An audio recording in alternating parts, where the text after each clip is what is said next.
the next level.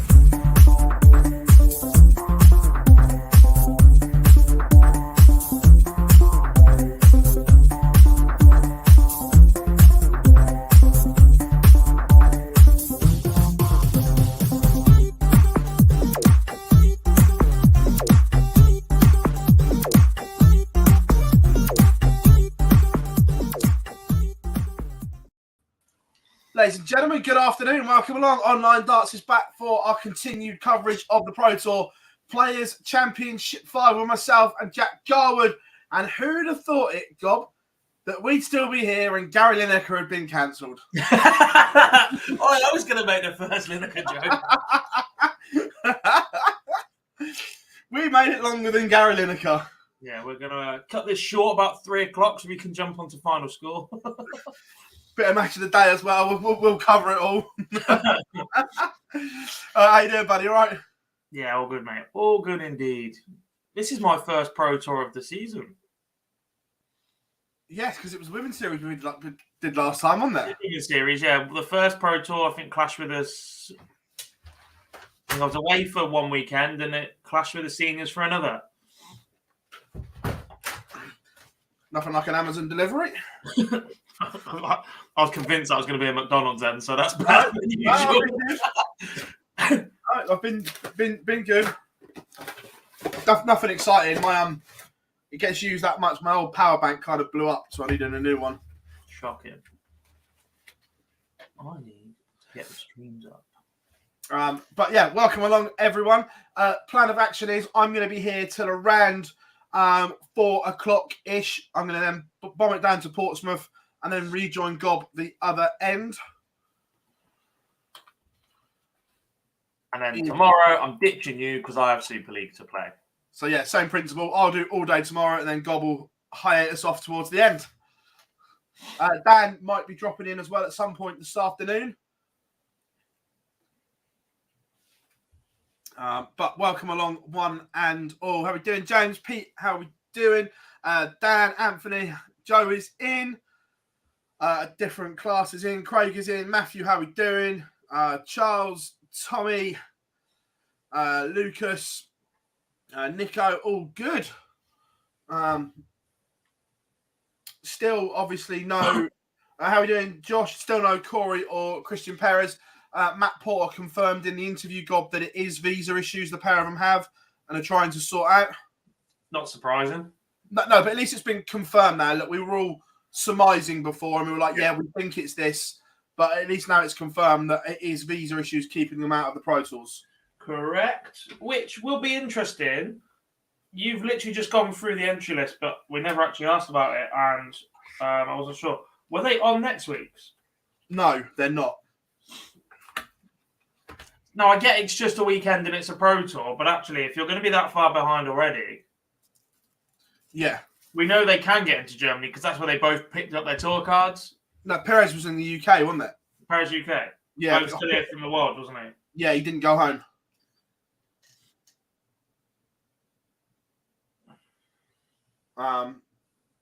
But yeah. Yes, Matthew, we've been through the list. We're going to be sending we've sent some bits and bobs out, some other bits to go as well. It's just been a bit of a manic week. Gob's had some bits on, and obviously with Premier League and everything like that. But don't worry, all is in hand.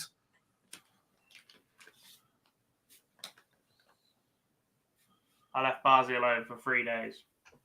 Shocking. Didn't really though, did you? Even though you had stuff on, we still spoke every day. Still, yeah. Lunch yesterday on the way back. Oh.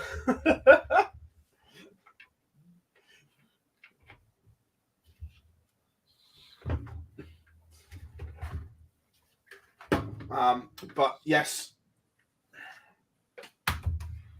we actually had a constructive call the other day, wasn't it? We actually got some stuff done instead of just waffling darts. What happens when I'm in charge?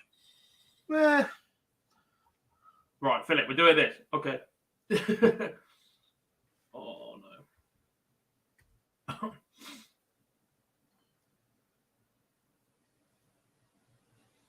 How late was that whistle? But Right, who are we going for then, chat room? Who are you fancying for a good run today? And you, Gobby. I'm going to keep saying it until he wins one, because I'm genuinely convinced he's either going to have a very deep run or do it. I'm going the Flying Scotsman. Ooh. I'm going for... He's got a stink of a board, by the way. I haven't even looked. I'm just going on. Chisnell Van Veen, Gando versus Aaron Monk, Daryl Gurney, Boris Kirchmar, Pascal Ruprecht, Neil Zonneveld.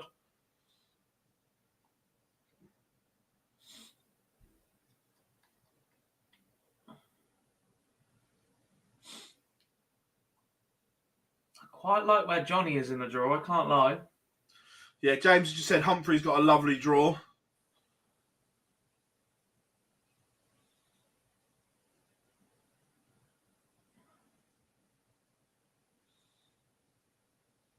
Adrian Lewis is a big outsider.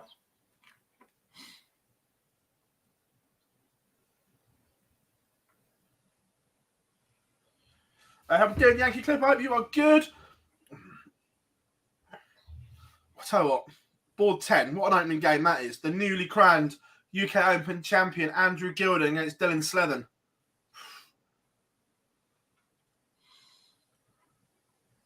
Look, I know we got a little bit of stick for an interview, but did you like MVGs? Yeah, on Thursday.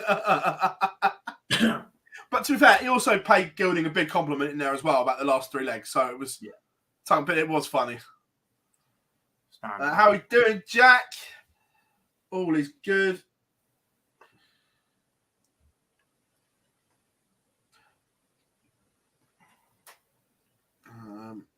Lee Evans against Rob Cross, that could take some time. Both quite methodical.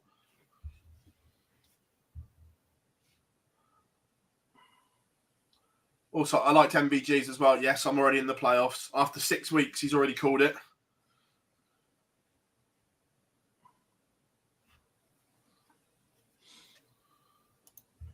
But this never been short of confidence, has he? But this was always the worry, though, wasn't it? Yeah.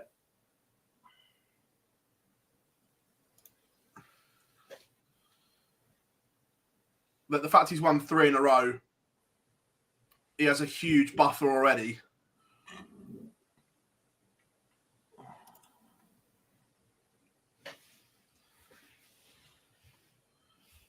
One 0 to who were Bournemouth playing in the early kickoff? Piss off, Philip. Oh, that was a genuine. I didn't know. I hadn't even looked. It's us. Oh, okay. Yeah, no, I hadn't looked.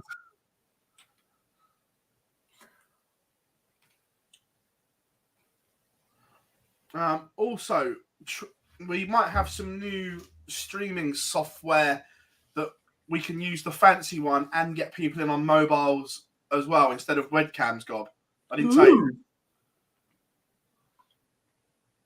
Good, then I can go back to watching all 8 boards on Dark Connect instead of having to share one of my 3 screens. Yeah, so... Morning, Laura. Morning, Maisie. I'm guessing, well, afternoon. I'm guessing, Maisie, you are up. Unlike last time when you were still in bed at 11 a.m.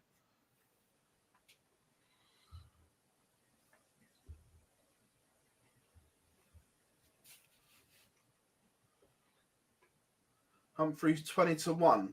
Quite like that.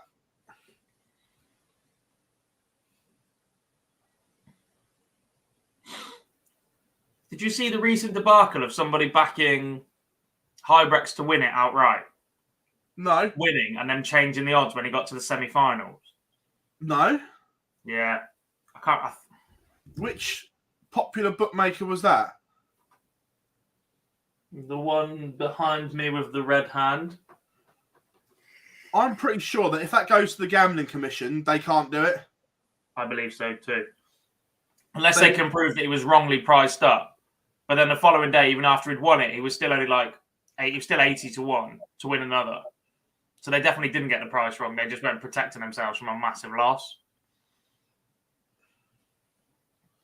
We have darts. Yes. So versus Sagansky. However, Is it just my Dark Connect? It's not on mine. See, everything moved from... There was loads of games warming up. Now the games have moved from warming up, but they're saying there are no live darts because we have pictures on Sir Sagansky. Interesting. Did you also like Matt's comment, Gob, about after the success of the UK Open streaming that it's going to potentially open doors to have more on the Pro Tour? I didn't, because then people won't watch us.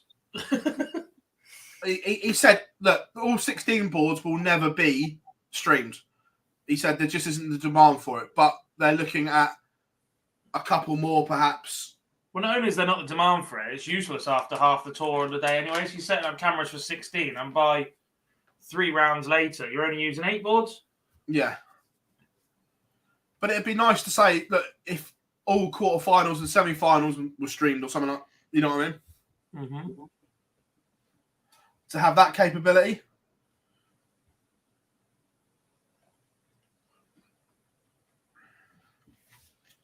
Now all the games have disappeared off my Dark Connect. The one that hasn't for me is Hector Treacle. The same, yeah. Just was warming up, but that's literally about to go live.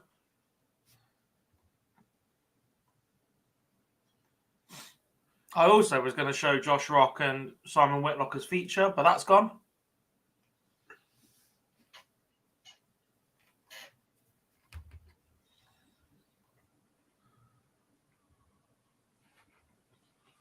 What I can tell you is Radek Sagansky is 1-0 up.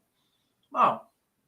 I can see scores in board view. Luke Humphries won the opener against Andy Bolton.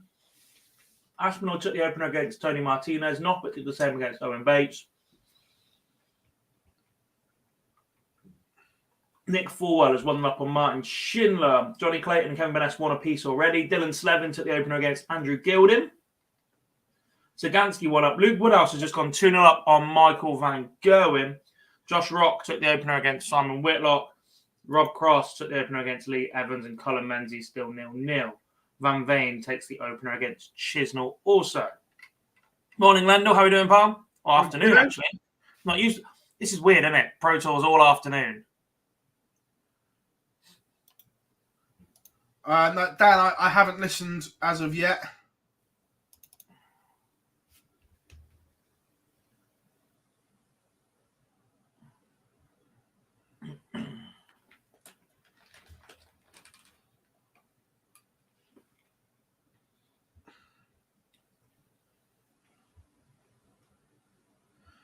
What chance got Andrew Gilding being in the Premier League? That's all I've seen on Twitter. I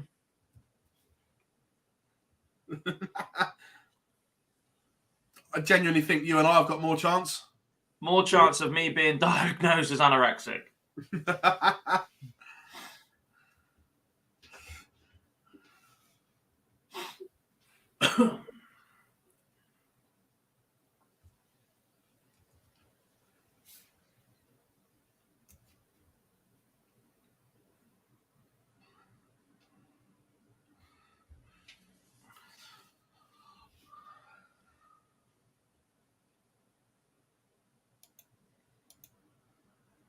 Where are you seeing the results? Because I've got nothing on my Dark Connect now at all. I'm in the knockout board groups view. So I can see that Danny Noppert has doubled his lead on Owen Bates. Nathan Aspinall has gone 2-0 up on Tony Martinez. Humphries and Bolton now 1 each. Vanessa is 2-1 up on Johnny Clayton. I think Smith is 1-0 up on Daniel Closer. I think Dark Connect's broken. I'm getting an error message now when a page tries to load. Bloody Barnsley. Dark Connect is broken. What's going on here? Luke Woodhouse is now 3-0 up on Michael Van Gerwen. And Josh Rock is currently the same on Simon Whitlock.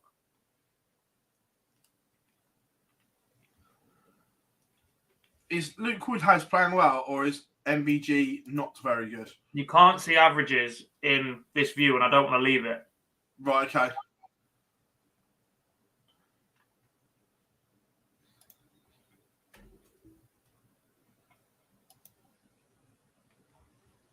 It's in Barnsley today, Jack. It's Germany next weekend. Sunday, Monday, isn't it? Mm-hmm. Sunday, Monday. No. Yeah.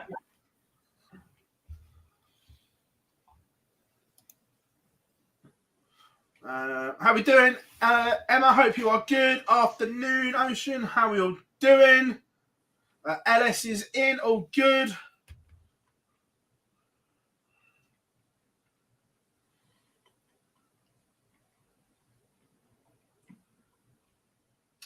See, more good news for the amateur side of it, Gob. The numbers for the first ADC Tour weekend have been unreal. Yeah. Yeah, they've had to limit capacity to one of the events. Yeah.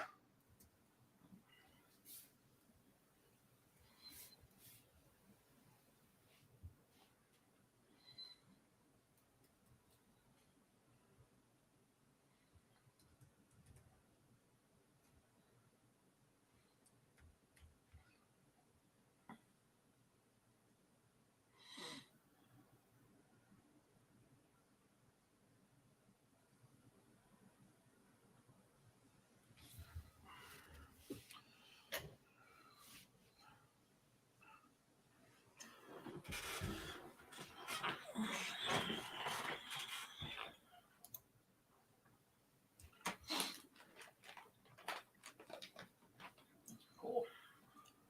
4-0 Woodhouse. 4-0 Josh Rock. And Thibaut Tricol currently leads Damon Heta 2-0. Now. Something in the air in Barnsley. Yeah, it's snow. It's bloody freezing. Oh, driving home on Thursday night was horrific. Still can't believe he did it. I'm glad I did, though, because the amount of people that got stuck on motorways early hours of Friday morning and everything like that. So I'm glad I did chance it. Mm-hmm.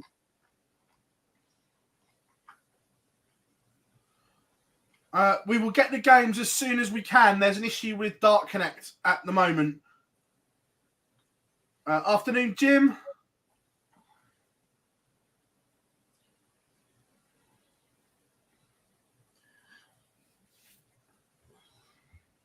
Cadby and Christian Perez both are having visa issues, so cannot get into the UK. Gian Van Veen currently leads Dave Chisnall 3-1 in his first appearance since becoming UK Open champion. Andrew Gilding finds himself 3-1 down to Dylan Slevin. Danny Nopper has gone 4-0 up on Owen Bates. Nathan Aspinall leads Tony Martinez by the same scoreline. Dimitri van den Berg is 2-1 up on Connor Scott. Luke Humphreys 2 apiece with Andy Bolton. Daniel Closer currently leads Michael Smith 2-1. Ryan Searle is currently 3-1 behind to Radek Sagansky. Michael Van Gerwen is 4-1 behind to Luke Woodhouse.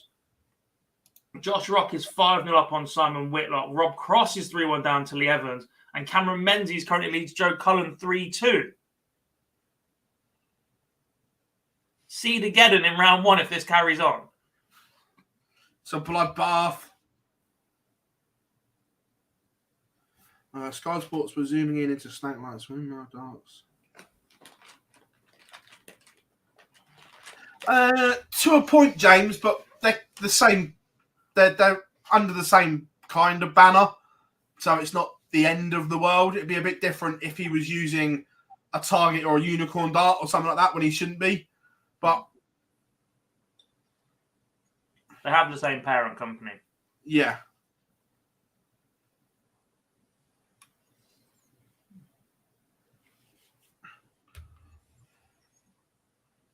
Not like when Adrian was still throwing his Unicorn Darts. No comment. We remember.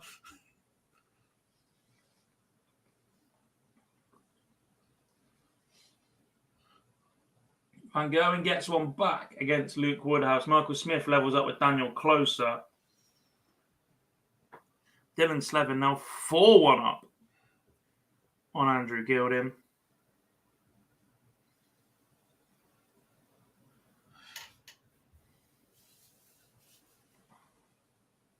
Yeah, James, they're both under Nordor. Nordor's the parent company, and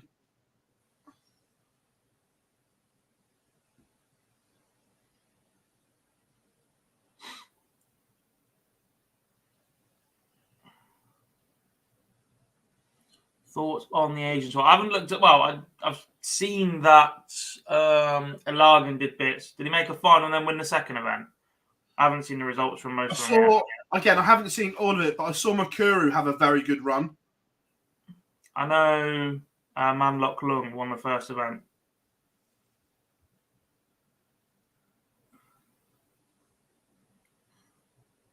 But it's just good for that to be back. Look, it's just one of them that we haven't caught up with it yet. Tristan says, afternoon, Jack and Phil. Rob Cross to win today. Bet 10p on it. He's 3-2 down to Lee Evans.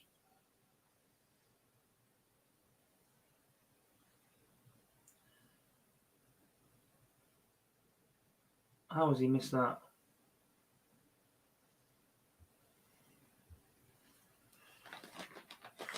I can see games warming up and we can see results, but we still cannot see live darts. Those results both come in by way of the same average. Nathan Aspinall, 107.3 in a 6 against Tony Martinez. Josh Rock, 107.36 average in a 6-0 win over Simon Whitlock. I.e., lots of 14 darters. Yeah. Michael Smith's turned it around against Daniel Closer. He's now 3-2 up. Dylan Slevin 1 away now against Andrew Gilden.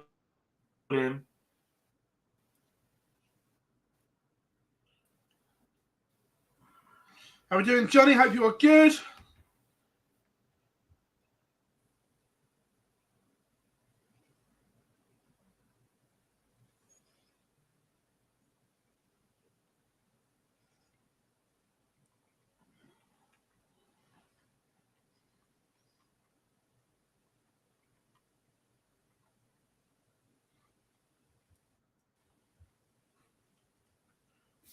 Damon Het is in some trouble as well. Hello, Daniel. Good afternoon. How are we? Are we well? At least it's good to see all the technologies working. Darts Connect firing on all cylinders as ever. I see. The only thing that pleased me a little bit because I was I do get frustrated with technology, and my MacBook was becoming closer and closer to being frisbeed across the garden. When you said that Darts Connect wasn't working, I realised it was an everybody problem and not just a Dan problem. So that's made me feel ever so slightly better about the world. Yeah, it's a Dart Connect issue. I tell you what, just an interesting one because I can't get the Darts Connect live scores, but I have just got out the corner of my eye a little look on the PDC TV stream, and Thibaut Tricol 3-1 up on Damon Hector on the stream board. And if Hector doesn't take out 120 here, Thibaut Tricol's going to have 3 darts to get rid of 20 for a potential 4-1 lead. Jean Van Veen 5-2 up on Dave Chisnell. Dylan Slevin 1 away from beating the UK Open champion. Some very strange goings on today. Luke Woodhouse is 1 away from beating Michael Van Gerwen. He's not even more than that. Luke Woodhouse is 181 points away from beating Michael Van Gerwen. Ooh. I've just had an update. Day 1, match 1, leg 1. Nathan Aspinall misses double 12 for the 9-dart leg. Oh, wow. Leg 5 took out 144 anyway. Feels like we're a bit due, doesn't it? We're a bit due a 9. MVG is out. Wow. beaten 6-3 by Luke Woodhouse. That one's not even come up yet because Tony Martinez, already said that one. Martin Schindler beat Nick Fulwell 6-2. There is that Luke Woodhouse, 102.98 average for him. 6-3 win. Cameron Menzies has also beaten Joe Collins. We've lost the 11th, the 3rd, and the 15th seed. One of those being the 3-time back-to-back Premier League night champion. First player to ever do that. Are we And taking being the brand new UK Open champion? Are we taking odds on whether Michael Van Gogh plays tomorrow? Because I'm pretty sure losing at this time, he can get to Manchester Airport and probably be home by the time this event finishes. He could probably drive home by the time it finishes at this early in the day, isn't it? Goes out first round. Goodness me.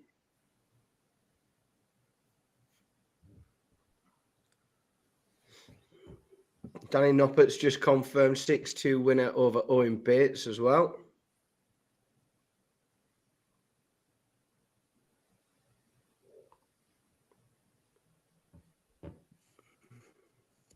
Damon Hector just looks to be playing his way back in to the game on the stream board as well. He's just took out 70 to level the game up 3-all. So that lead that Thibaut Tricol, he missed, I think, 4 darts at double, maybe more than that, to get a 4-1 lead. He's now been pegged back to 3-all by Damon Hector.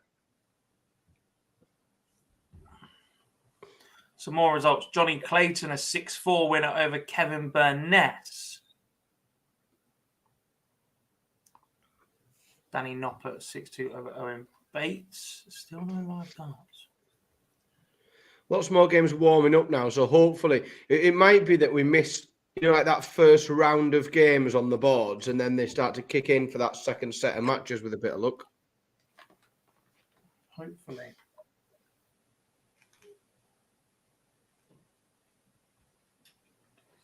Dylan Slevin does defeat the UK Open champion Andrew Gilden in the first round with a 6-1 scoreline.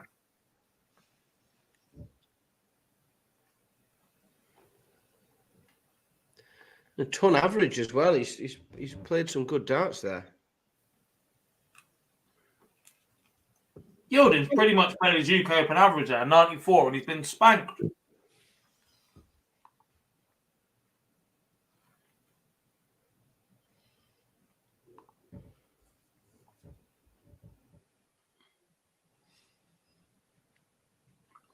Yeah. Tell you what, I'm not a fan of adverts on a service that I'm already paying for, I know you're not a fan, but they are, because obviously they're charging for those adverts. Yeah, they're getting paid twice, aren't they? Because I'm paying them and someone else is paying them as well. I think if I'm paying for premium content, I expect to not have to watch whatever this nonsense is that I'm having to. At least there is a skip button, though. Yes, I've just found that. Yeah, I just found that. And I did just switch board there because we've now got a noble leg on the other stream game between Ryan Searle and Radek Sazanski. That has gone 5-all with Sazanski having the darts in this deciding leg. It's a weird barrel Sagansky throws as well. The scallop is really weird shaped. Let's have a look. Oh, yeah, it is odd, isn't it, that? I don't think I've ever noticed them before. It seems to be, the scallop seems to be in a really strange position on the, in the dart. It seems a bit odd. Mm-hmm. Number 2 seed is gone. Dave Chisnell was out to Jim Van Veen. Well, this is an interesting. Number 1 seed safely through. Luke Humphries beats Andy Bolton 6-4. Potentially reopening the draw already with some of the, just the names that have gone out and the form that they've been in of late. Potentially some really, really interesting. It makes for some very interesting potential games for later in the day. Indeed, that's why we love the Pro Tour.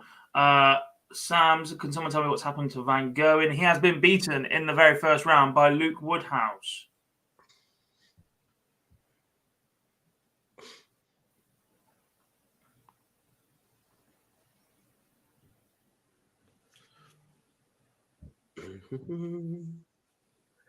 Radek Sazanski 1-4-6 for the match. Doesn't do it. Yeah, in regards to live darts. in regards to the World Cup, we don't know how they're going to do the games yet.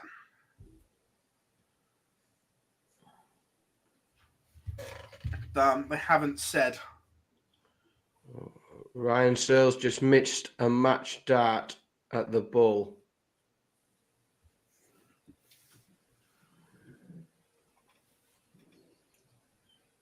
I think Sagansky just missed 3 in hand at double 16 as well.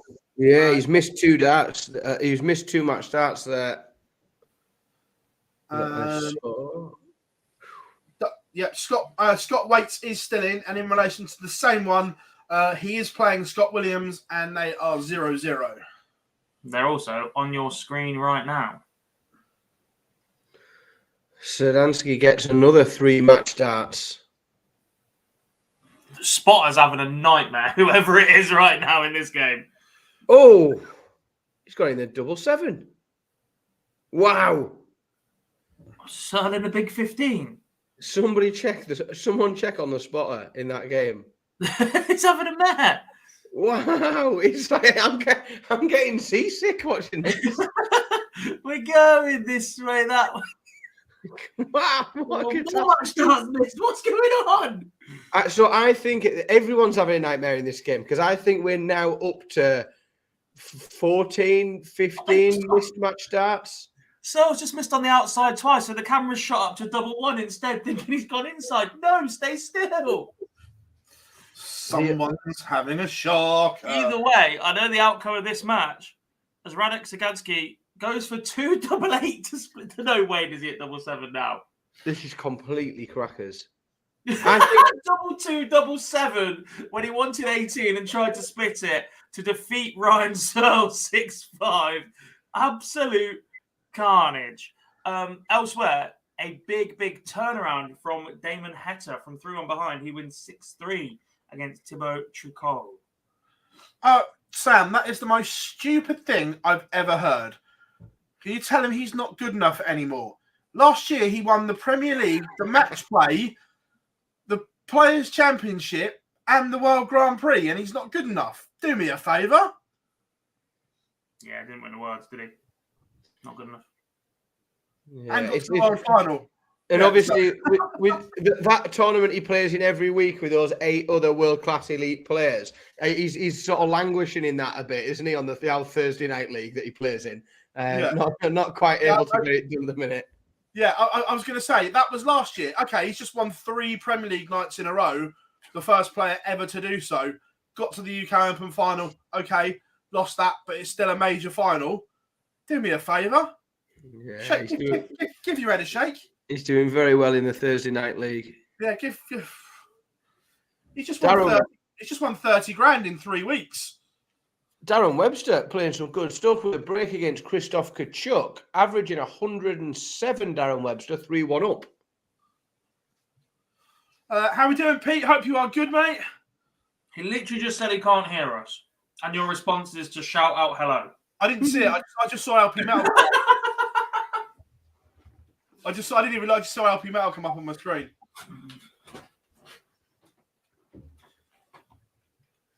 Dirk van Dijvenbode gets a victory on board 7-6-4 win over Jamie Hughes. And Dimitri van den Berg comes through the noble leg. That Connor Scott took him all the way to a decider, but Dewey gets the job done. The only one of the 4 UK Open semi-finalists to progress to round 2 of the next Pro Tour.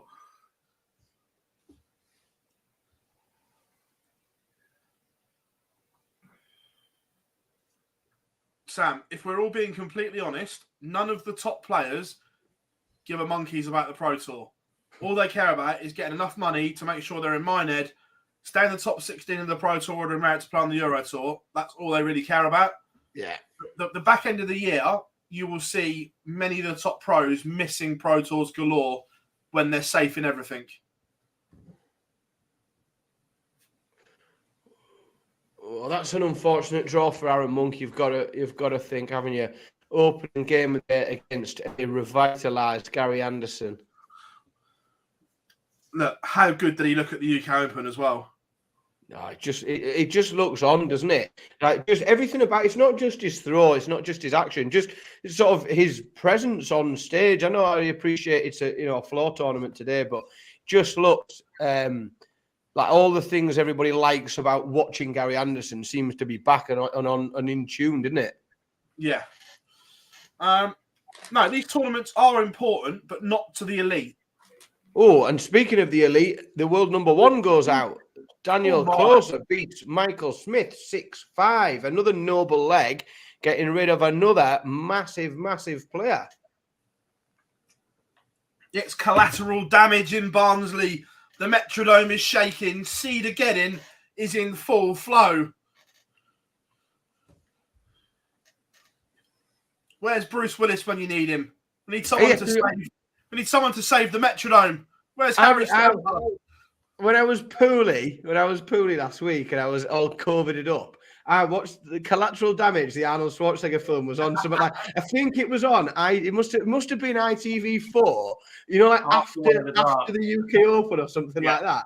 And I was thinking, I've not watched this film for 15, 20 years. I'm going to watch it. Brilliant! What a film! Arnold Schwarzenegger at his best. That Collateral Damage. Do you know what else is brilliant, Dan?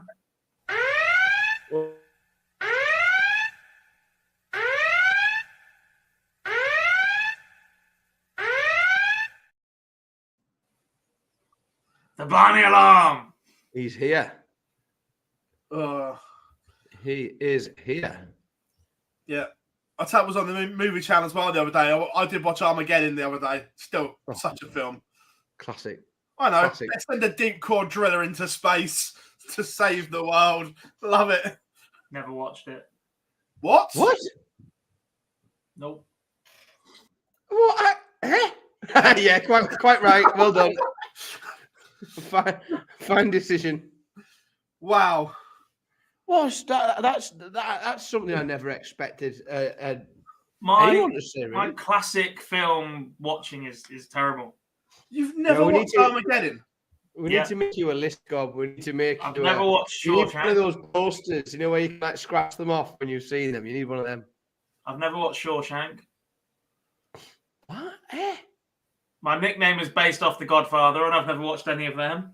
I mean, I've played the game. Oh my! What's going on there? Right, Dan, we're going to have to lock Gob away with literally a DVD set of films he has to watch, and he can't come back out until he's watched them. DVD? What are you? Yeah. No. So this is it. Like, you're not streaming these. These need to be watched. Streaming them. You've got to go old school and watch them like we did. Exactly. I don't send you some VHSs. I'll whip in the loft later. Nope, never seen Sense and Sensibility or Pride and Prejudice, you pair of brats. Wow. Darius Labanauskas racing off to a. To be fair, Ryan's right here. This could be whether we're still friends or not. Have you watched Bad Boys 2? Yeah, I went to the cinema to watch the third the day it came out because it landed on my birthday. Don't mess with me on Bad Boys. Looks like the predictions were correct that Aaron Monk is unfortunate in his draw today as Gary Anderson races off to a 3-0 lead, averaging 92. I don't think it matters who you play, Dan, if you're only averaging 79. Yeah, that's a fair one. That is a fair one. Florian Hempel gets one back against Darius Labanauskas. He was 3-0 down, but Hempel pegs a leg back. Yeah. And also, Gary Anderson has entered more of the Euro Tour qualifiers. What a man. I know that partly because I gave him the list of which ones that were easy for him to get to.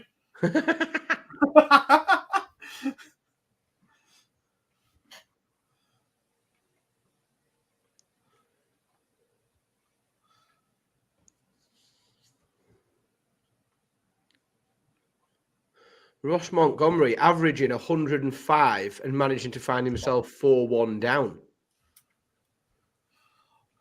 Huge chance for Ando to get some ranking money today, given how the bottom half of the draw has been blown up. Yeah, look, absolutely.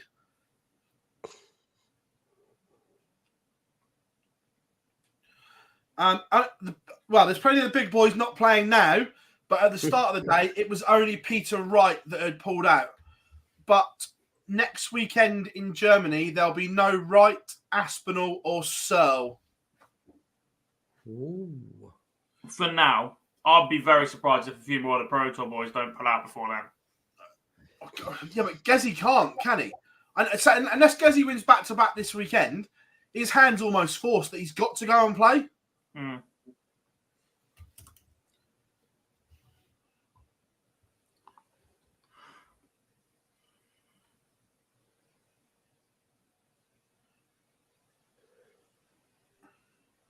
How are you seeing Scott Williams darts? He's not on stream. Did he put something on social? Don't know. What, apart from calling someone else gay? What? Devon Peterson shared his new shirt on Twitter from all angles, and his response was to send the GIF where he just goes, "Ha, gay!" Brilliant. Not Granted, sure, not sure that's the way to go anymore, Scott. Yeah, Grant, the terminology is horrific. However, so is that sparkly shirt.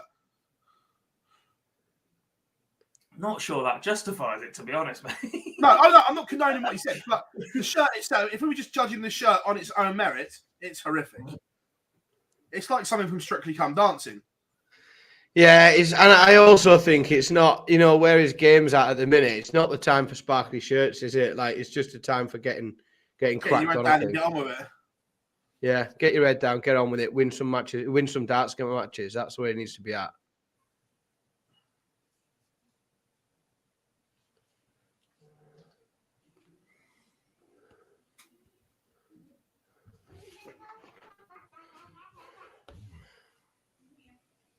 Richard Veenstra, who has had a very, very good start to the season in these Players' Championship events, takes an early 3-0 lead over Mullet. Phil Taylor was good enough to wear a sparkly shirt. Yeah, but even that looked horrific as well. Phil Taylor was good enough to turn up in leotard and tutu if he really wanted to. Yeah, but it backfired when he tried to wear an orange shirt against Barney, didn't it?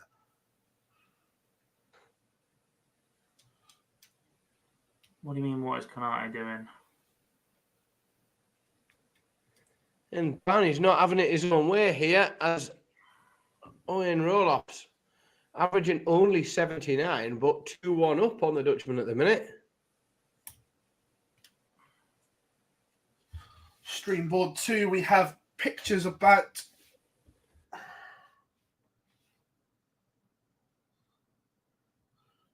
Ryan Meikle going to be on Streamboard 1.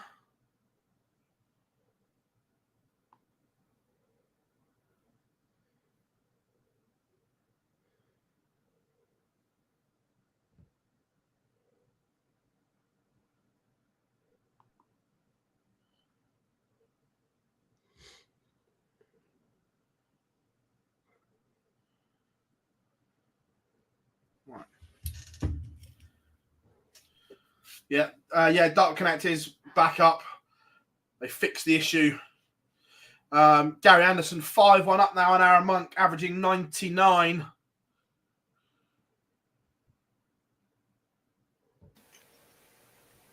I agree, Jack. I don't see Devon getting out of this hole. I think he'll be back to Q School.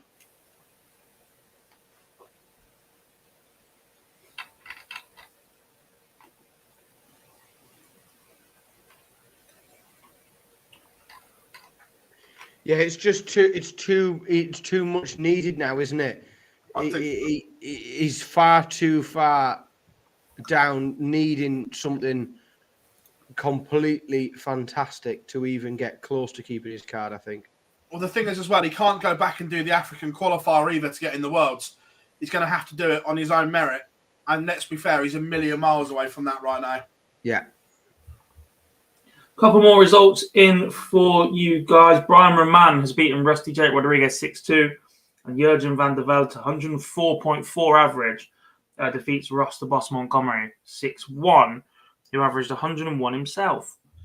See, already, Devon's outside the 64 on the live order of merit. That's not the tour card race on the live order of merit, he's outside the 64 now.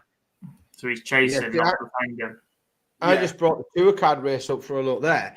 He's sitting on the tour card race. He's sitting 84th, and between him and a tour card, there is some players that are playing well and doing bits and having little runs in Players Championship events, and it's an absolute mountain to climb now for Devon. Big Johnny says, "Is Q School the place for Devon? The form he's in, probably not, but he's one that will go. That he will go to Q School."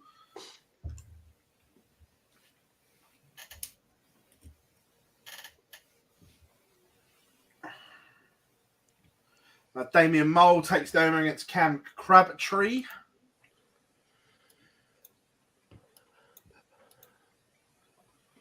Barney 3 top. Yeah, he rattled off a couple on the back. He rattled a couple off on the bounce quickly there, Barney, from 2-1 down to 3-2 up with a quick break. Gary completed the job on Aaron Monk. 102 average for the Flying Scotsman. Hello. And considering the first couple, I think he was 3-0 up, only averaging about 82. So he's really gone through the gears there. Graham Hall, 4-0 up, averaging 103.6. Oh, my word. I've just seen the Liverpool score. Yeah, thanks, Dan. Goodness me. I'm not really thinking about you. I'm more thinking about my fantasy team, which has got 2 Liverpool players in it this week, which is unlike me, but I thought this was going to be a relatively straightforward match for them. They've had 1 shot on target and scored from it, and that was after a Virgil van Dijk slip. Slippy Dyke? Slippy G? Jose Justicia beats James Wilson 6-1. Ryan Joyce has just leveled up with Ted Everts. That's 2 apiece. And going all the way, the Demolition Man, Darren Webster, now 5 apiece.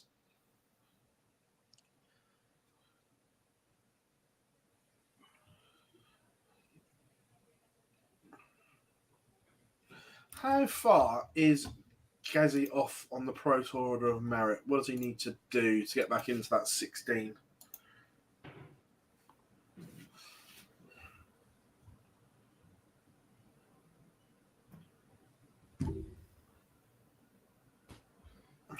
He's only, I say only, 6.5 grand off Andrew Gilding.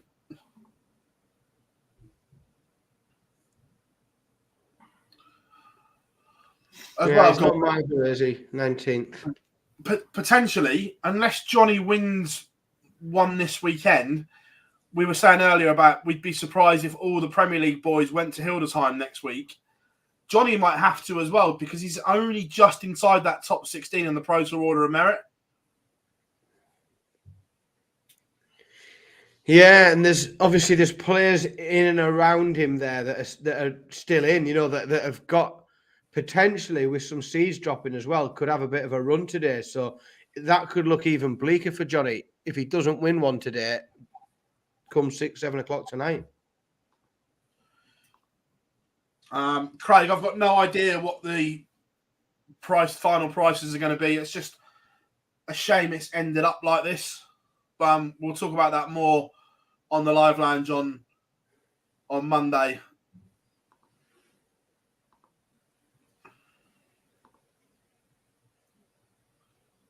It's just, not where they should be. But I get it. If there's creditors that need paying and everything like that, then it is what it is. I think we knew that was what was happening when they started demanding the trophies back. But for people that allegedly cared about darts and were a bit gutted about what happened to it, if you knew that was what was coming, surely as darts people, your last move is to not to make it right, because if it's inevitable they have to be sold, then it's inevitable they have to be sold through whatever. But let people know it's coming. Let people know that's going to happen and coordinate some sort of response so that those trophies end up in right places. Yeah. To just stay silent and then kick off about people who are slagging you off on Twitter afterwards, even though you don't care what's being said. Shite.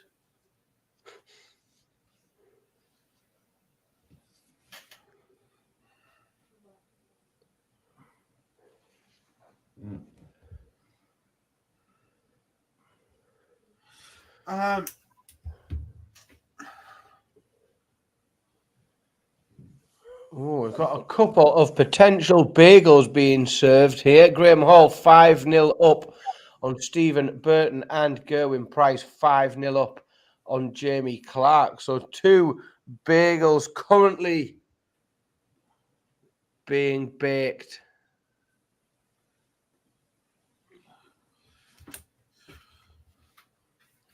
As Richard Veenstra continues his good form in these Pro Tour events and gets another first round victory, 6-2 winner over Danny Jansen.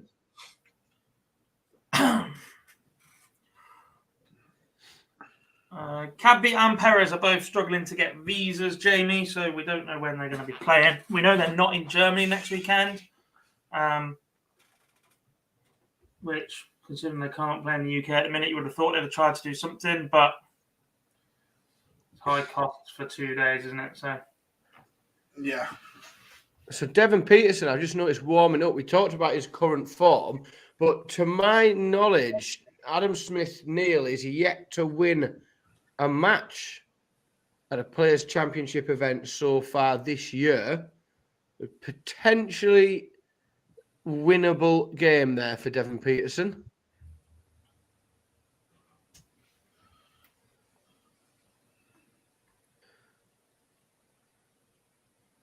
Gezi Price does serve the bagel, 6-0 winner, but averaging 110 while he did it. The Iceman means business.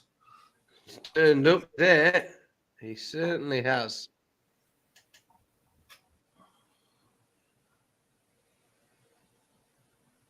How are we doing, Henry? Hope you are good. Barney is 1 away. We should hear the Barney alarm again. Whoop.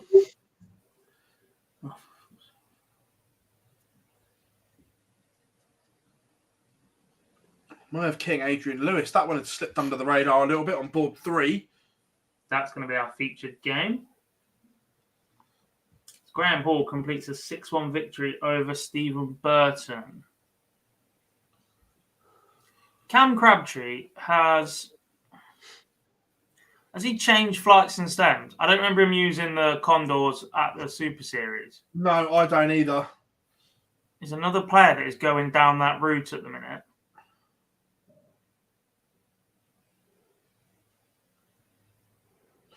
Wait a minute, I shall tell you what he used. 2 seconds. Because I've got a funny feeling he used to use a kite-shaped flight, perhaps? I just don't remember it being that. For some reason, I've got it in my head that he used something out of the ordinary because it stuck out. Afternoon, Jamie. I just need to click the power on my Mac. I've not plugged it in for some reason.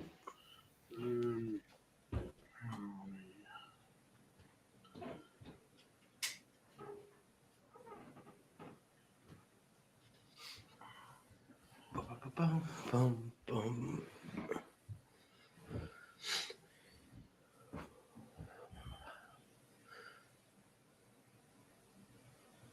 Dimplex kite flights. That's what you used, is it? I thought it was kites. That's a big change as well. From a kite flight to a Condor setup, Gob. That's a... Interesting. Is it L-style kite? If he's moved from kite Dimplex to L-style kite to Condor, it's not that significant. Because you've changed style to a more rigid flight and then worked your way up. There are nice things about throwing that flight and stem setup. However, I just found the deflections were massive. Well, look at Chisnell. Chisnell has more darts on the floor now than I've ever seen since he's been using that setup. Yeah, because there's just no give in them. Where using a standard flight, as in not standard shape, but any standard flight, old school, even with a deflection, you're still likely to get a score.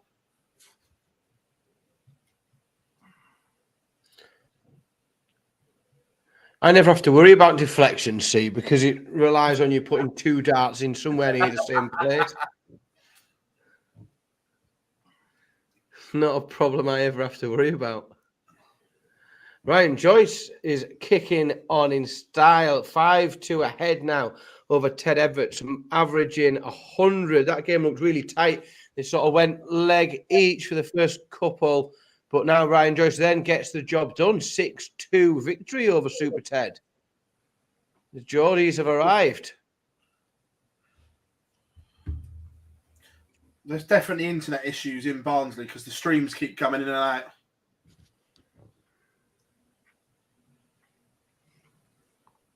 I thought that was just my internet, so I didn't say anything. No, it's mine as well.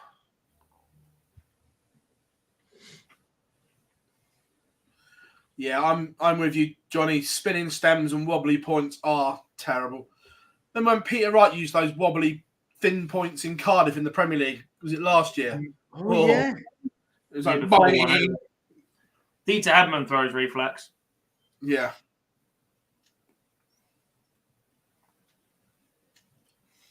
The number in brackets is what seed they are, Jamie. So there's 32 seeds for a Pro Tour. That game on board 6 seems to have been going on forever between Darius Slabanauskas and Florian Hempel. They have going all the way with another noble leg. 5 all in that one. As Ryan Meikle level things up 3-3 with Danny Van Tripe.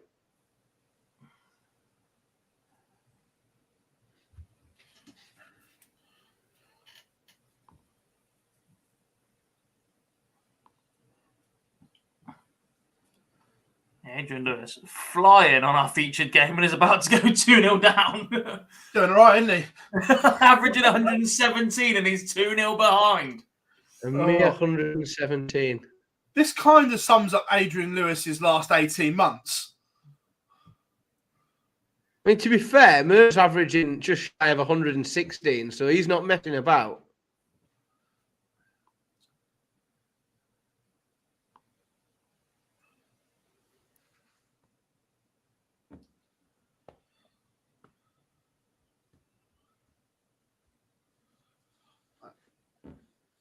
Jermaine Mortamina 4-2 up on Kim Hybrex.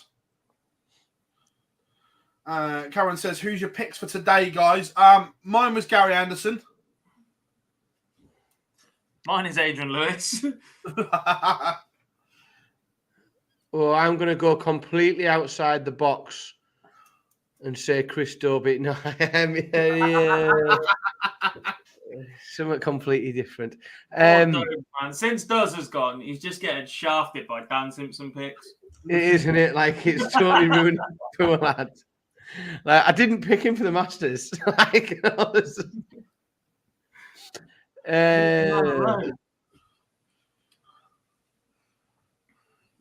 Boris Kirchmar takes a break off Daryl Gurney. 3-1 up is Boris. No, this time, Laura, I think John's telling the truth.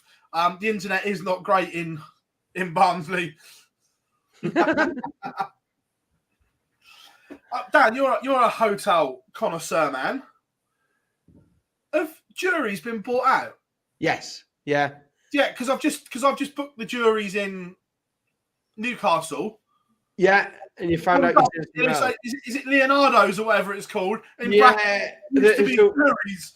We were laughing. I was laughing with the kids saying that it had been bought by the Ninja Turtles. Yeah.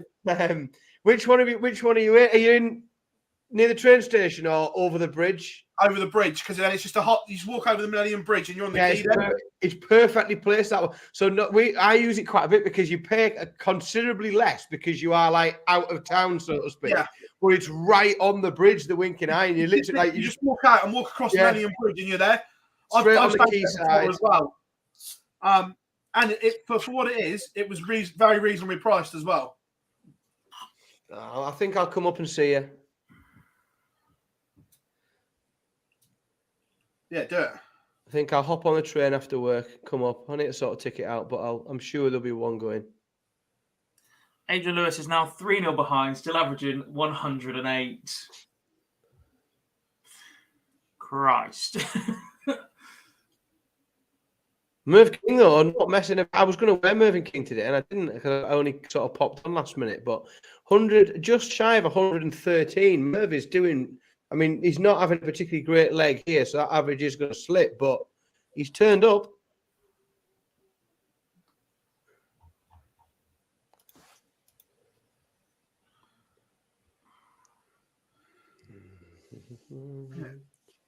Devon Peterson finds a break of throw to go 2-1 up, but then on throw, trying to build on that break, his first 3 visits to the hockey, he scored 41, 41, and 45. Not a particularly strong 9 darts from Devon Peterson. Just looking at all the white gaps in the order of merit as well, on as the top seeds just absolutely tumble. It's absolute carnage, isn't it? Yeah. All the signs point to us getting a really obscure winner today. Yeah. And darts is the winner, Dan. No, it was the Isle of Fernando's on Take Me Out, wasn't it? Which was basically Tenerife. Yeah.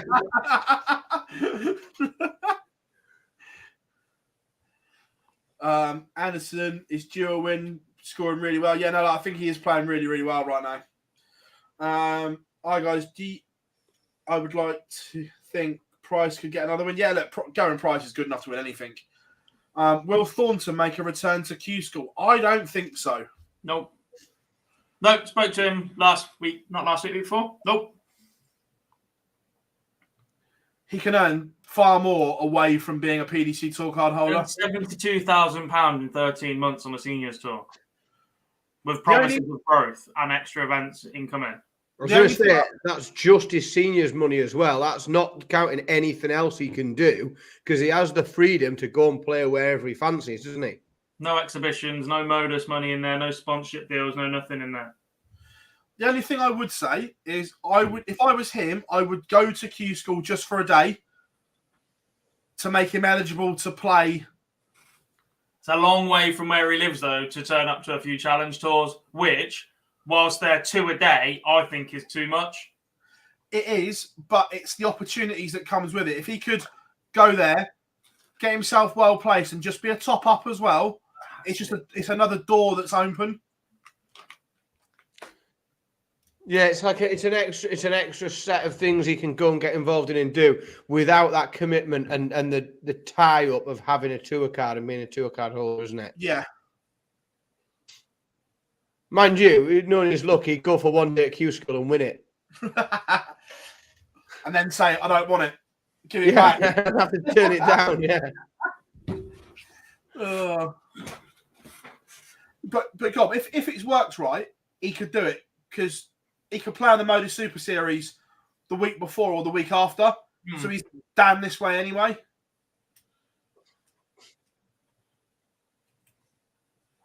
Just a lot of coordinating, isn't it? I was speaking to him. We were with Matt Edgar as well, and he was like, we were talking about pundits backing players, as was a talking point of the World Championships. And he was like, "Did you back me?" And I was like, "No, I was in Reading with you 2 weeks before when you struggled to get through the field of qualifiers. Why on earth would I think you were going to win it after the week before that? You struggled in Portsmouth as well." He's like, "Don't ever write me off." I was like, all right. Mervyn King takes out 103 and Adrian Lewis is still behind. What's going on Never here? raised it for- Where's Mervyn King pulled this from? I love Merv, but where has he pulled this from? See what elsewhere as well. Jim Williams 5-1 up on Joe Mernon. Jim Williams has been playing some really good stuff of late, but not just going under the radar a little bit. Sort of playing well, but not having particularly big results. But off to a really, really good start today. 5-1 up within one, but not having a particularly good day. Jose de Souza playing another Welshman in Louis Williams, who is 4-1 up over the Portuguese. De Souza. I know God won't see it this way, but Salah missing that penalty is justice because that is freaking never handball. His arm's out. He ain't got a choice. It's in a natural position. When you're jumping, It's not in a natural position. He moves it upwards as the ball gets when headed. you're Don't give me jumping that as a shit. centre half, you jump with your arms up like that for leverage. You've never jumped, son. Seeds are in trouble. Brendan Dolan's behind. Chris Davies behind. Roby John Rodriguez behind. Adrian Lewis behind. Jim Williams doing all right, though. 5-1 up. Salah missed a penalty. Yeah, he's put it wide. Oh, like my fantasy team is getting smashed up here. Luke Littler wired a double 12 for a 9-dart game yesterday to win the match.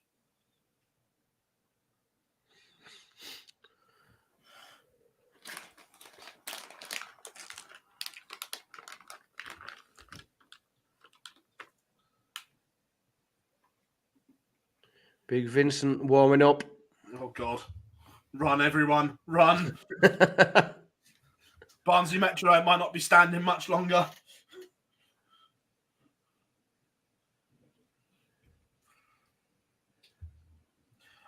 Luke Littler is going to do the dev tour this year. He's old enough to.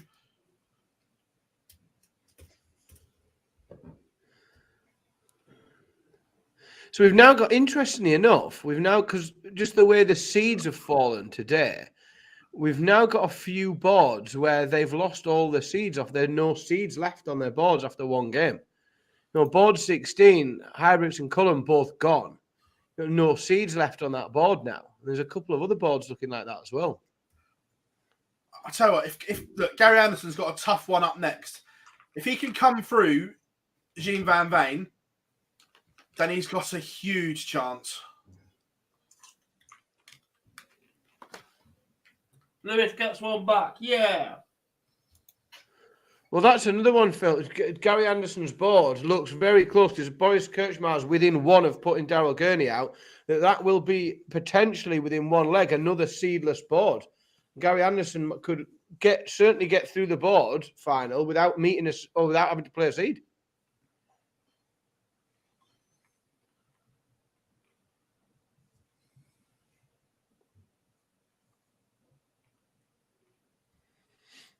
Noble leg now between Ryan Meikle and Danny Van Tripe, 5-5. So they get the deciding leg underway as Adam Smith-Neal kicks in and is a mile ahead of Devon in this leg as well. He's 4-2 up at the minute, Smith-Neal. Looking very, very likely to be 5-2 up very shortly. Super Chin has gone. Boris Kirchmar has pinned that leg. 6-3 winner for Big Bad Boris. Is Ryan Meikle about to depart? Well, that's some game. Has missed Wade and Mansell. James Wade and Mickey Mansell both averaging 110. It's a Desmond at the minute, 2-2, but superb averages there. As Jim Williams gets the job done, 6-2 winner over Joe Mernon, and Danny Van Tripe comes through that noble leg against Ryan Meikle. Smith-Neal does get that 5-2 up. Devon Peterson averaging only 75 miles away, Devon. Ryan Meikle has gone beaten in that noble by Danny Van Tripe.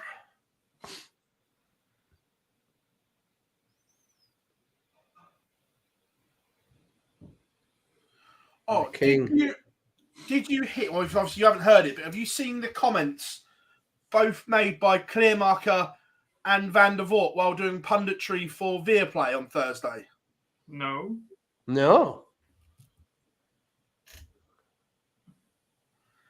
2 seconds.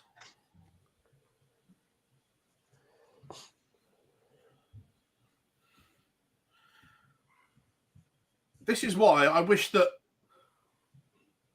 we'd have things like this in UK punditry.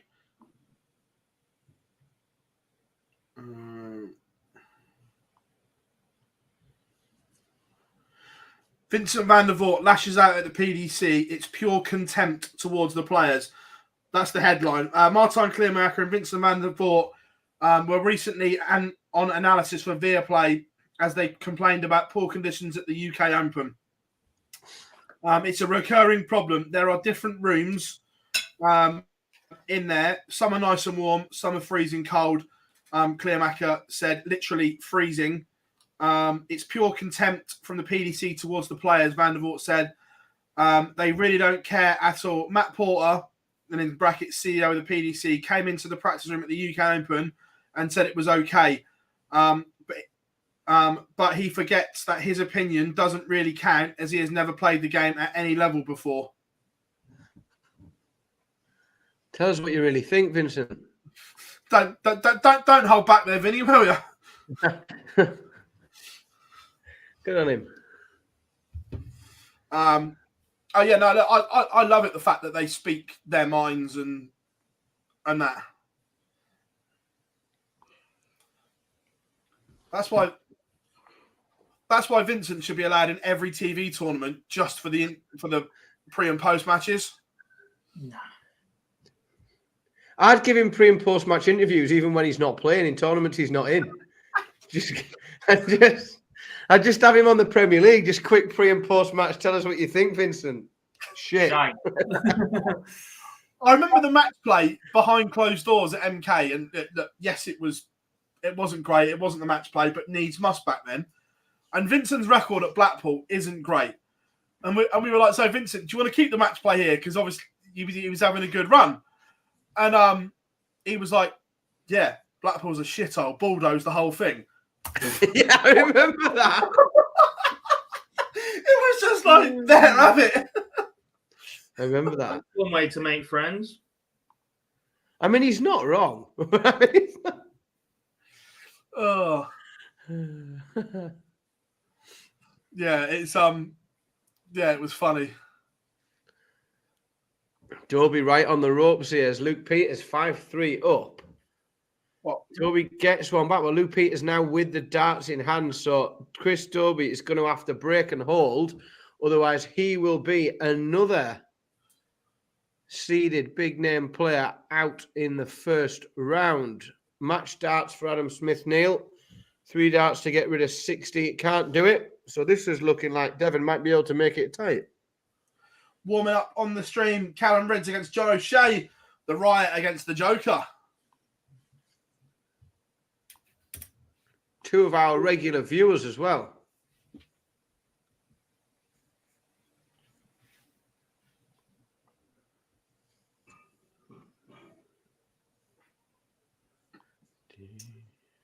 Where does Ian White averaging 106 come from? Now, there is a man on the cusp of the tour card race, but I believe sat in exactly 64th position, I think, on the tour card race. That is a man that needs to win darts matches. When was the last time Ian White averaged 106? 1994, some point. Older than me. Devon Peterson is in the madhouse, and so is Adam Smith-Neil. This is not a particularly great standard of darts, but I am finding it slightly captivating, this match. Adrian Lewis is out. Good choice, me. Phil, do you know when tickets are released for the World Darts Series? I guess you mean the one in Amsterdam. I think they're on sale now. I've seen the posters by the PDC for the World Series of Darts Finals in Amsterdam. Thomas says, can you give us a shout out to Paddy Blues Crafties playing their Div 1 final tonight? Good luck, everyone, at the Paddy Blues Crafties. I'm glad you're watching along. Good luck tonight in your finals.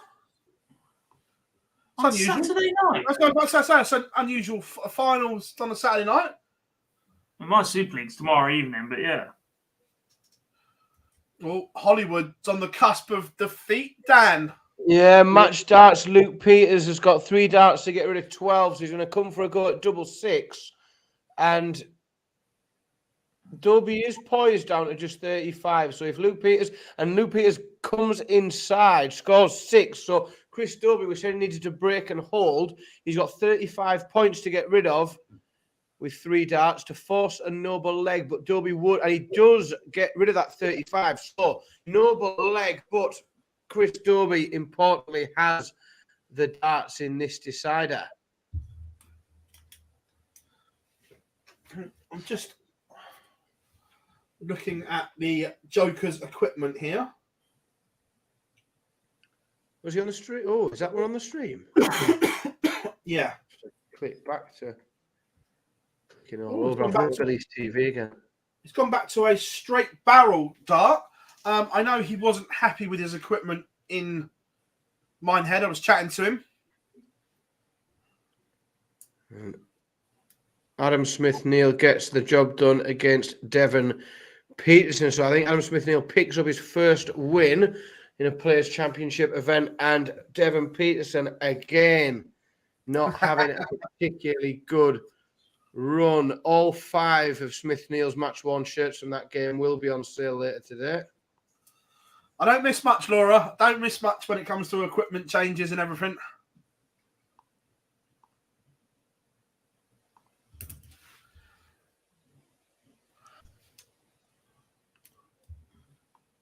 Martin Lukeman 4-2 up on suits. And Jose de Souza has pulled this one back. He was in a hole against Lou Williams.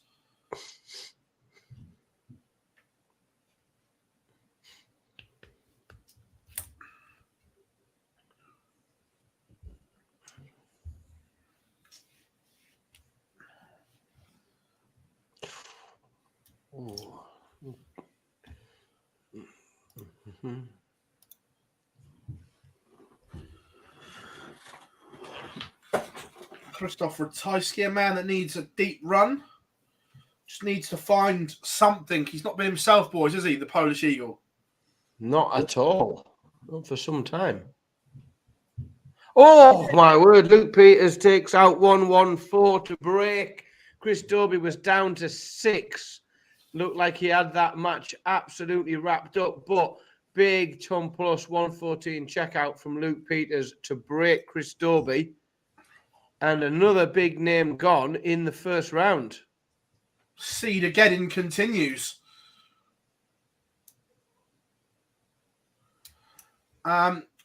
Pete, the Adam Smith-Neal flag would have been his choice. When they fill in their Dart Connect profiles, they get to tick a box. What's he pick? He's gone Union Jack over St George's. Yeah, he's got a Union flag rather than an England flag or something else.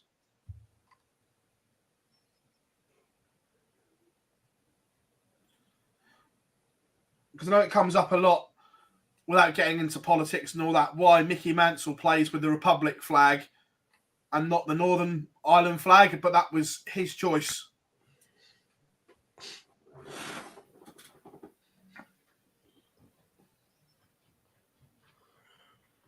Martin, yeah, over suits.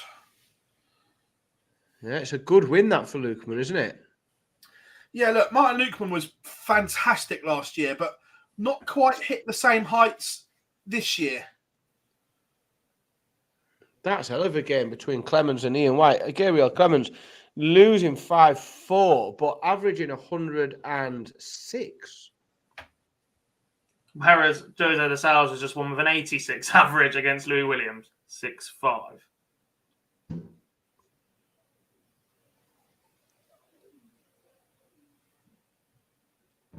Look, Lou Williams kept his tour card by the skin of his teeth last year, and not really the right way either. He obviously got a backdoor entry to the Worlds through the Dev Tour. He's run a little bit of danger this year as well.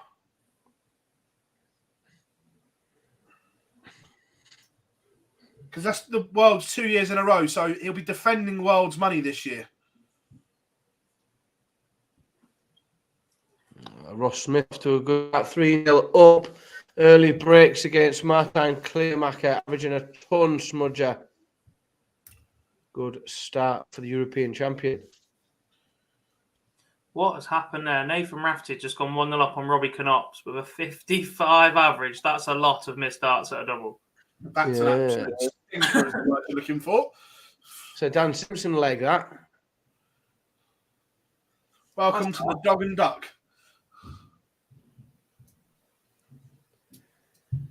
Adam Gavlas's day comes to an early end as Stephen Bunting, 6-3 winner. Now, UK Open, big names and big stories from the UK Open are not having it their own way today, are they? Have you got a Goose and Labrador in your league, Dan? A Goose and Labrador? You definitely should have said Labrador and a Goose because it's dog and duck. But yeah. No, there's a couple of pubs around here called the Goose and Labrador. Yeah, I quite like that as a pub name. How posh does Andover think it is? Some of the villages around here are really posh. Like, really posh. Andover itself, not a chance, but the villages around it are really snobby. To be fair, the pub we went to was pretty nice. Yeah. Yeah, we've got some proper snobby villages. Yeah, there's nothing wrong with a snobby village. Says Dan Pellegrino. That's a point. You still need to send me those photos as well. Oh, yes, I took them out, actually. I need to fling them over. I've got them all saved. It took me ages clarting on it because I had to flick through the Facebook page. You'll find it when it was on, remembering the dates. But I've got them all saved. I'll fire them over to you.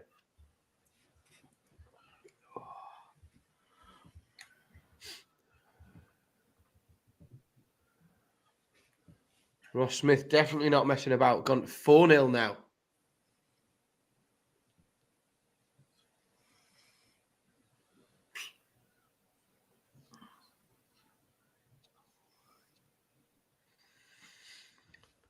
Oh, Nathan Rafferty 2-0 up now, but only up in an average of 68. Robbie Knops, his average has dropped. I don't know how it could drop further, but it has. He's down to 54 average now. That is a crisis, that game. I make it 12 of the 32 seeds have gone so far, and we're not even finished the last 28 yet. Last 1 to 8. No, because Brendan Dolan is 5-2 down, so he's within one of going out as well. William O'Connor's fighting his way back against Maris Razma, so we could be losing a couple more.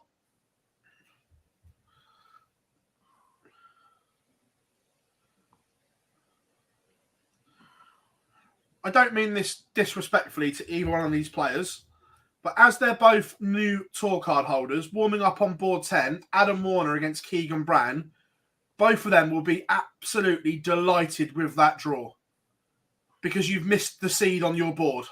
Oh yeah, you've got it. It's like it is. If you can avoid the seed, you've got a chance, haven't you? So, and that's it for some of these guys that need some wins and need to build a bit of confidence and still building up their experience playing in these events. Yeah.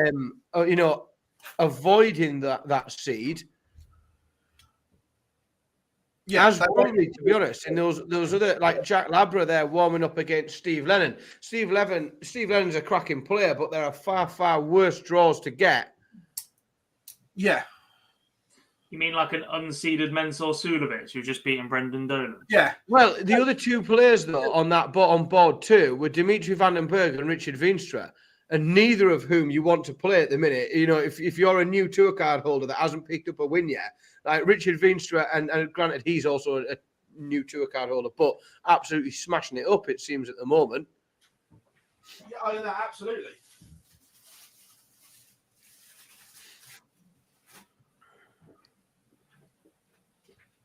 I tell you what, not even sorry either.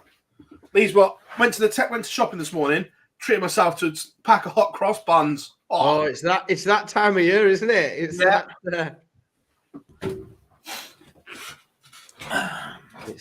time of year. Yeah, hot cross bun, bread and butter pudding. That's what it's getting time for.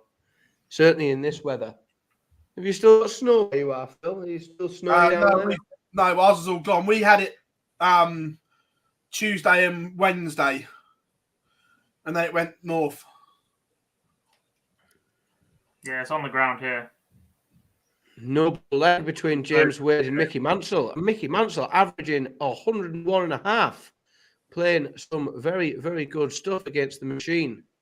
I bumped into Mickey at the Premier League in Dublin and had a brief chat with him. You didn't punch her? No. I was going to say, did he fall over? He clearly doesn't watch the show then. And he was saying his game's in a really good place and he's playing well, just not get outs. And you'll still call him out for being boring, you horrible ginger mass. Well, I'm not the only one. It's funny though. We've got a couple of noble legs there. So James Wade and Mickey Mansell playing a decider, as is another Irishman, William O'Connor. 5-all, another noble leg with MODUS Razma. Not quite setting the world alight in that game, but going all the way.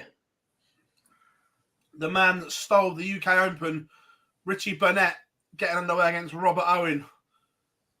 How good was it to see Burnett doing what he was doing on that stage? Yeah, proper. It was. We said the other night. It was right up until Andrew Gilding won it. It was the big story, wasn't it? It was the featured highlight of the tournament. Yeah. And had MVG won that final, Richie Burnett would have been the story of the UK Open. I think that would have been the big news. Oh, 100%.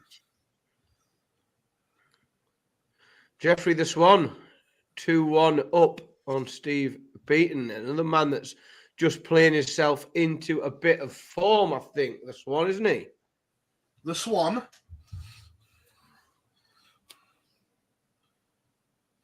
I tell you what, Ratajski was in cruise control on the stream, but Ricardo Pikachu, is just making life awkward now for him. Yeah, what was it? Was he 5-1 up Ratajski at one point? He was certainly well ahead. Yeah, 3 legs on the spin for Petrescu.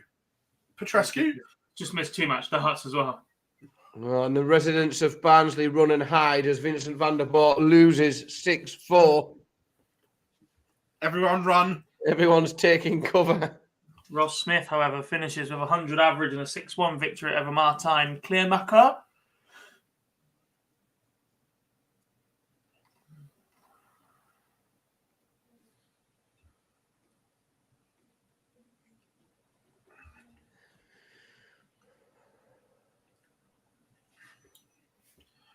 This game between Callan Ridge and John O'Shea looks very much like this is going to go all the way as well, as John O'Shea just takes out 64 in 2 darts, 4-all in this game. Callan Ridge throwing. Yeah, it's a really intriguing game, Dan, because I'm watching it on the stream. They've both been super strong on their own throw, but the other not really threatened to break at all. Yeah, it does. It just looks like going all the way for that exact reason, doesn't it? Mind you, Ridge opens on throw with a 95, but O'Shea comes back at him with a 137. Oh, I was just thinking if Callan didn't find a big score, O'Shea could have nicked the darts there, but Callan Ridge posts a big 140. And again, it looks most likely that we'll stay on throw in this one.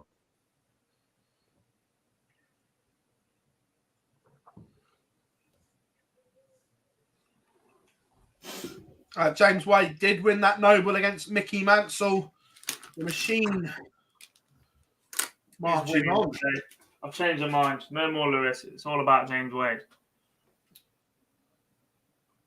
He's pied Lewis for Wade. Well, Lewis is out. Merv pied him, so I didn't have much choice.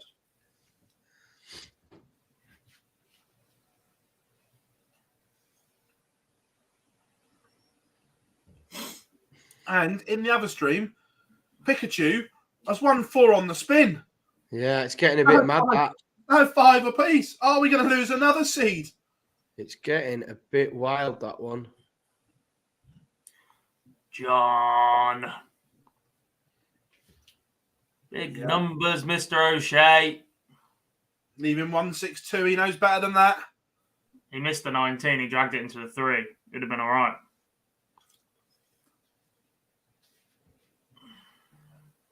Well, Christopher Ratajski can't find a treble with his first visit.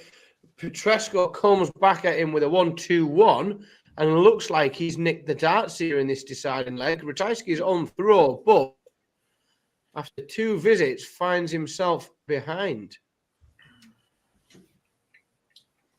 John O'Shea has found the break. Yeah, perfect 120. timing.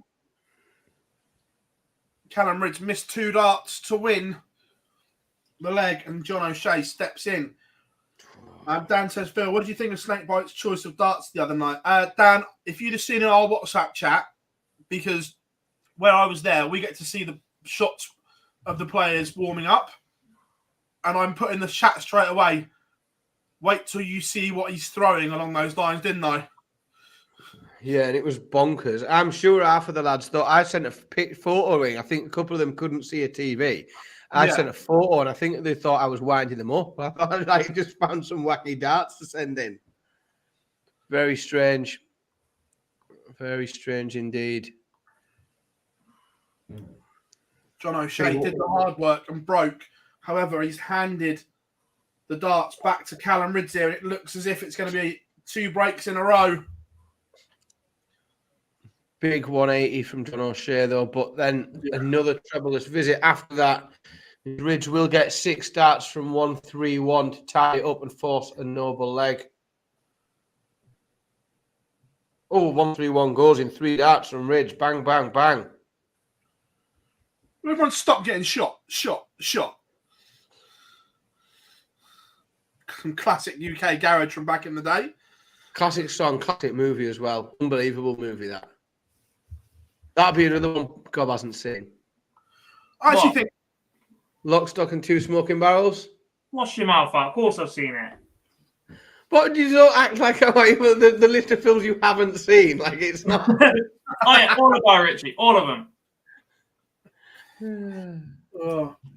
Any sort of film like that, it's got like overlapping storylines that you have to follow 6 million different things.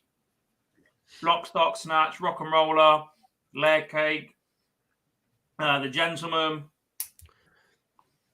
I watched The Gentleman the other week. I thought it was. I really enjoyed it. I sort of put off watching it for a while. I wasn't sure that I wasn't quite convinced or got excited by it, but thoroughly enjoyed it when I finally got around to watching it. Ryan, I was just about to ask him the same thing. I know it's a little bit before your time, God, but have you watched Trainspotting? No. Oh, my. Oh, I think John O'Shea's just missed a dart of the ball for the match. Callum Ridge will get 3 match darts now after 3 big visits from Callum. But misses them. I'll tell you how close John O'Shea's dart of the ball is, first of all. Oh, it clips the bottom wire, and we get the facial expression from the Joker. I think he thought that was in when it left his fingers.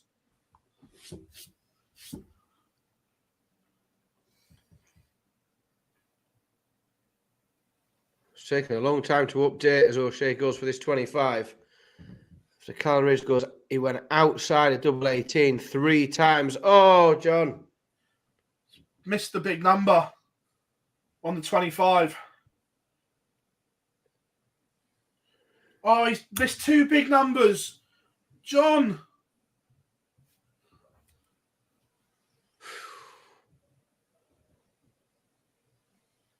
Oh, it's a catastrophe that at the end. Ridge Didn't comes get back, takes it out. from 25. Nathan Rafferty beats Robbie Knott 6-2.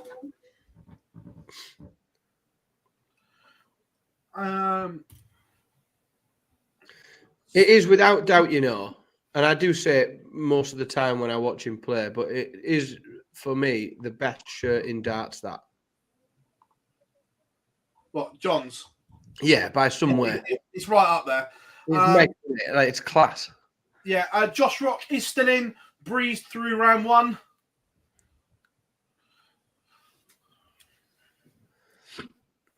Underway as well in a couple of the top 64 round 2 games.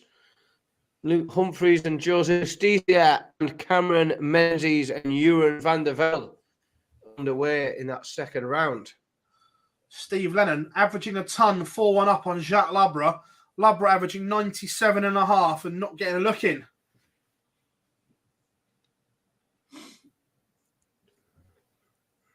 Both the Canadian tour card holders underway, both taking an early 1-0 lead. Matt Campbell 1-0 up over Bradley Brooks, and Jeff Smith 1-0 ahead of Rapid Ricky Evans.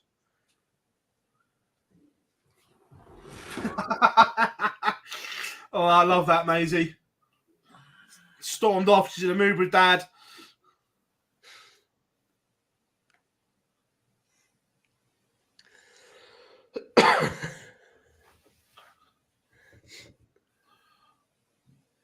Trainspotting is not the best movie soundtrack. Oh, I don't know. It's up there. Underworld Born Slipping is an absolute killer of a tune. It's not quite the Love Actually soundtrack, though, is it? Let's be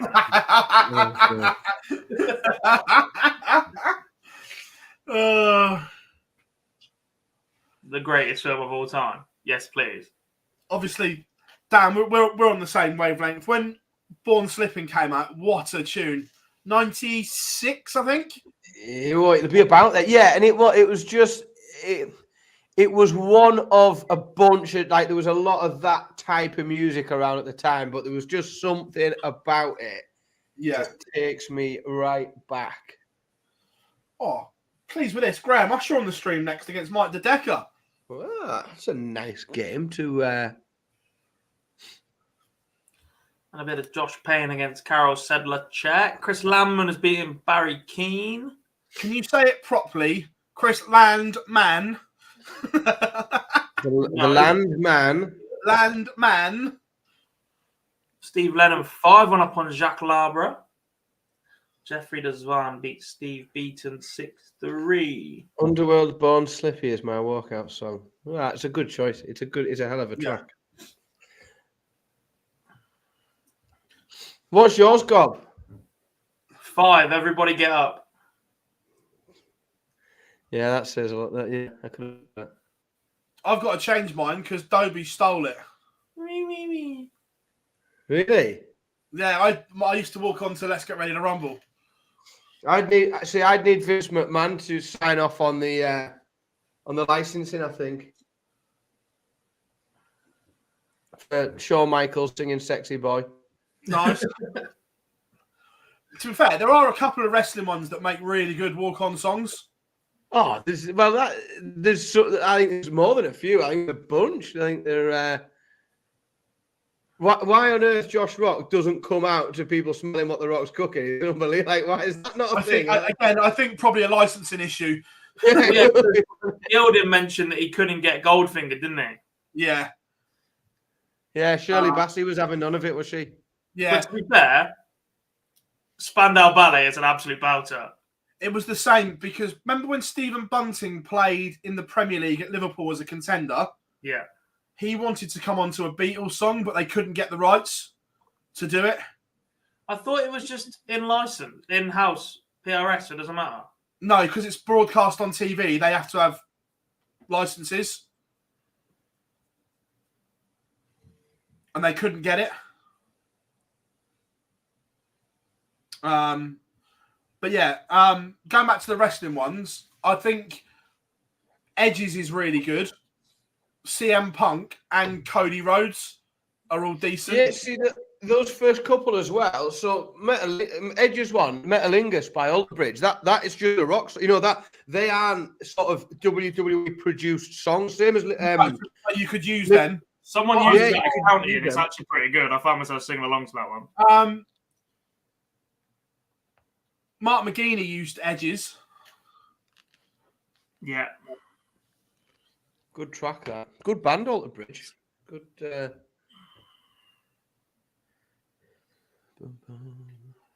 You'd love someone as well to come out to the Austin one, wouldn't you, with the music, with the glass breaking? Guess we should do that. Well, I've banged that. I've said it for probably 3 years now. The remix of "Cold as Ice" I can't. That is surely the best song possible for Gezi Price to come out to. That sort of early noughties remix of Cold as Ice is an unbelievably good song, and that'd be amazing for a walkout. Premier League nights.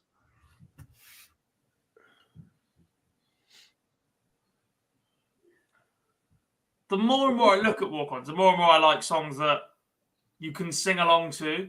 Like my friend at uni in the varsity match one year used When the Sun Goes Down by the Arctic Monkeys, and I was like, what on earth are you actually doing? But he refused to move until the beat dropped. So everybody was singing like, what a scummy man. Like, it was unbelievable. Yeah. And then when it dropped, he was straight up on stage, bouncing. The place went unbelievable.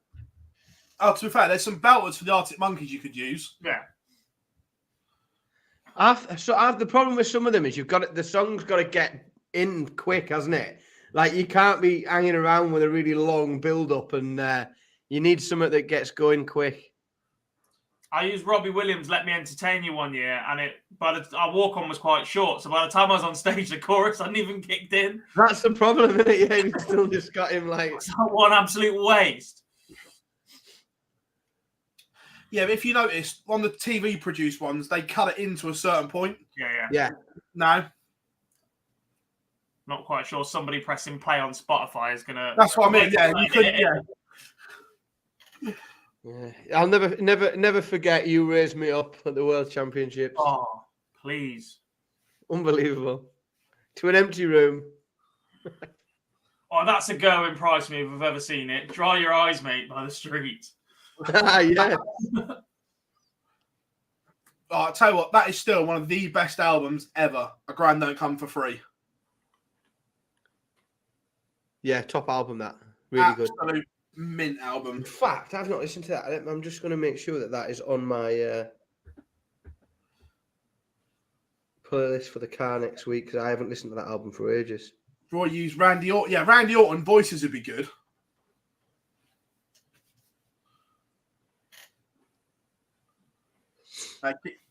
Gary Anderson, Jean Van Veen is underway.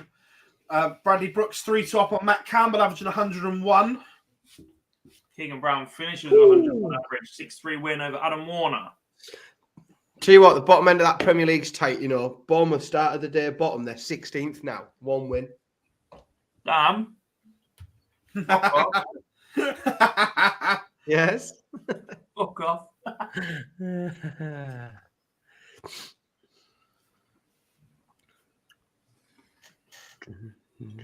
Cameron Menzies gets a break, averaging 108. Cameron Menzies. He's got that in the locker. Yeah, if he's shit. it now. Unreal, isn't it?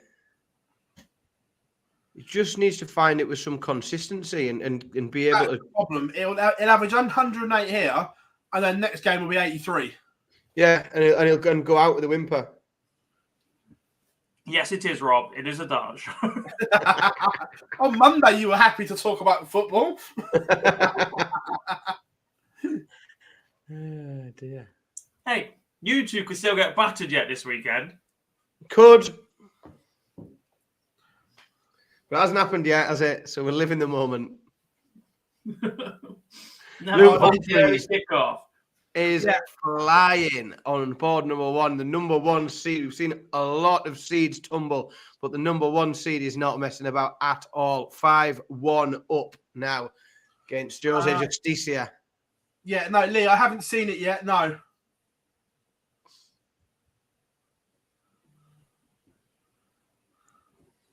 Great coverage as always, guys. You think the PDC?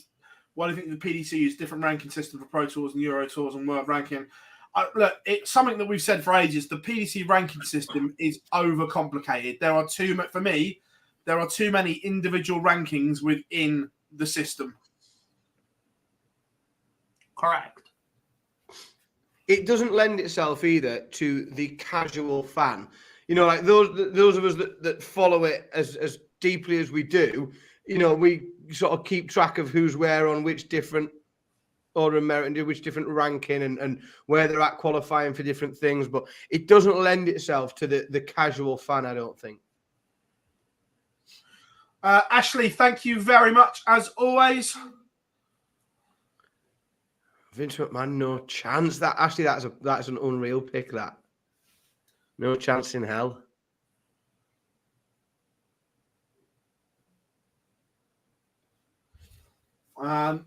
We said earlier, Dan, before you come on, I don't know if you had us on while you're eating, the fact that we've lasted longer than Gary Lineker. Lineker got cancelled before us. Yeah, what they don't know is we all three are doing match of the day later. We're the only 3 people left. Just to be clear, if the BBC are listening, I haven't yet declared myself not interested. I'm happy to do match of the day tonight. Don't worry. Not a problem. Oh dear. The darts ref has just tweeted. It's a screenshot of Luke Littler's social media.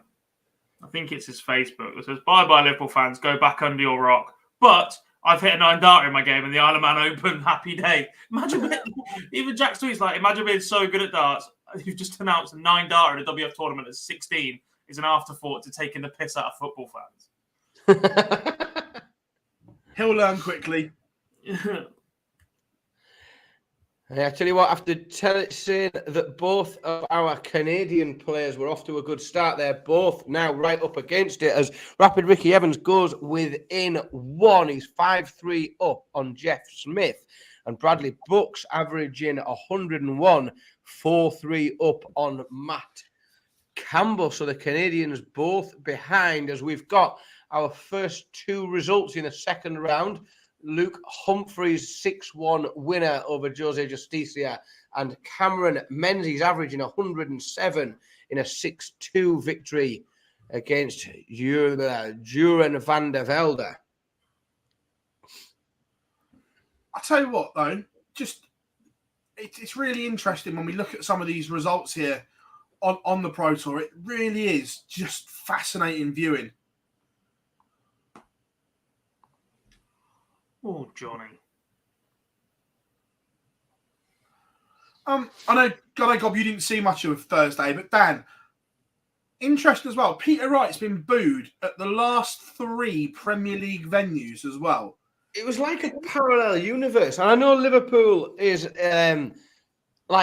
it can be an unusual place. You know, you tend like they will boo and cheer things slightly differently to the rest of the country sometimes. But it was genuinely surreal to see a crowd being really, really pro Gerwyn Price and Gezi Price getting loads of support, loads of cheers, and then people actively booing Peter Wright. Like really, really unusual. It's a strange. I'm saying, like you say, one off I can get, but he's been booed at the last 3 arenas, which is kind of unheard of. Yeah, it's odd, isn't it? Because, like, if we're honest, it's not like he's come out and said anything controversial in an interview. You know, he's not really done anything to warrant it, really. Nothing that's newsworthy. Well, that's a bit special, isn't it? Up on board 9. Jan van Veen averaging 117, drawing 2-2 with Gary Anderson, who's averaging 107. Ando wants 75 for a 3-2 lead. Or goes in 3. Sean Van Veen averaging 114 and getting beat.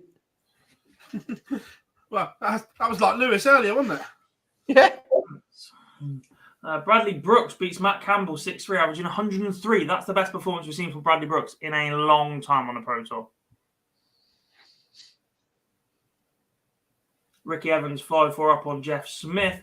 George Killington 5-4 up on Callum Goffin. Has Callum Goffin won a leg yet? Won a match yet? Oh, I don't think so. I don't think he has, you know. No, he hasn't. He is the only, of 136 players, he is currently the only man sitting on 0 in the Pro Tour Order of Merit.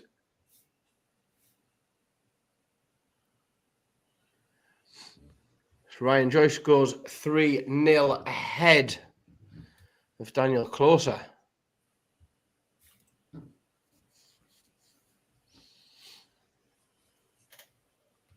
Gob, your WhatsApp's on screen.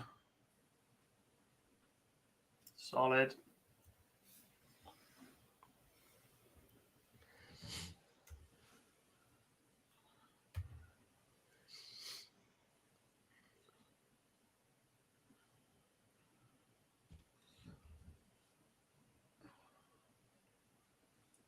Oh, has Jean Van Veen just blinked?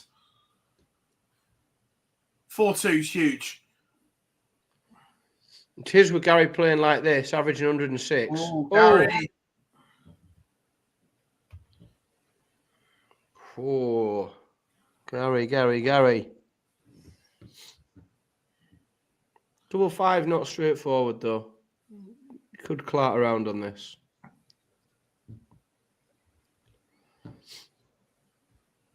And he does clart around on it. Gary will get another go at double 10.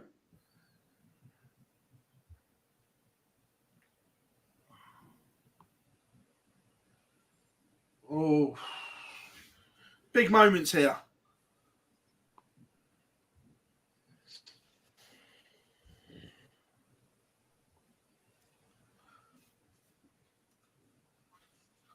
Hang on.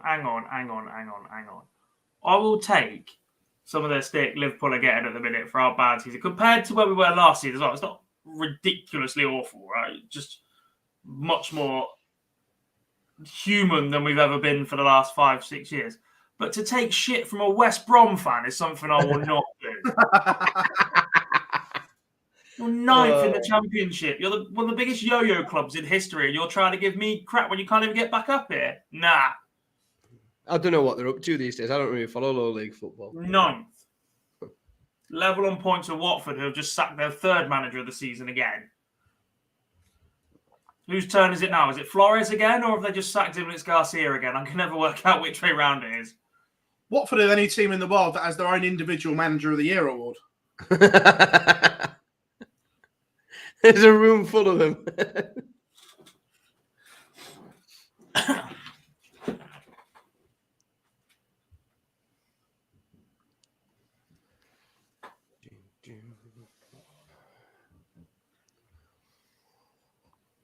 Gary Anderson looks poised to go 4-3 in front.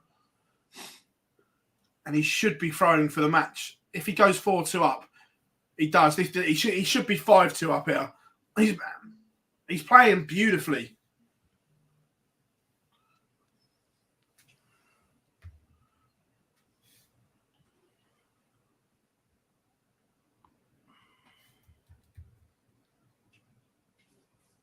Luke Woodhouse still playing well. 4-2 up on Scott Waits now.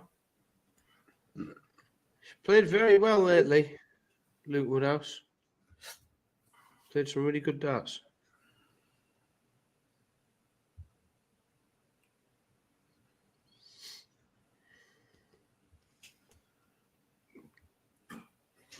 So I'm enjoying this scrap between Mike DeDecker and Graham Usher, currently 4 apiece. Yeah, I was just checking on that. I was just having a look at it on the screen. They are I'm enjoying this. getting right stuck into each other, aren't they? Yeah.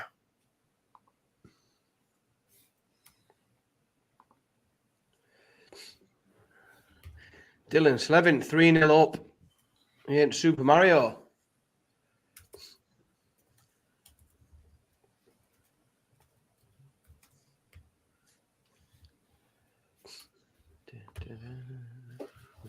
Van Veen looking to make it 4 apiece.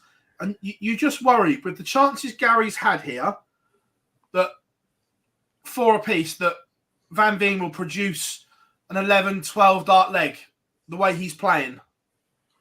I've lost track how many legs he's opened up. 1 treble or no treble then.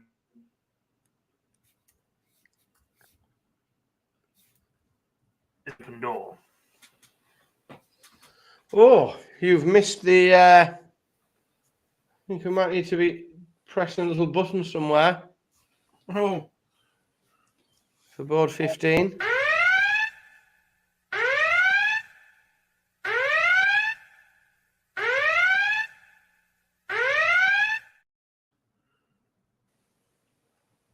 Ha! Beat it to it, Phil. Johnny Clayton beats Jules Van Dongen 6-2, 105.89 average for the Ferret. I'm not jinxing him today because I've backed him for everything for about the last 3 weeks. But the form is looking good.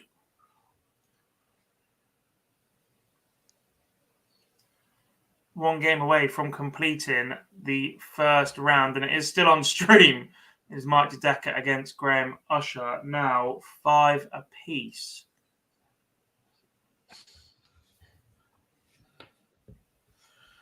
Lee says, would you agree, guys? Andrew Gilding never had to play anyone of any note before meeting MVG in the UK Open final? Yeah, look, he had a favourable draw. However, that's the beauty of the open draw. That's what the tournament is, isn't it? That's the point. That's what makes it the UK Open. The same as it is the FA Cup. It's drawn out and you just don't know. So he's beaten everyone that was in front of him. That's all you can do in a tournament. I did wonder what Gary had just done. It's on screen, but I wasn't looking at it. He's just taken out a 1-4-4 for 5-4. I knew he was trailing the leg. He must have done something because I looked up and he was 5-4 up.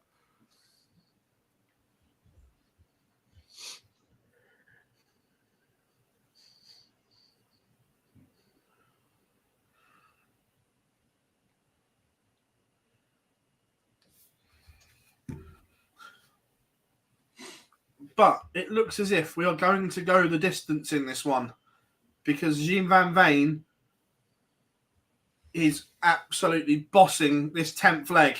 Scoring's been relentless on throw. Yeah. Luke Woodhouse beats Scott Waite 6-2. That puts him into the last 32. A lot to like about Luke Woodhouse's game right now, apart from his nickname. Let's be more adventurous than Woody. As Mike DeDecker closes out a victory over Graham Usher to complete the first round. Yeah, we did say it earlier. Luke Littler hit a 9 darter. This is it. This 501 points is going to tell us where Gary Anderson's game is right now. 60, yeah.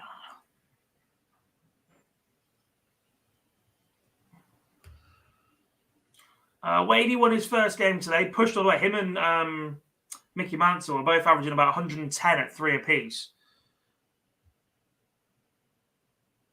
Hasn't played in the second round yet. Dylan Slevin 4 up on Mario van der Behada.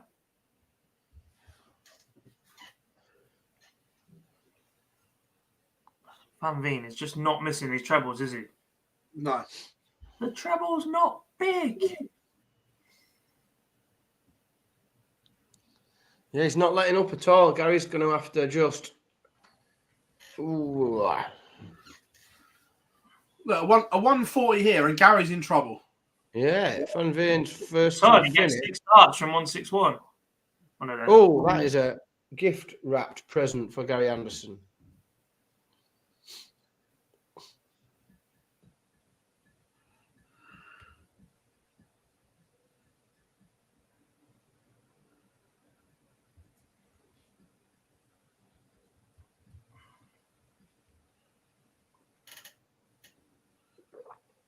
Big moments here. 82, 81. We said this would tell us where Gary Anderson's game is right now. And that tells us, everyone, Gary Anderson's game is in a very, very good place. Yeah, under pressure as well.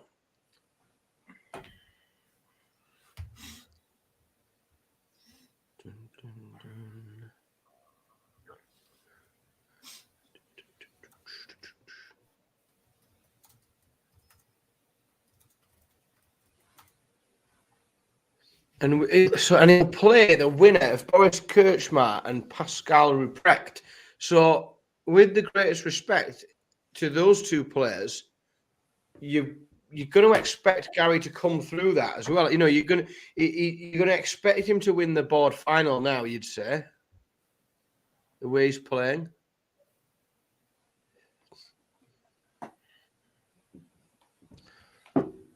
Ross Smith's having a great day today, averaging 105 again, 3-0 up on Jim Williams. Looked really, really good in his first game, Ross Smith, and he's carrying that form into the second round as Ryan Joyce gets a 6-1 victory on Daniel Closer. I like to look at the next game on stream. It will be Dimitri Vandenberg against Richard Vainsler. Oh, I bet he's going to wear that awful shirt as well. All good, thanks, Matt. Dan says, notice Roman has the Bulls logo on. Yeah, it was released on social media early last week. I think I saw it on social.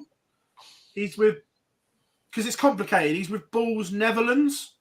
Because Bulls Netherlands and Bulls are different companies. Yeah. Early break for Barney. 2-0 up.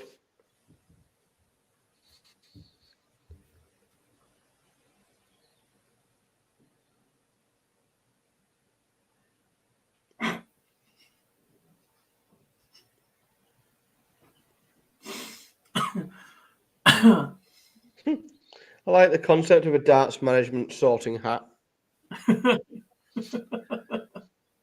It just amuses me, dragging everyone out to the front, putting a little hat on them. Yeah. Mac Elkin.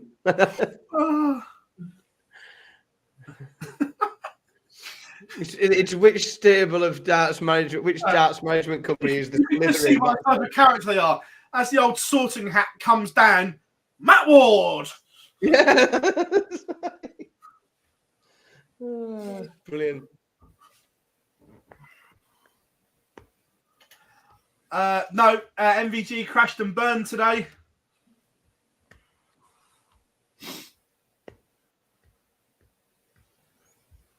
Darren Webster 3-3 with Nathan Aspinall fighting hard.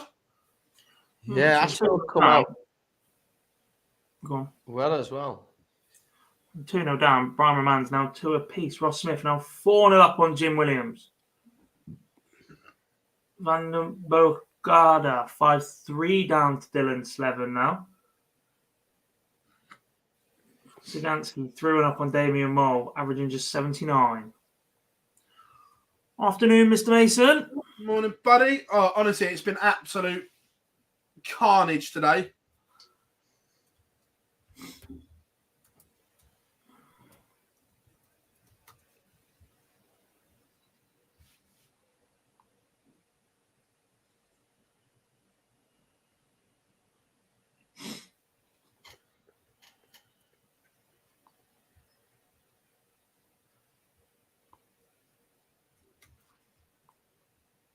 Absolute carnage.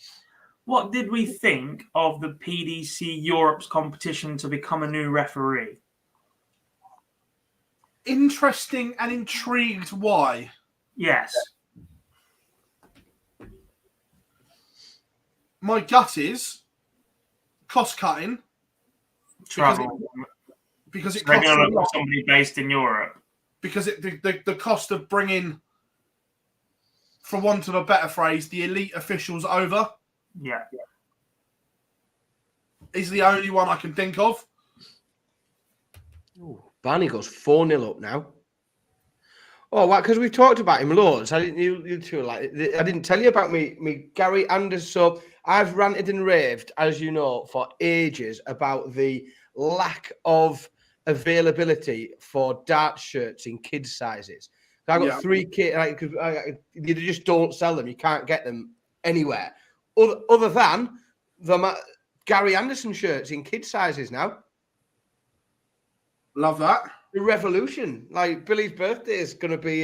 He's going to have to just support Gary Anderson now as the as Gary is the only player that's selling shirts in kid sizes. He's going to have no choice but to just be a Gary Anderson fan. But yeah, I was over the moon. I finally found a player that's selling shirts in kid sizes. That's it. They've got Mace on comms, so they've got to cut the officials.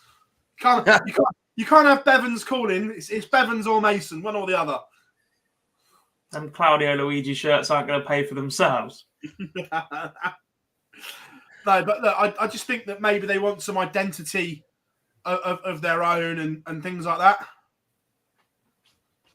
with the. Which is strange because the Euro Tour is the only place where they announce the names of the referee before each match or before a changeover of referees.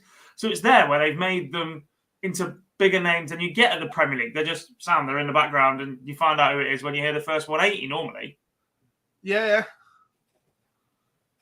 I have no issue with them announcing it. Barney 5-0. Flying.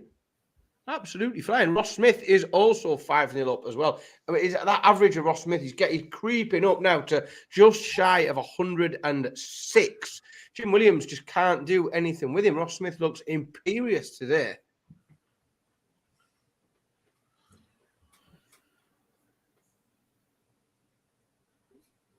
Boris says the same problem with shirts, but Fallon's fits Maisie. Shane, just tuning in. Any big upsets so far? Where do we start? Yeah. How long have you got?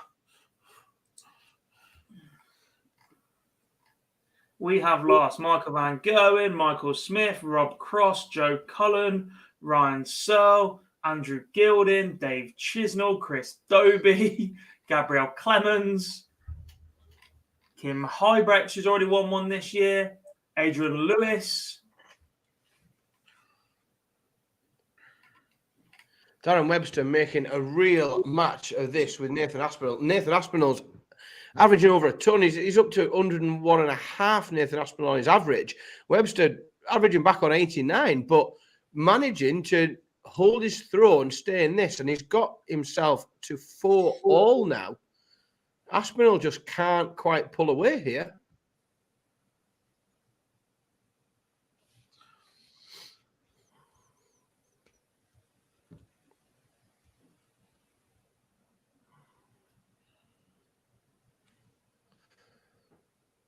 Another seed behind Danny Noppert. It's 3-2 down to Sean Wilkinson. Well, he's back again. What's the equivalent of us appointing Gerrard for West Brom? Is it Craig Dawson? The bagel has been served. Barney bagels. A Barney flavoured bagel. 6-0 victory over Lee Evans.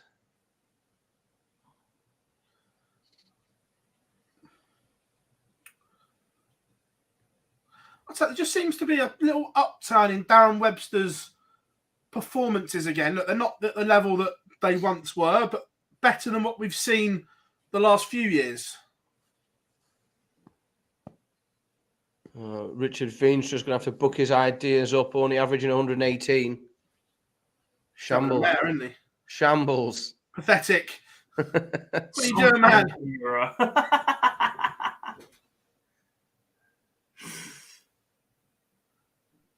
Richard Veenstra, I know he's been around. He's been on the scene for quite a while now. But there's a man that's picked up a tour card and seems to have seamlessly adapted to life on tour and is putting some superb performances together in these Players' Championship events. Just seems to be very, very comfortable in Barnsley, doesn't he? Yeah.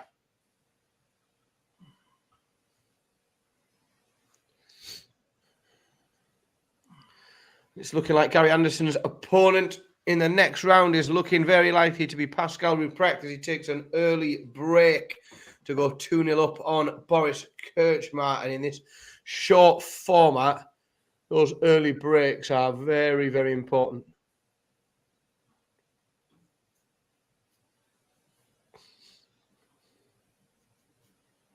Poor man's Chris Brown. Piss off, Jamie. You know, it could be a Van Dyvenbode day today, you know.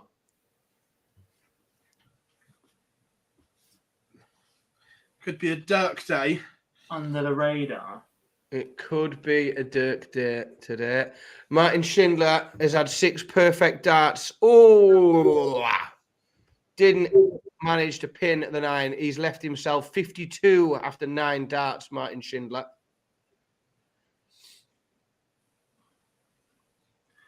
Nathan Aspinall has taken out Darren Webster, 6'4", 95 average for him. And on your streaming board, 2, Josh Rock completes the job on Brian Roman, winning 6-3. Martin Lukeman going 3-0 up. And Martin Lukeman is a man who looks like he's in good form today, doesn't he?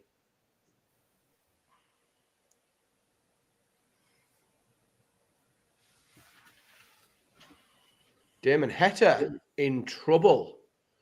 3-0 down, averaging 73. The number 4 seed is in big trouble. Someone's forgot to turn the gas back on. Yeah, he got off to a really good start as well, Damon Heta. Played great in his first game. A 6-3 win over Thibaut Tricot that we got to see on that streaming board. Hasn't managed to carry that level through as Ross Smith playing some really lovely stuff today. 6-2 winner over Jim Williams. Does that mean it's a Ross Smith, Luke Humphreys last 32? Oh, I think it does. It certainly does. Yeah, they board number 1, Humphreys and Smith. Wow, big That's game brilliant. that for a board final. Also, I don't mean this disrespectfully, but I'm staggered that Jim Williams is higher seeded than Ross Smith. It doesn't seem right the way that Ross has been playing for the last 6 to 9 months.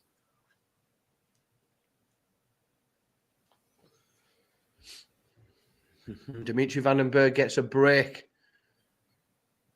of throw. No Cadby, unfortunately, Christopher. He is having visa issues, as is Christian Perez. Vandenberg pins 83 on the ball for 3-1. The issue being primarily that he hasn't got one. Yeah. And Damon Heta slips even further back as Danny Van Tripe goes 4-0 up against the Australian. Radek Sagansky moves into the last 32, 6-2 winner over Damien Mole.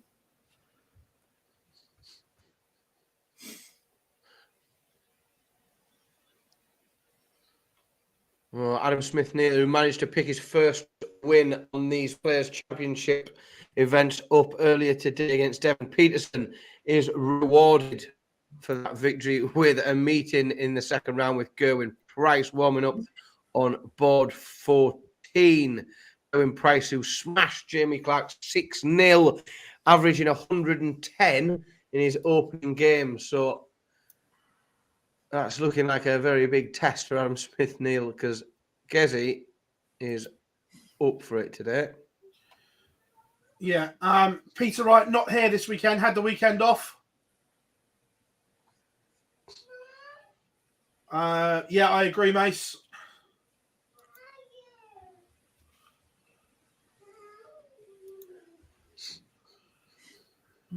Christian Perez is playing on the Asian Tour. He made the last 32 of event 1 and was beaten in the 128 of event number 2. 75, 80, 85, and then another 85.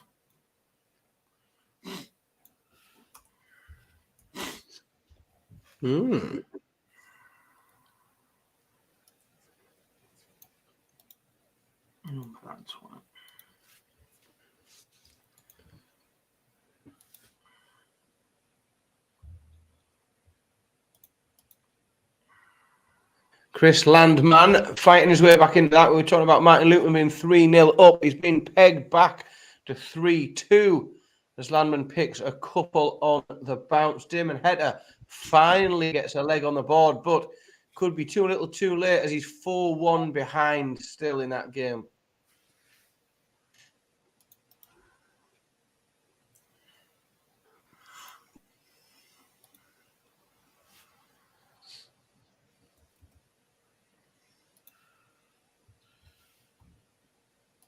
I don't know, Mace. I've got a meeting on Tuesday. So I will find out then, along with sales, etc.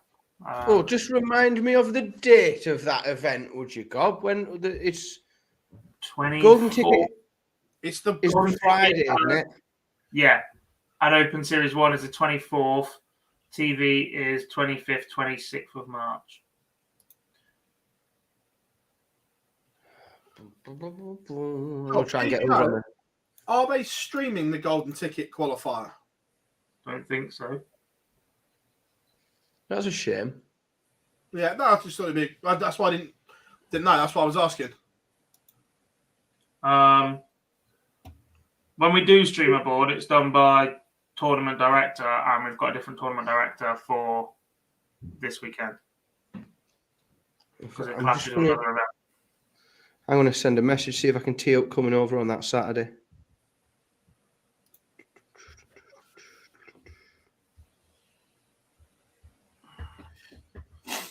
You're getting clearance from Mrs. S. Oh, see, what we'll do, is she's from Merseyside, my missus. So her mum and dad live in Southport, which is about 40 minutes from Blackpool. So what we'll do, we'll just whip over there, go and visit her mum and dad for the weekend, and I'll fetch Billy up to Blackpool, and we'll come on the Saturday. Is my plan. I just need to make sure we've not got anything on that weekend that's clashing. I don't think we do. Mate, all the Reading ones are qualifiers.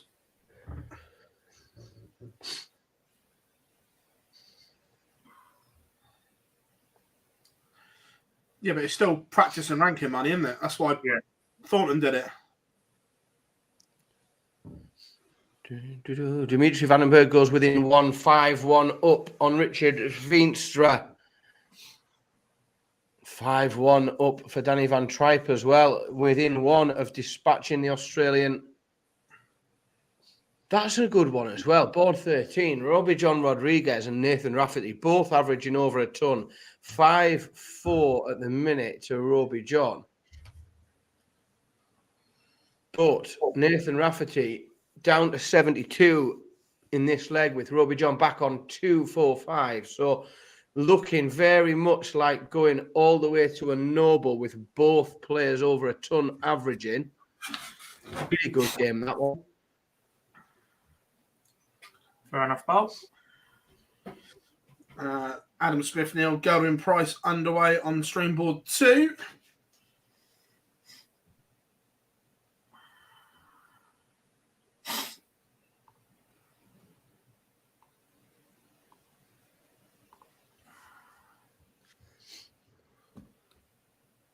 Damon Hetta trying to rally, but it's a long.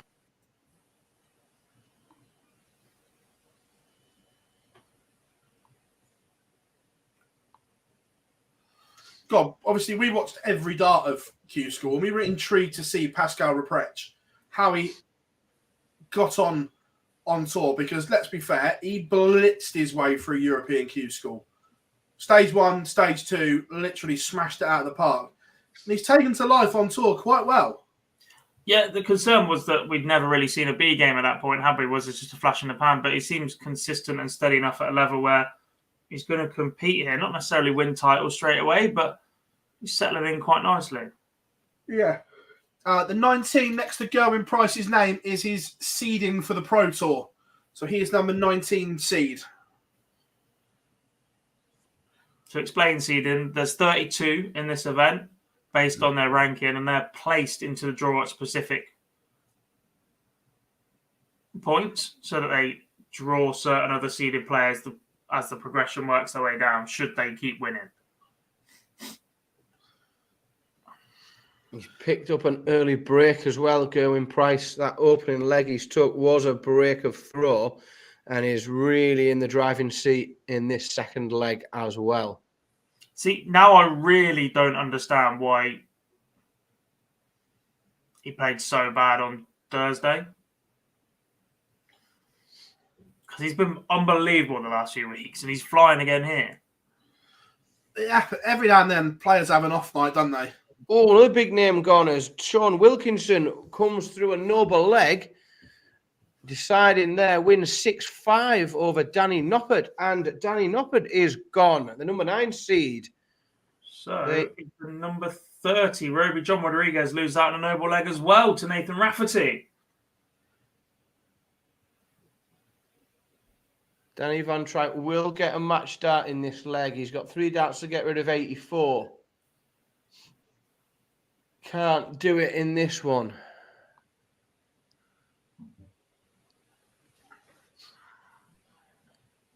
Bradley Brooks in the lead against James Wade.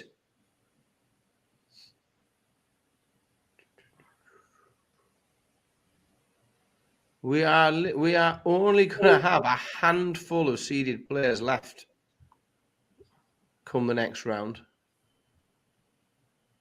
Literally a handful.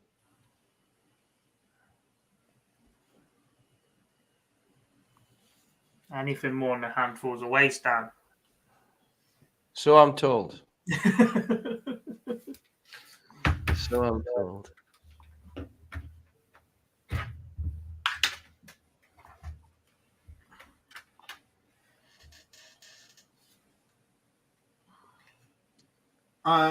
Yes, Matt, that is correct. If he qualifies for, so he's in 3 and 4, I believe, but then 5 and 6 he's going to have to try and qualify for, and then he's hoping to be back in the seedings for 6, 7, and onwards.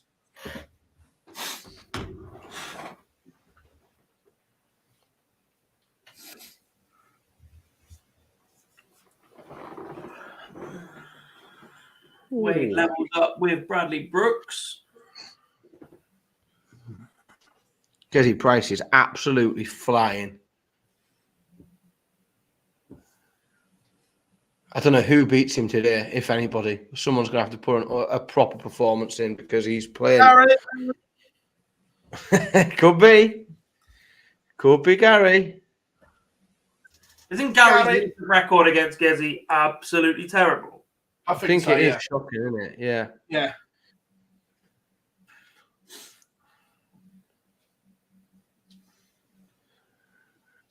I think, look at where are they in the draw? Would it have to be the final? No. Semi-finals, I think we could see that. Gary's board 9, I know that. Dan, that is one of the weirdest noises I've ever heard.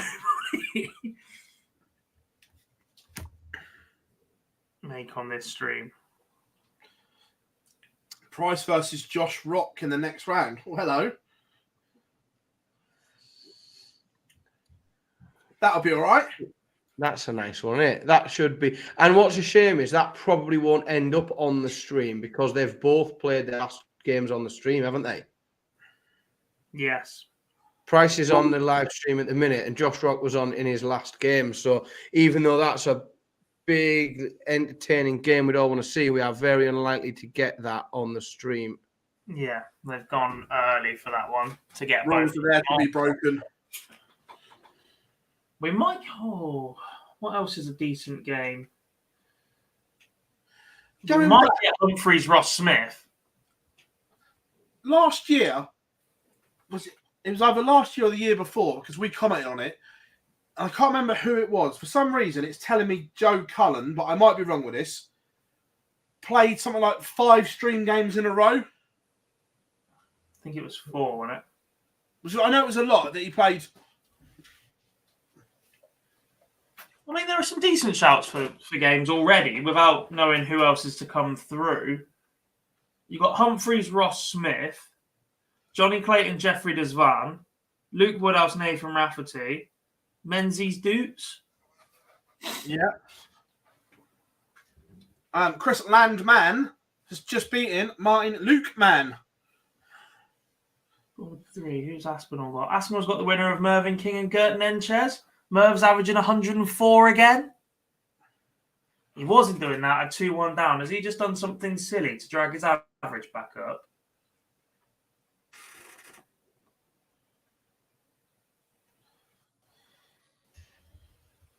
First Wade, yes, please.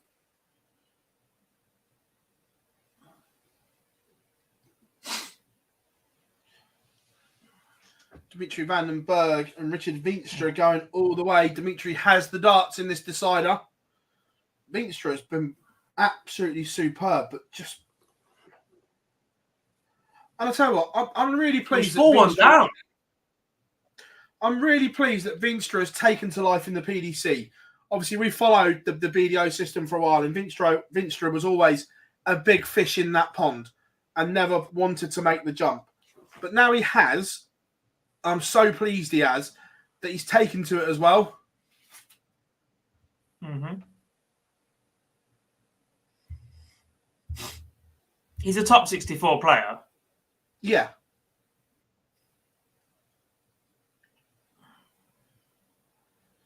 I don't think I've ever seen him angry or emotional on the hockey either, which I'm not sure if that's a good thing because he is quite, I don't know, he seems quite laid back in his approach. Yeah, yeah, agreed. So sometimes you question if it means enough to him, but other than that, Slevin versus Keegan Brown next round. We'll take a bit of that. Oh, Vince just missed Woodhouse two. Rafferty and Joyce Landman are warming up, so they won't be streamed. Vince just missed 2 darts at tops for the match. Yeah, thanks for that. While the stream's behind. Well, I've watched it on the stream. Oh. That's what I was telling you for. I've just watched him miss them. Well, mine's still behind.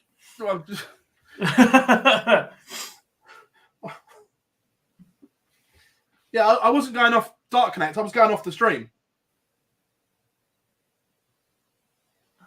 What's going on after that? Veenstra did not like that celebration from Dimitri. No. We saw it after Dimmy's first leg as well. There was a little bit of a fist pump and a bit more raw. Has he gone the other way? Possibly, but I don't mind that. No, but it seems the players do. Yeah, but they can't have it both ways. They can't be dissing him for his slow, methodical shit. And then when he goes that way... Tell us how you really feel, mate. I'm not saying that no one else... The match play last year, let's be brutally honest, it was like pulling teeth with no anaesthetic. It was a tough watch, to be fair, wasn't it? Let's be... And we're not saying he's not a good player or anything like that, but just to watch it... It was just a tough watch, wasn't it? With no anaesthetic.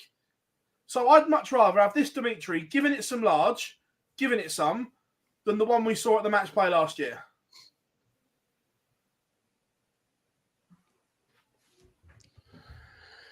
Six-one win for Price, averaging just shy of 103. He's playing very, very well today, looking very solid. Oh, Mike Dedeker. What's he done there? 136 average. 10 darts? 11. 11.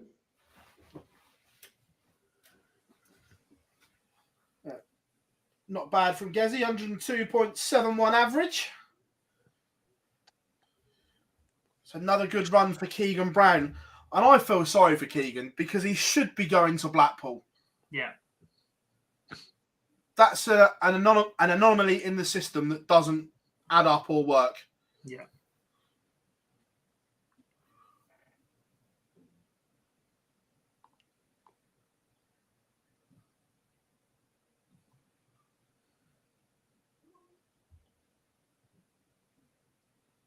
Jose de Souza against Steve Lennon. Where are we on de Souza, guys? That we all know that he had that 18 months where he was remarkable. But the last 18 months, he has been absolutely bang average. Now, and before he was good, he was bang average as well. Did he just have a too good or an 18-month spell that he was brilliant? And has he now reverted to type? Is this Jose's game? Or do we think there is another resurgence of Jose de Souza? There was a lot of behind closed doors in that, wasn't there? When that was going on, and when he was playing some of his best stuff, I don't think it's a coincidence that a lot of that was happening behind closed doors. And since we've gone back to crowds, but even his form on the floor, hasn't. And this is behind closed doors today, but that hasn't. He just hasn't been able to find it. He's clearly got the quality. He can throw the darts, but there's something there that's missing from his game at the minute. Perhaps more importantly, the question to ask right now is Steve Lennon still going by the nickname Scuba? Scuba Steve? Yeah. Horrific. Horrific. Forget Jose de Salza's fall from Premier League finalist and major winner. Is Steve Lennon still calling himself Scuba? That could be the worst nickname in darts. Have a look on the back of his shirt in a minute. It looks. Yeah, Scuba Steve is still on the back of his shirt. Scuba Steve. Which the one hard was hitting that? stuff here at Online Darts as we question people's nicknames. Where's that? Where is Scuba Steve? Is it Adam? Is it an Adam Sandler film? Is it Big Daddy or something? Which one's Scuba Steve in? I have no idea. You're not asking me a movie question after today. Yeah, I was going to say, I'm pitching that to the wrong audience, aren't I? Yeah. Oh, I tell you what was on the other day, and I was gutted because I only caught the last half an hour, 40 minutes of it. Ace Ventura, Detective. Ace Ventura Pet Detective is so my Great kids show. last night watched, and you'll remember this one, Phil. This will be a classic for you. But last night the kids had pizza and they watched Who Framed Roger Rabbit. Yes. That was their movie night last night. Yes. Amazing film. What a film. Proper good stuff. So we've lost in the last few minutes. We've lost James Wade and Stephen Bunting as the seeds continue to tumble. When did that happen? Bradley Brooks. Place. Bradley Brooks 6-3 win over James Wade. A bit of the ferret on against Jeffrey Desvan. George Killington averaging 109 is 4-2 up on Mensur Sulovic. Yeah, he's come from behind. Mensur was 2-1 up, so he's done 3 on the bounce there, George Killington, because he was 2-1 behind. Mensur came out, started the game really well. What's going on here today? No, Ricky Evans 3-1 up. Another seed in trouble there. 3-1 up on Manas Rasma. Callan Ridge levels with Mike DeDecker. We have a Desmond on board 5. Get over 2-2-2. Warming up, Gary Anderson against Boris Kirchmar. Go on, Gando. Oi, What? any more of that impartial crap and we'll have you booted away like Gaza. Hey, I picked him to win today. Of course I'm cheering him on. No, we are neutral, impartial, and that breaks our rules.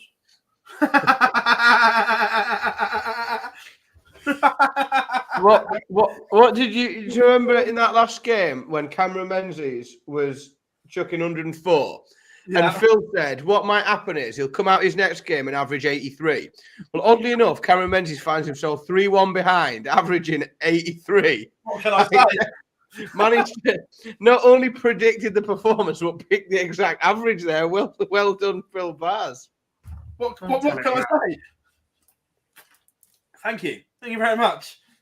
Ian White is flying, mate, and I don't really get where it's come from. I know he had troubles with lockdown, then struggled to get back into form. Did he have an operation recently as well, or have I made that up? I'm not sure recently, but he did have one. It may have been during COVID times. He's looking good today, though. His opening game was really solid.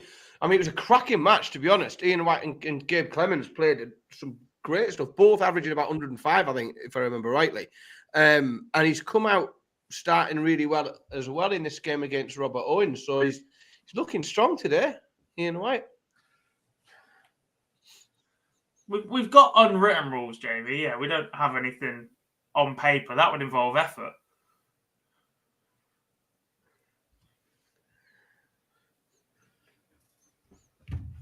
We ain't about that life.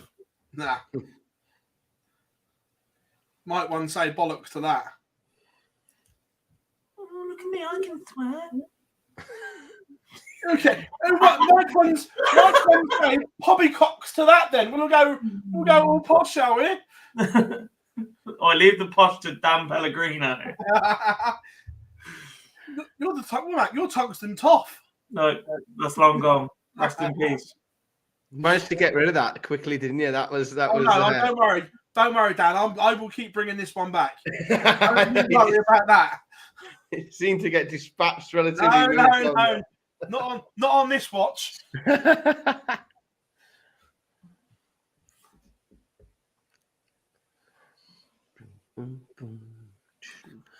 Well, it's a hell of a game, that, isn't it? Warming up on board 14, Josh Rock against Gerwin Price. And it is a shame that one's not going to be on the stream board. Stream No, board. but do you know who is, Dan? Do you know who is?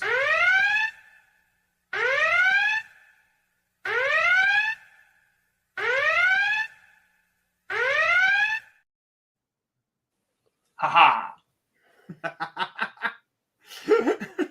Where's Jar when you need him? At the moment, he's currently replying to Raymond Van Barnabas fan mail.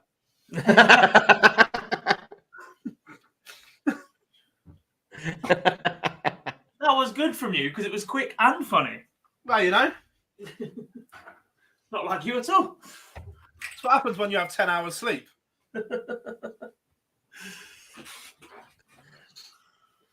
Cam Menzies has picked himself up. He was, as we had a bit of crack, 3-1 behind there. He's managed to win 2 on the bounce, level it up against Kevin Dutz. 3-3 that game now. Menzies just lifts his average.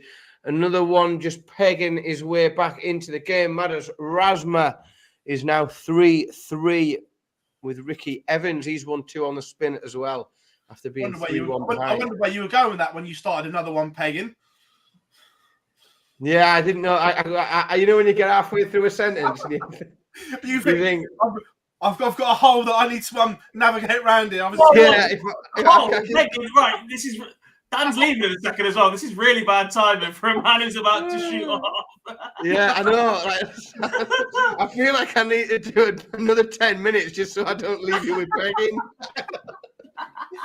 Oh, the show's descended into absolute chaos on Saturday afternoon. Right, Mervyn King's been beat. Let's talk about that. Dear me. And just think Lineker got cancelled and we're still here. Yeah, this is it.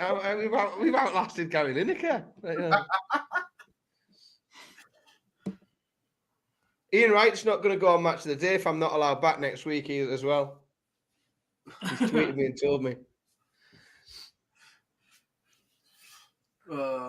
Menzies in the lead now. He's gone to 4. He's come from 3-1 down to 4-3 up. His average is steadily increasing as well. And another man whose average is steadily increasing, Jeffrey Deswan, was 2-1 up on Johnny Clayton. Johnny Clayton now 3-2 ahead, averaging 108. Johnny Clayton all of a sudden has gone through the gears there into a commanding position. The ferret is on the march. Ian White re-establishes that break of throw 3-1 up on Robert Owen. Dylan Slathen underway against Keegan Brown.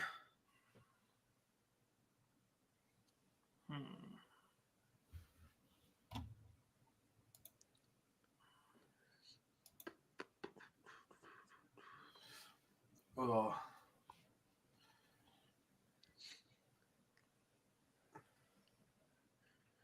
This is a tight one between Callan Ridge and Mike DeDecker as well. It's on throw at the minute. Ridge throwing to try and level it up. He's left himself on tops with Mike DeDecker back on 1-3-1. So if DeDecker can't take the 1-3-1 out, Callan will come back with 3 darts for 40 to take us to 4-all. But very, very tight, this one.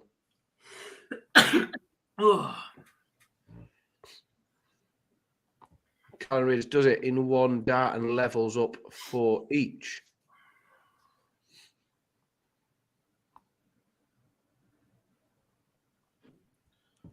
I'm just wondering, Gob, is this Gary Anderson game against Boris Kirchmar being held for Streamboard 1? No, because it's warming up. Yeah, but it's been sat there for ages for no reason. Yeah.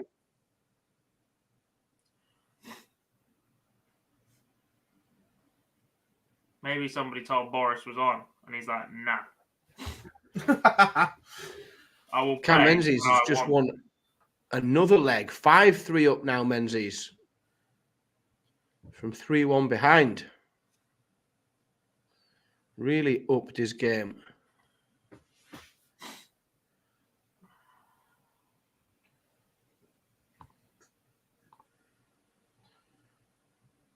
It's an absolute top tussle here between Clayton and Deshwan as well.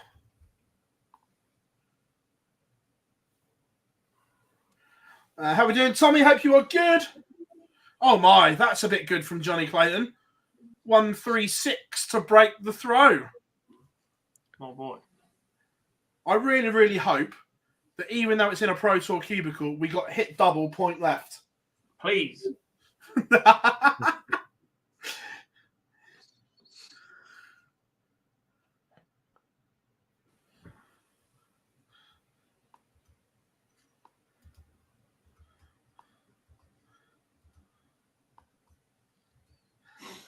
Callan Ridge within one now and throwing for the match.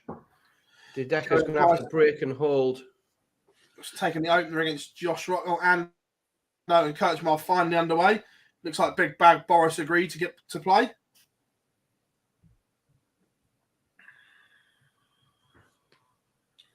$12 dart leg for Gezi. What's Josh at? 371.31. Oh, he's left 8.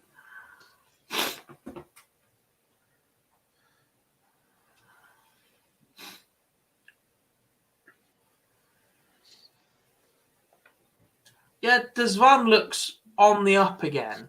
Is he practicing with Barney again? I think so. Oh, Mike Dedeker had a chance there. Pinching the darts from Callan Ridge. He was down to 181 after 9.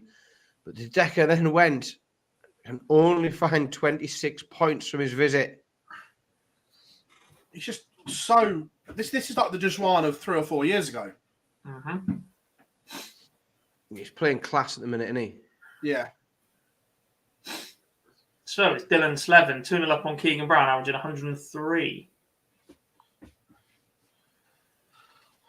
And I'll tell you what the joy is of this is the fact the averages and the performances we see from Dylan Slevin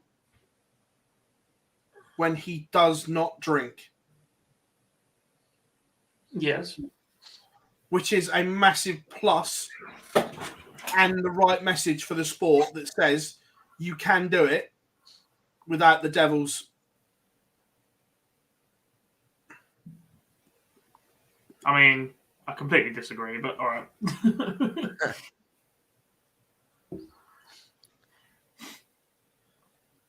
You might have stood at this level, but TV, big crowds, etc. I refuse to believe that even a couple just to settle yourself is not beneficial. It always will be. Half past 3 on a Saturday. I think I might have to be having a couple to settle myself, I think. About that time of day. Big session coming up, Dan? No, nothing exciting. I went out last night.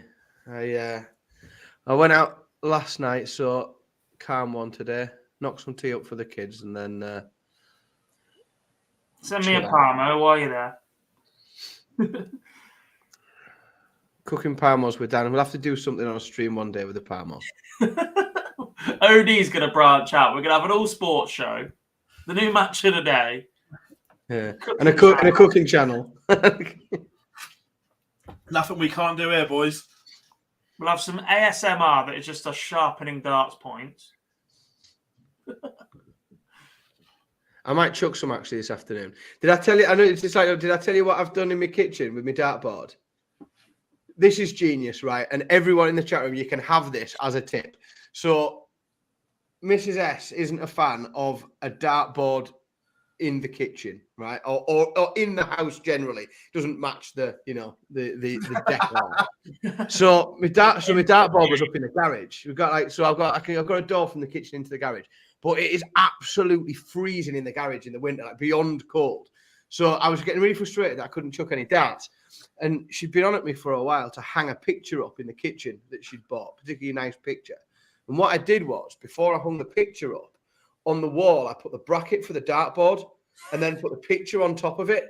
So what it means is now, whenever I want to play darts, I can just take the picture down, and behind the picture is the bracket, and I just put the board up. It's ace. It's like unbelievably, like, so it doesn't stay up. It can just be hung every time I want to chuck some darts about. And if you miss the board, it's hidden by the fact you put the picture up over it. Yeah, exactly. Yeah, it's like it hides all the holes in the wall, and the picture goes up and everything. Dan's top tips. We are going 25 right, on that note, double 9, single 3, double 2 for the first leg. On that note, I'm going to leave you to it, gents. Pleasure as always, Dan. Thanks, everybody. See you later on. Catch you in a bit. Bye, Dan. Johnny needs a big visit here. Do you know what I need? Lunch. Oh, go on, Harry.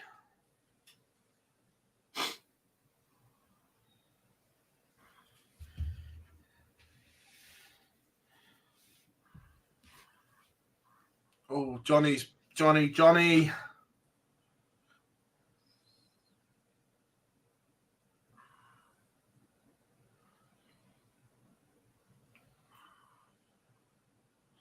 Are we taking bets on what he leaves here? Wow. Oh. No, do you know what's happened there? He's switched into the treble 7. Yeah. That wasn't bad counting. That was great counting. It's just poor execution. Yeah. Big number. Good sir. Yeah, instead of making sure the big number, he's chased the treble and gone the wrong side. But that'll hurt. Deshwan should get a match start here, if not 2. 10 points lower in the averages. For the win. Jeffrey Deshwan beats Johnny Clayton. Gerwin Price 4-1 up, averaging 107 right now. Gary Anderson levels up. He's also averaging 107. Are they on a collision course? Tasty. It's going to have to be Aspinall Nentjes. Nentjes.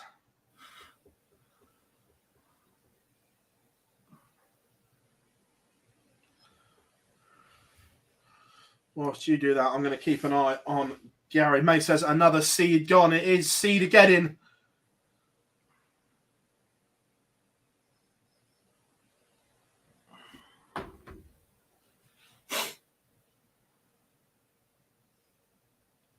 Ratajski with a 12 dart leg to open against Sagansky. We have an all Poland match again.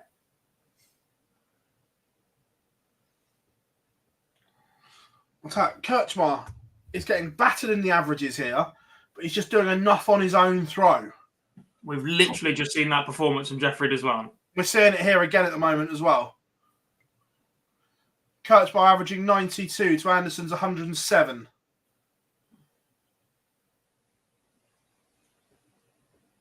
What game was just on streaming board 1? Jose de Souza and Steve Lennon. That was the last 64. Humphreys, Ross Smith, board 1 next, surely.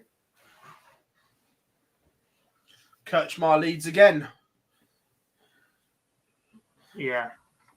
That'll be the next board on. That'll be the next streaming board on 1, James.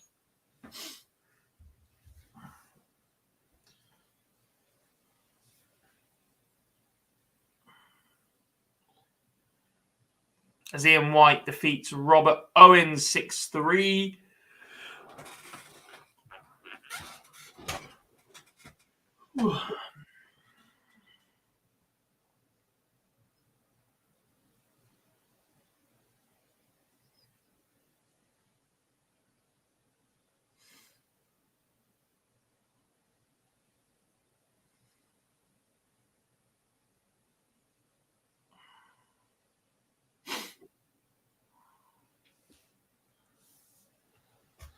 Gary Anderson, 140, 140, 140, 81 after 9.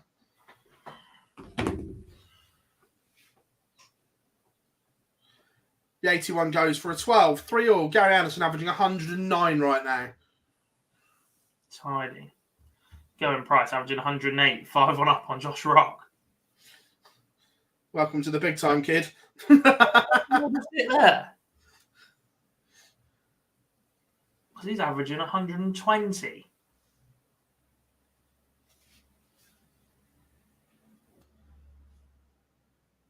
$12 on a 13.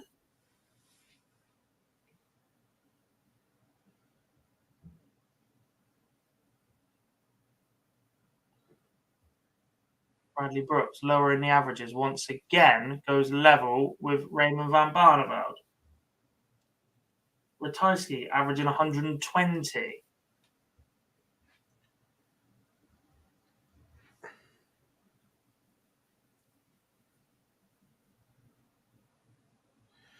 Oh, this is a bit good from Gary. He's made an assault on the Kirchmar throw here.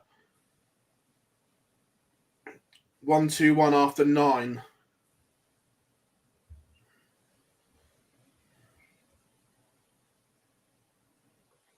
Nathan Rafferty knocks out Luke Woodhouse. 6'2", 89 average for Raff, 90 average for Luke Woodhouse.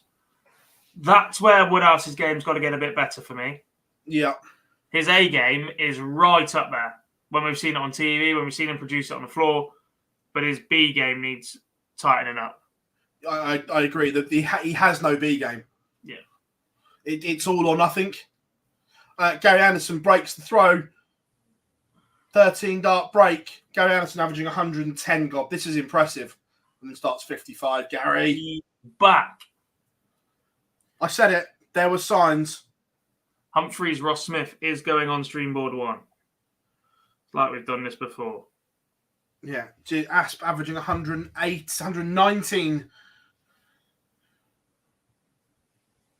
Something in the air in Barnsley today.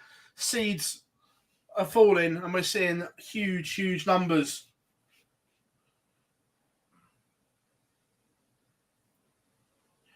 When it got weird, the conversation, there's a fire in Gary Anderson I haven't seen for a long, long time. Yes. Oh, Gary. Leaving 169. 8 now. I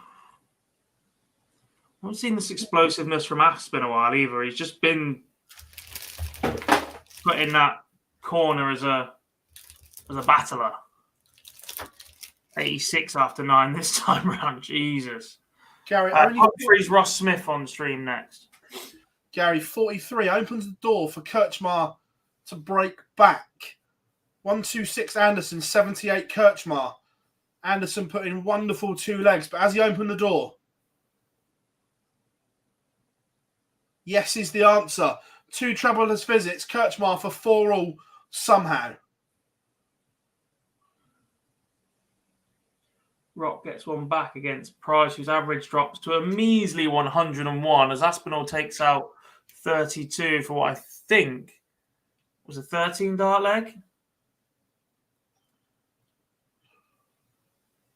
Gary Anderson has missed 2 darts. And somehow Kirchmar is level at 4-all. I genuinely have no idea. Not level is Chris Landman, who's just beaten Ryan Joyce 6-3. 14 that last leg for Aspinall. He's slipping.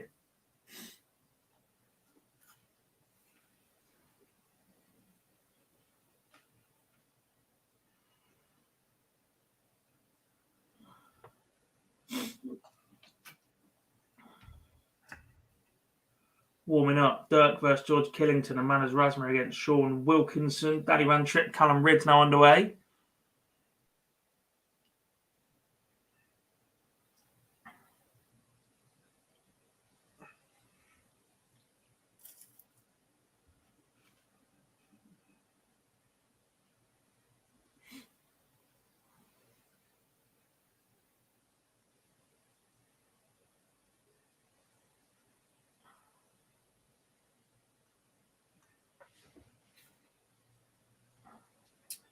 Kirchmar 201, Anderson 204. He couldn't, could he? Oh, Aspinall. Yeah, Ratajski against Sagansky, both averaging 109, currently 3-2 to Christoph in that one. Anderson's left 64 after 12. Will he get a go? Kirchmar 106. Kirchmar has missed a dart. Anderson to break again, 64. Misses a dart. Somehow, Boris Kirchmar is going to lead and go within one if he hits double 4. Oh, he's missed. Is that the opportunity? Gary Anderson now in the bottom left-hand corner of the board. Double 16, not somewhere he finds himself too often, but it goes. This is something that I've noticed, Gob, this year. Since he's been practicing with Searle, we've seen him hit it on TV more. He's more comfortable in that bottom corner than he's ever been. He is. Talking of comfortable, did Gerwin Price just get a little too comfortable? Because Josh Rock is now 5-4 behind. Price's average has dropped below the 100 mark. And we did have a result there for, I think, Keegan Brown. Keegan Brown beat Dylan Slevin. Wasn't Slevin 3-0 up, maybe? I think so. Again, experience there. Slevin will learn from that. A brilliant, brilliant talent. 13 dart opener for Dirk van Dijvenbode as we are about to get underway between Luke Humphreys and Ross Smith. Both players have been sat down for a long, long time. Is this a first look at Ross Smith's new shirt? Yeah, we saw it at the UK Open, and I'm not a fan. I don't like it. You might have. I didn't. I'm not a fan. And his old shirts were designed by SDG. That's the one. And obviously, these have been taken over by Unicorn. And with the greatest of respects, it's drab and boring. Gary Anderson wins it with a 12 dart leg, 3-140s, 81 in 3. Gary Anderson averages 105 to beat Boris Kirchmar 6-4. Gezi beats Josh Rock 6-4, finishes with 100.9 average. I think that means that last leg must have been a 14 to knock out the Northern Irishman. But yeah, going back to my original... Aspinall wants tops for a 6-0 win. Obviously, as part of his agreement or his sponsorship deal with Unicorn was they do his shirts. Yeah. I just don't like it. It's... Ugh. There's nothing to it. Gold's a bit weird colour. Gold never, ever translates to shirts or material or designs or pictures the way it should. No, I'm with you. Aspinall's average might just take a bit of a tumbling here.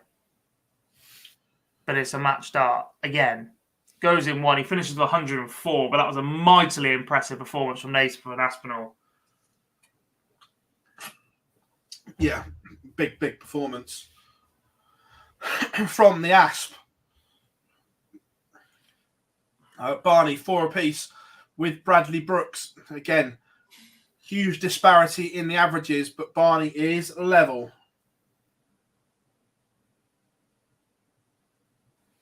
Just having a look at, trying to get a close up on Smudge's darts to see if he's switched to a Unicorn dart yet or if he's still throwing the old ones.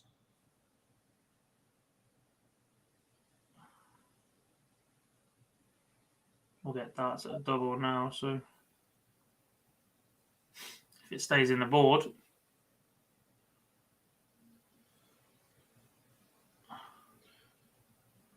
Slap bang in the middle of the bullseye, whatever he's throwing. Well, we didn't get a... They looked newish to me, as in it might just be a new set of the old dart, yeah. But they looked new. They had that shiny glint on them, like new sets do. We're going to have to put this game on because it's absolutely blistering. I know there's only a couple of legs left.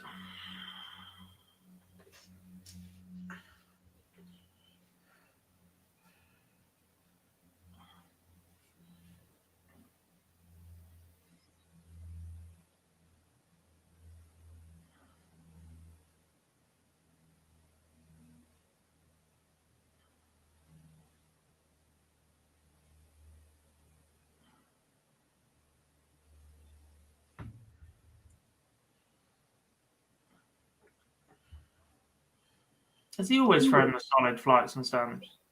What, Ross Smith? Yeah. Can't remember. I think so. Or certainly for a while. Mm-hmm.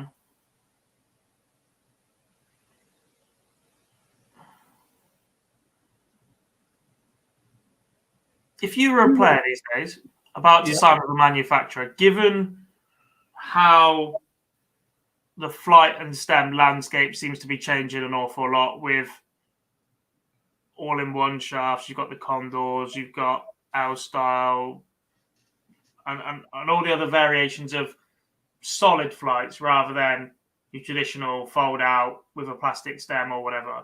As part of your deal, would you leave that end of your dart completely up to you, as long as if you did throw something that was available in your manufacturer's range, you chose to throw that? Correct, yes. It might have been a long-winded way of saying it, but... No, I get what you mean. No, look.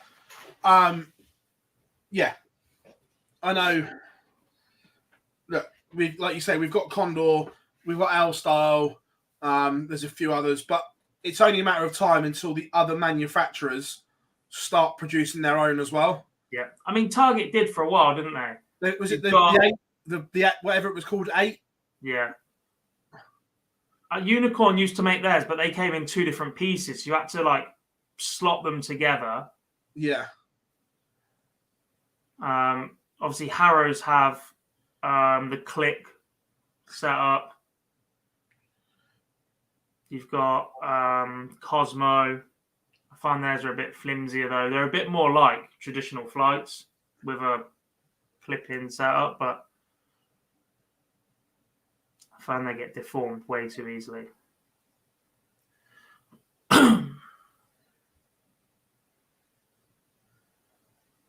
But I guess there's only so many ways you can make that system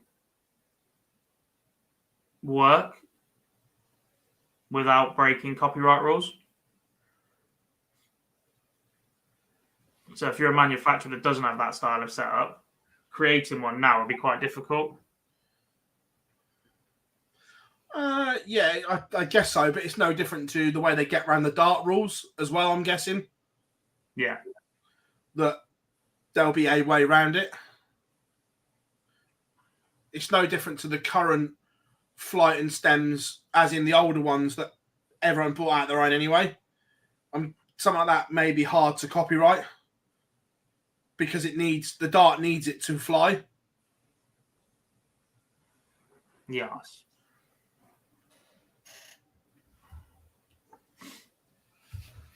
Right. Ross Smith has got another dart at double there. Let's have a... He looks very uptight and nervous, Smith. No, they look like his old darts, to be fair. I've had a close-up. It doesn't look like he's throwing unicorn equipment yet.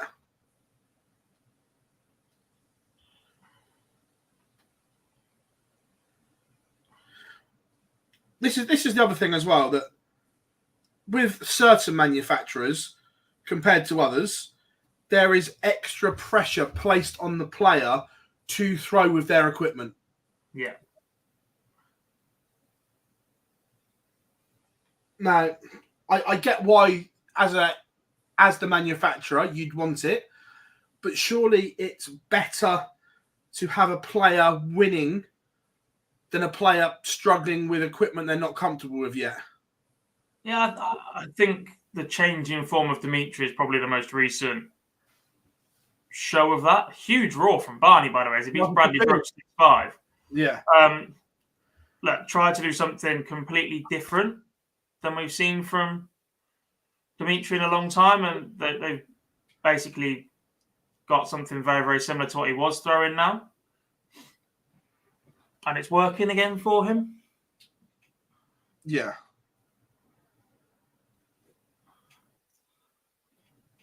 Do you think the stem will ever become part of the barrel machined along the way? Probably not, because of the weight and cost. I've seen points machined. I used to throw the Colin Lloyd Pures where they were all in one, but never the other way around. Radek Sagansky defeats Krzysztof Ratajski in a last leg decider. Ratajski led that match, although it was either level or Ratajski leading right up until the final moment but he is defeated by his compatriot. Superb match, 99 average, played 102. Very, very tidy indeed.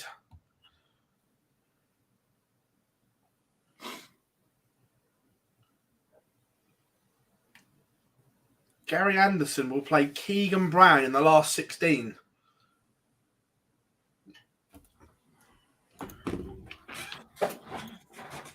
I think that one might be streamed. Gando's making a move, isn't he?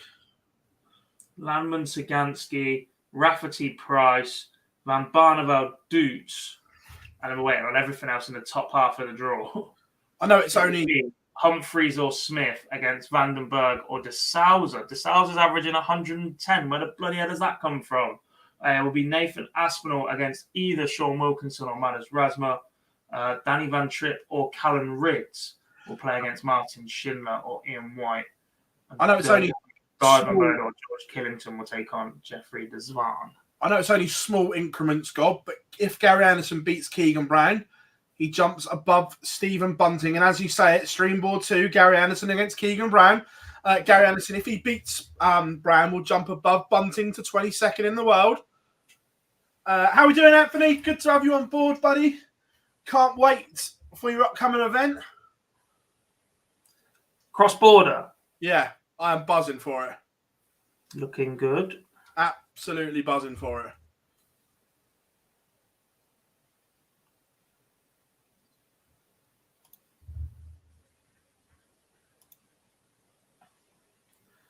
Jamie, I was surprised it took Peter so long to get the big short barrel darts out before Thursday. Since he won with them, will he just tweak them for next week? I don't think so. I think he will have just got edgy, throwing straight barrel darts constantly, and he needed something to completely change up because he's lost his head with them. Give it 2 or 3 weeks. You might see the Whitlock style darts for a week with the scallop at the back and whatever. Then he'll try something else, and then he'll go back to straight darts towards the back end of this Premier League.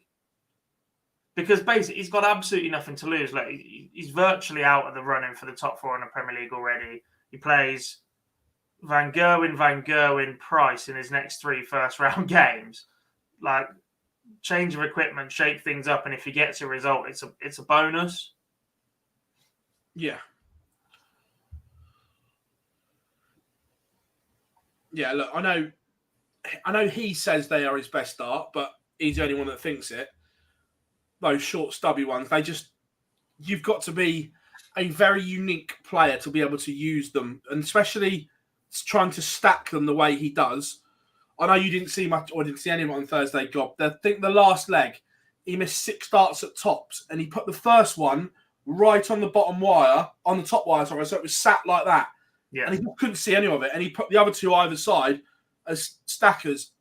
He hasn't got that eye, I don't think, to be able to stack them the way Phil used to and everything like that. Yeah.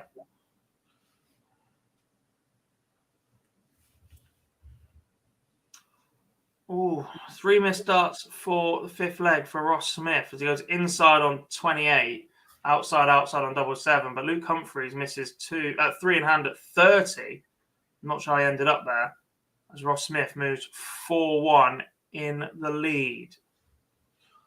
Oh, James, I'd actually completely forgotten about that, and I'm glad you've brought it up. Oh, Raymond back for the match play. Yes, please. And I believe, didn't Barney do the double? He's qualified for the next 2 Euro tours as well. Potentially. I think he did the double last time out.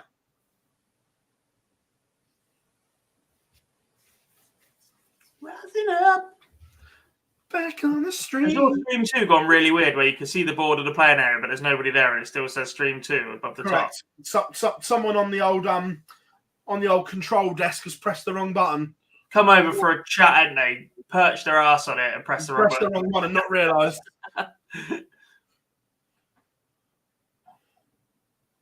Come on, boys. Press the button.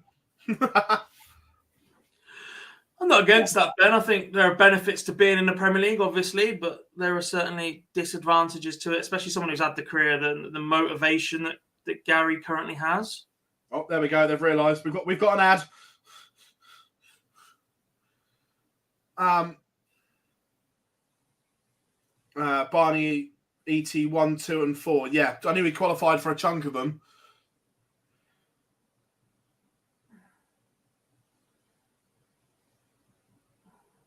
So then the next one, then a break, then the one afterwards. And the qualifiers for 5 and 6 are Monday. Yes.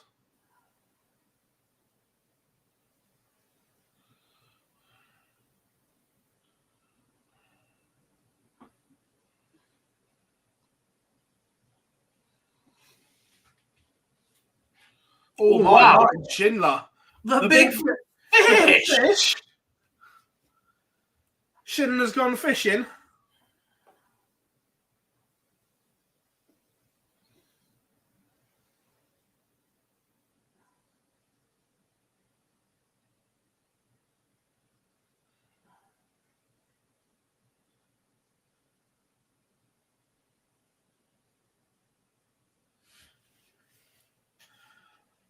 New World Cup sounds great. One issue. Look, the new weight isn't going to be perfect to start with, but they've made huge steps this year. 1, increasing the field, and 2, going to pairs only. Yeah. They can tweak it again for the following year and again for the following year, but to start with, Gob, they've got it right. They have, and look, you can bemoan the top 4 moving through, but you'd rather that than a prelim round. Yeah. And to get all the nations in that we want or that people are crying out for, i.e. France and the return of Croatia, etc., 40 is right, and this is a format that works with that. Otherwise, you're going to have best second places or playoffs and all that sort of stuff, and just crack on with it. Yeah.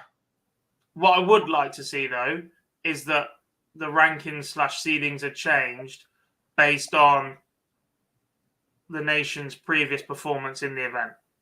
Not the combined ranking. Not based on their combined ranking, because if Australia don't go in as number 1 seed as defending champions, something's wrong. Well, if they have to go into a group stage because somebody else's individual ranking is better than theirs on the Pro Tour, given the way that Simon Whitlock is falling at the minute, it will just make a little bit of a farce.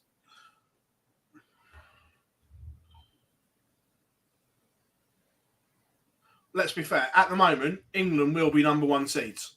Yeah. The Dutch will be number 2. Welsh 3. Struggling for 4. Belgium. Kim back up there above with Dimitri higher than Damon.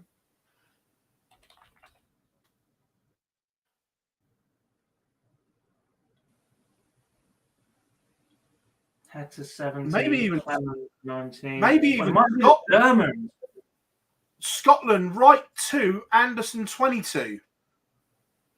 Yeah. Or the Germans.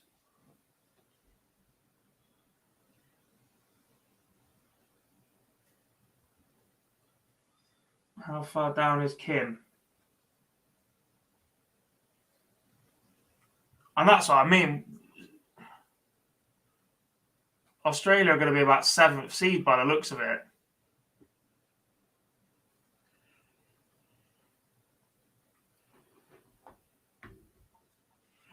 But players can change.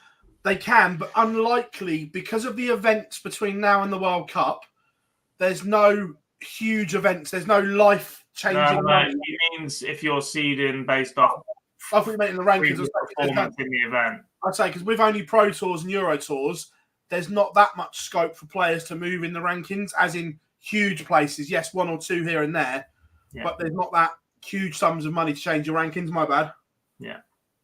Is MVG playing this year? I presume so. I've heard nothing to the contrary.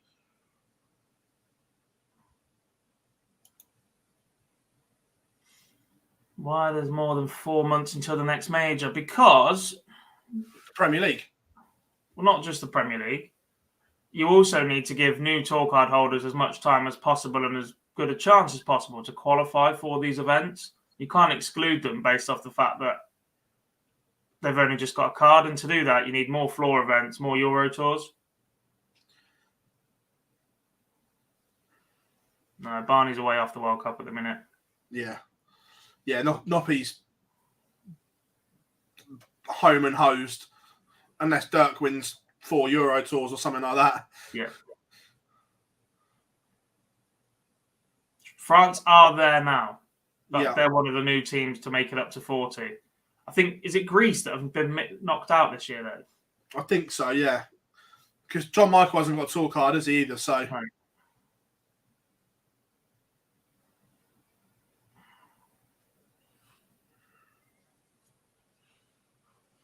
Martin Schindler now 5-1 up on Ian White. We were saying just how well Ian White was playing earlier. That has fallen off a cliff. Ross Smith misses the ball for a 1-2-3. Humphreys can't take 1-1-2. And Ross Smith moves one away.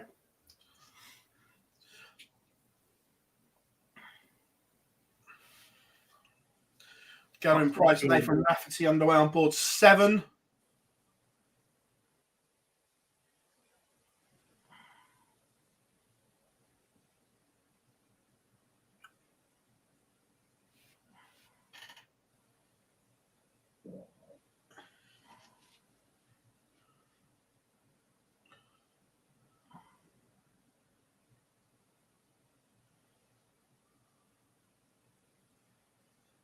No, they haven't, James. I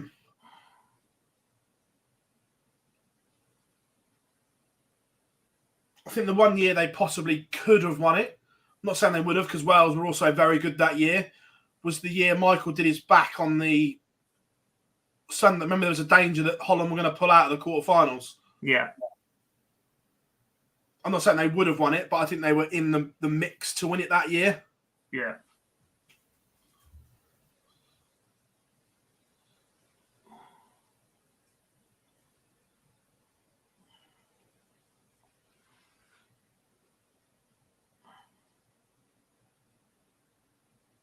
Be interesting this year, though, because like normally you'd look at those games and go, right, well, beating Michael will be incredibly difficult. So you're targeting a second player and you're going, can you beat them in pairs? Now there isn't that 1-0 down because Michael's gone on first and bringing it back or anything like that. There is that just straight up. Yeah. I think it was. I think it was with. Let's have a look. It might have been with Noppet. I can't remember. But No, Jermaine makes sense.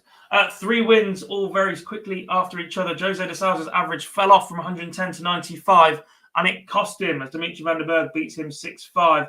Ross Smith beats Luke Humphreys 6-4, and MODUS Razma beats Sean Wilkinson 6-3. I'll tell you which one it was.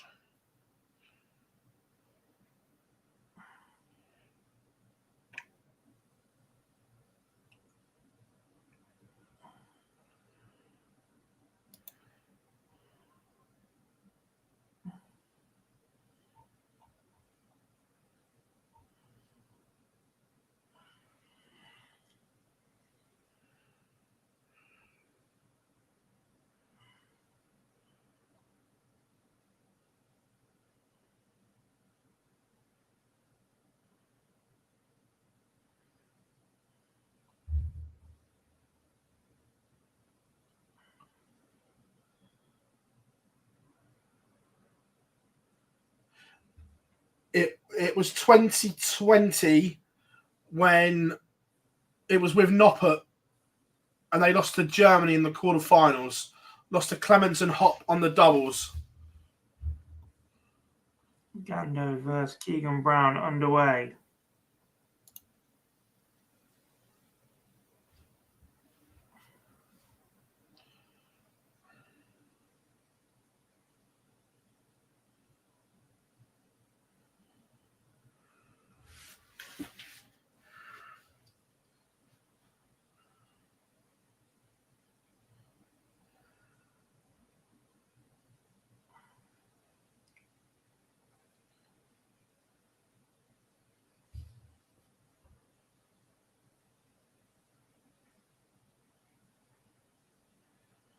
Keegan Brown action's always been nice as well, isn't it? Yeah.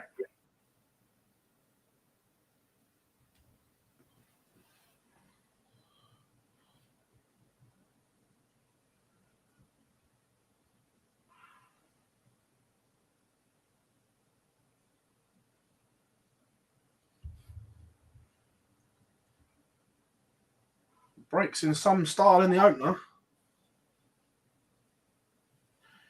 Gary wires double 9 for the Della. And Brown comes along and pins a ton to break. What a start. 11 dart breaker throw. Tidy. That'll do. Rafferty 2-1 up on Price. Sagansky and Landman straight back into it.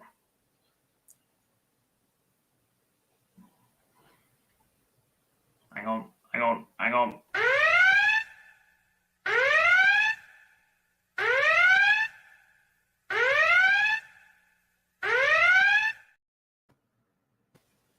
There we have it. The Barney alarm.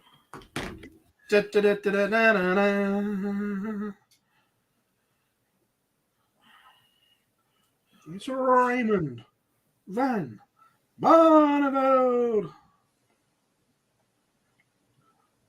Shit the bed. Chelsea have scored 2 goals in a game again. I know. What's going on? So you lot, to be fair. Well, no. One person scored ours. We shouldn't be surprised. No one else chips in. Richarlison had one disallowed after 4 minutes. I saw, yeah. Couldn't happen to a nicer dickhead. What an absolute cretin.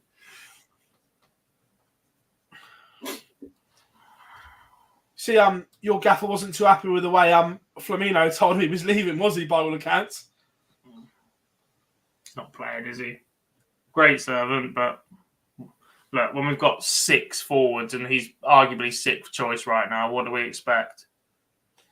Keegan Bryant 2-0 up goal, averaging 120. Tidy. That'll do. Van Dijvenbode de Dijuan on streamboard 1. I haven't seen it yet, but apparently Matip's off as well, so we need another centre-back.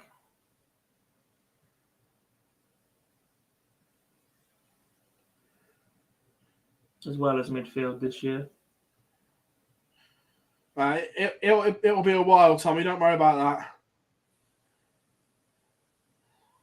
Did Sky Sports really send a notification out the other day saying a group of Tottenham players have cascaded Pochettino to come back? Not just players. Players and backroom staff have been openly speaking to Maurizio Pochettino. Has Conte said he's off at the end of the season? No. Christ. Dark show. It's a mess. Yeah. And not just any players. It was members of Spurs senior players that have been speaking to Poch as well. So Harry Kane then. Harry's one of them. Who else you got? Lloris was there under the Pochettino. Oh, Gary. Gets one back against Keegan Brown. 80. 3 in hand. Tops. Thanks for coming. Yeah. When will Gary Anderson win another PDC title? This today. He's going to win Players' Championship 5.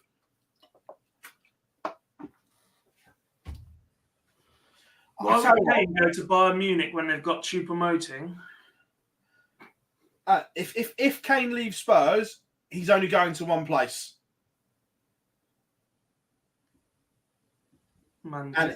Manchester. He wants that Alan Shearer record. Anyway, what I was saying is the Gary action looks as good as it's ever looked right now, Gob. Well, that was back-to-back then. It's gone 180, 140. First dart, second dart, bang, bang. This is just legit. He's just left 46 after 9 and might not get a go at it.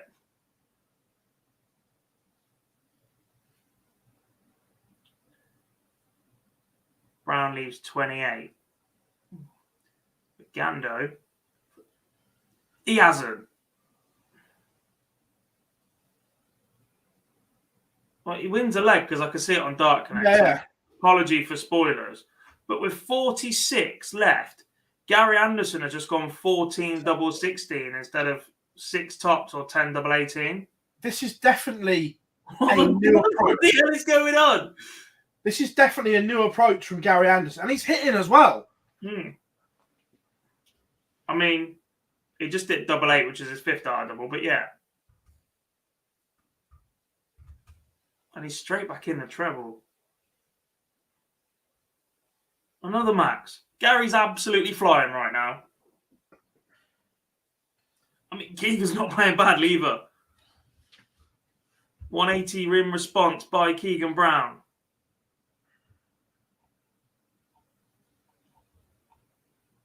Six perfect from Gando.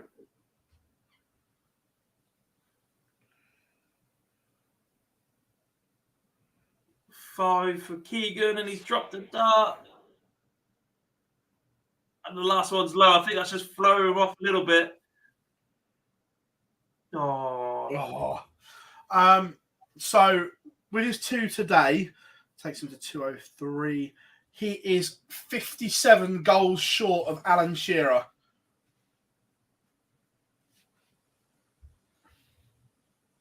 But would he agree not to play if his friend got in trouble for tweeting something? I don't think Harry Kane will ever make a pundit, so I don't think we'll ever find that out.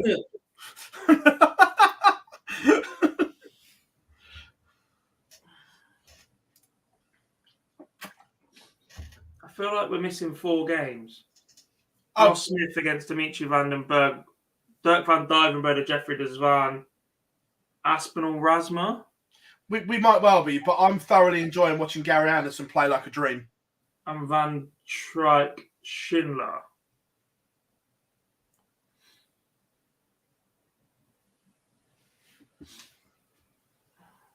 No, he's not guaranteed to break it, but you definitely ain't going to break it if you go and play the last 3 years of your career in Germany, are you? Exactly. Not just that. The way he plays, the way he drops off now, I think there's still 4 good seasons in him. Maybe 6 seasons in total, potentially.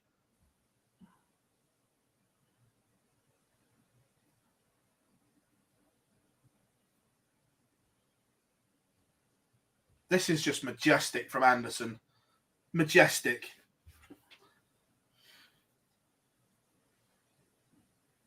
Oh, he went for the ball as well on the 1-2-1. Big responses from Nathan Rafferty, by the way, after Gowan Price went into the lead 4-3. He's 1-3-6 after 9. Gezi responds to lead 1-3-2.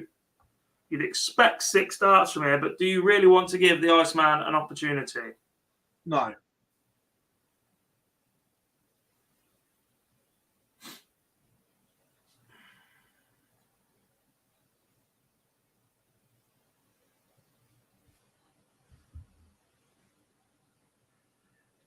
How many 180s has Gary hit today? Lots. I don't know the exact record, but every time I look up, he's... Here's a question for you. Who's better, Kane or Shearer? As an all-round player, for me, Harry Kane. Who's the better just goal scorer? I think Alan Shearer. But I think Kane's got a lot more to his game than what Shearer had. I think they're both shite. Shut up.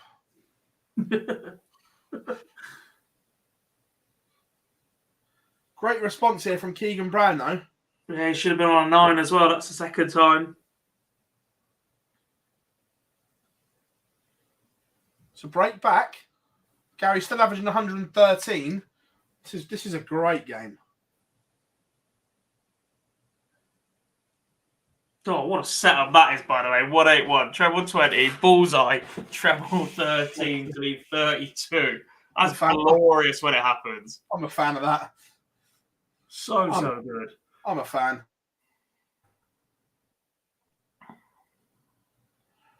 I am going to shoot off after the Anderson game, Gob. So I need to go and have a shower and then drive to Portsmouth. Gary thought it was his thrower as well. He's at the hockey. Keegan's like, nah, get back. It's me, son. Get back. Well, definitely didn't call Gary's son, did he? But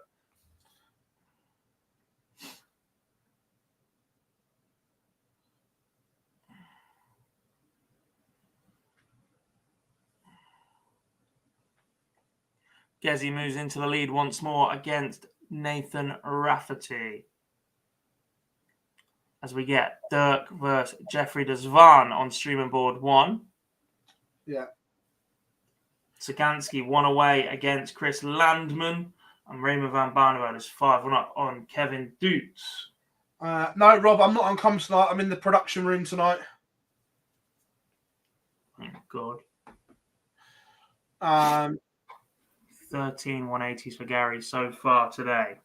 Also, as James says, Barney is about to go green.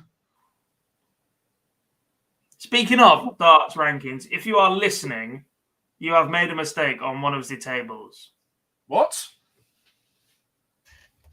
Bo Grieve should be dark green for the match play race. Can she not be caught? Nope. But normally they don't do dark greens until the final blocks, do they? But that's a race table, which means it should be. Keegan Brown has leveled up 4 apiece.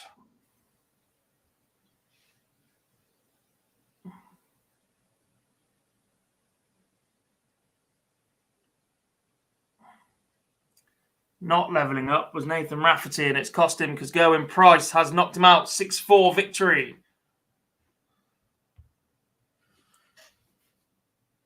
We're a bit stuck now because that's on stream.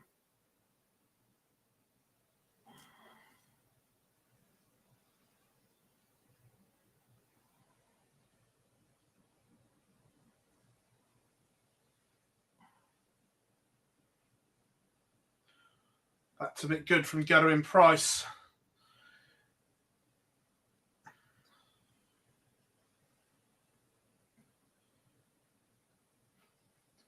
Still waiting on Ross Smith against Dimitri. And Danny Van Tripp against Martin Schindler. Aspinall Rasma goes live, so we'll whack that on.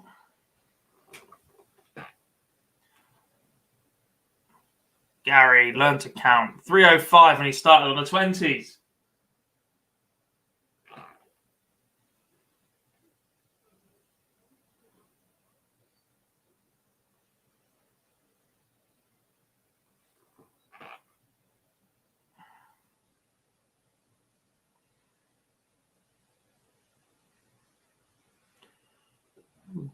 Barney wins again. He beats Kevin Dutz 6-1.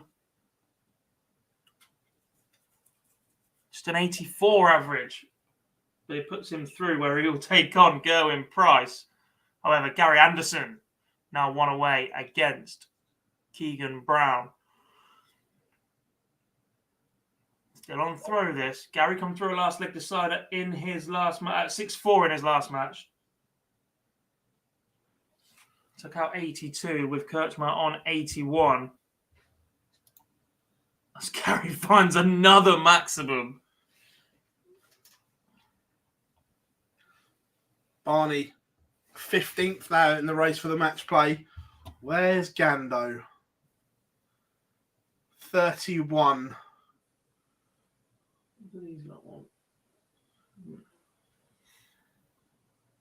Aspinall leaves 86 after 9 again. Are we about to start with another ridiculous leg from the Asp?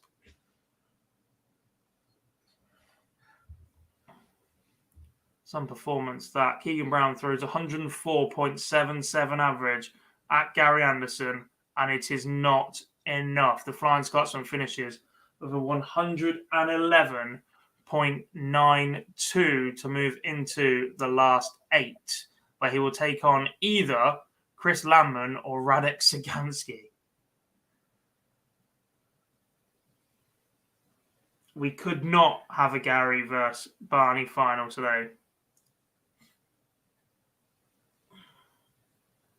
Because the bottom half of the draw is Gary board 5, Landman or Sagansky board 6, Price 7, Barney 8. Top half of the draw will be either Ross Smith or Dimitri Vandenberg, Nathan Aspinall or Manus Rasma, Danny Van Tripp or Martin Schindler, which feels like it's been waiting for a long, long time, and Dirk van Duivenbode or Jeffrey de Zwaan. De Zwaan just missed bullseye for a 130.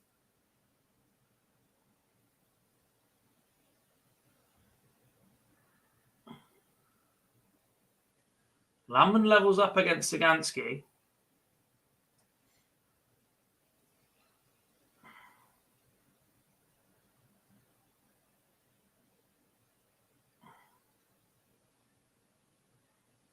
It's more missed darts for Duzvan, and this time he is punished by the Aubergenius, who just needs to embrace that as his nickname now. Yeah, completely.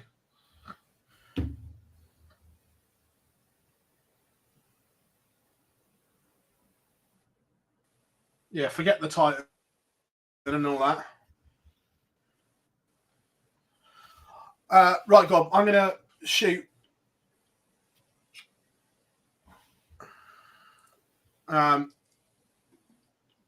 be hour and 15, hour and 20, something like that. And I should be back. Good. Here up.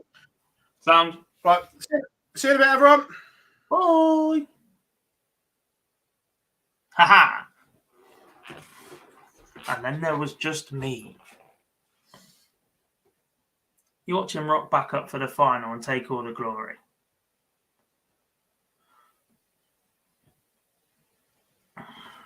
Let's get some eyes on this one.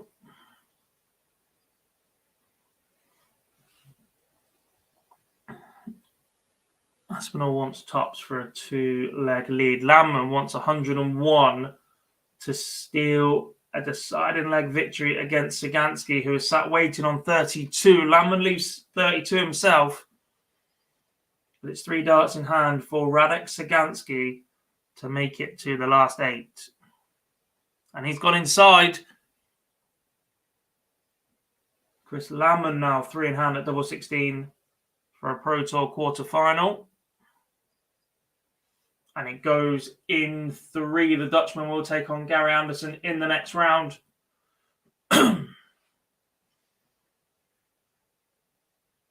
Desvan's just dragging some of these attempts at doubles.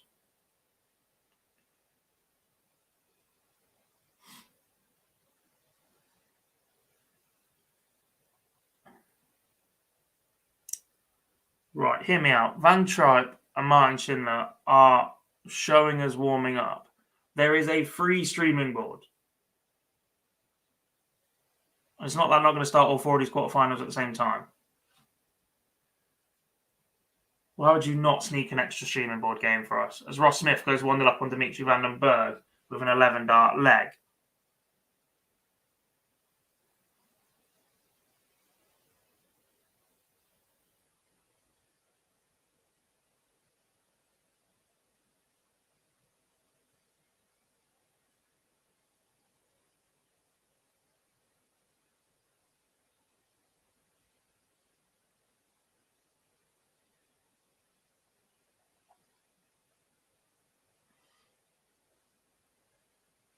Any shock results today? We had early exits for a few players.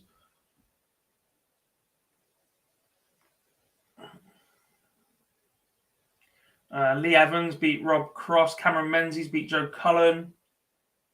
Luke Woodhouse, 6-3 winner over Michael Van Gerwen. Daniel Closer won a last leg against Michael Smith. Gian Van Veen, superb performance to beat Dave Chisnell. Josh Rock, 6-0 Simon Whitlock in the first round yet. What else do we have? Mervyn King, 6-3 win over Adrian Lewis. 100 average for Merv.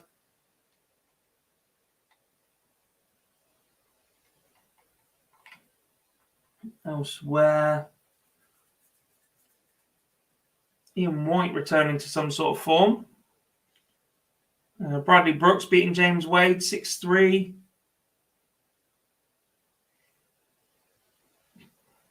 Keegan Brown producing a steady run.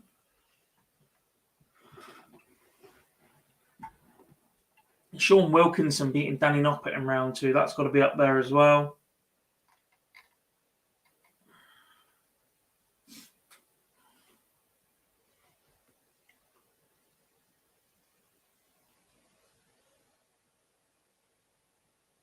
And there was flying. Yeah, that bottom half of the draw is tasty. Anderson versus Landman and Gerwin Price against Raymond van Barneveld.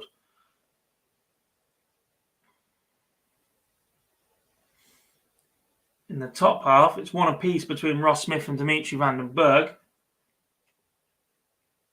Aspinall leads Madars Razma 2-1. That's your game on screen right now. Van Dijvenbode up 4-0 up on Jeffrey de Zwaan. It feels like every single time I've looked over to that match, which is on streaming board 1 for you guys, de Zwaan has been missing darts to win the leg.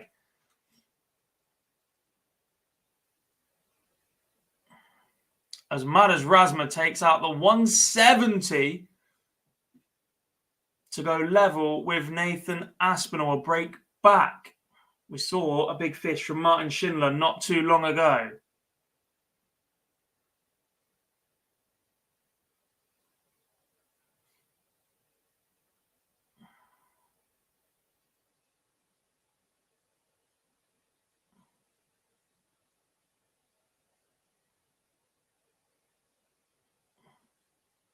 Yeah, nobody said Jian's not a very talented player, but when you look at respective careers and form of Dave Chisnell at the minute, there's definitely a conversation that is an upset.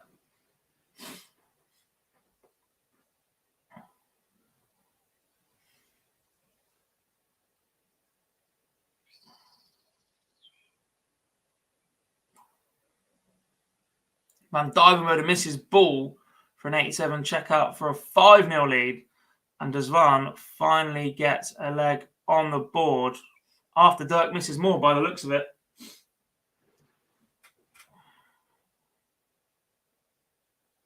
A long time waiting for Martin Schindler and Danny Van Tripp to get underway. And it shows in the averages in the first leg.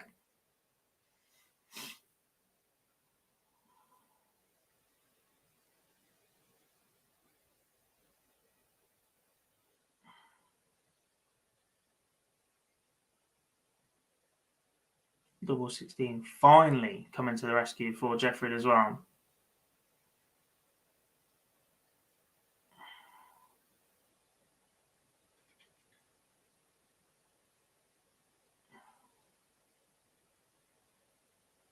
No idea on MVG at the moment. Keegan Brown is playing lovely. He was playing too good to have lost his tour card anyway. The issue was that the first part of the 2-year cycle that a card is, he was absent for either working or recovering to get back into the sport after working throughout lockdown and COVID for so long. So, race to the match play right now, I think he'd be somewhere like top 10.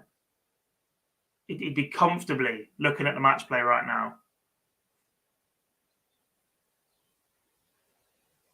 But then lost his card, has to start from scratch. Seems like some top players a bit down after the UK Open. Yeah, let's not forget they were freezing in Exeter, then the UK Open, then they travelled all the way up to Liverpool. Some maybe via home, i.e. Van Gerwen. Depending on when they got knocked out in mine, at either a Sunday night or a Monday day trip back. Home on Tuesday, travel Wednesday for Premier League Thursday. Leave last night, leave Thursday night or Friday morning for Saturday start on the Pro Tour. Where's Rob Cross? Beaten first round, Matt, by Lee Evans. de Zwaan gets another leg back. He's had chance in this match, and Dirk van Dijvenbode is still only averaging 87. Madars Razma 3-2 behind to Nathan Aspinall. His scoring power today from Nathan Aspinall has been solid. Averages climb a little between Van Tripp and Schindler, but it's still 70-odd as it goes to 1 apiece. And Ross Smith 2-1 up on Dimitri van den Berg.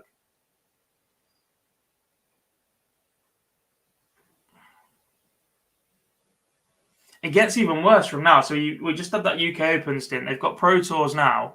I think it's Nottingham next weekend.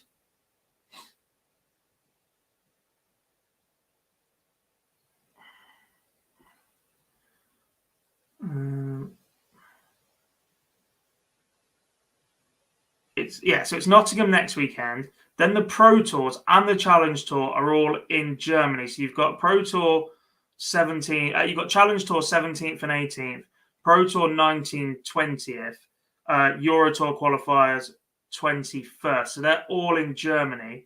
Then they fly back to Newcastle to then go back into Germany for a Euro Tour, to potentially stay in Germany for the Berlin Premier League, to come back home to then go back to Riesa. They're never in Riesa.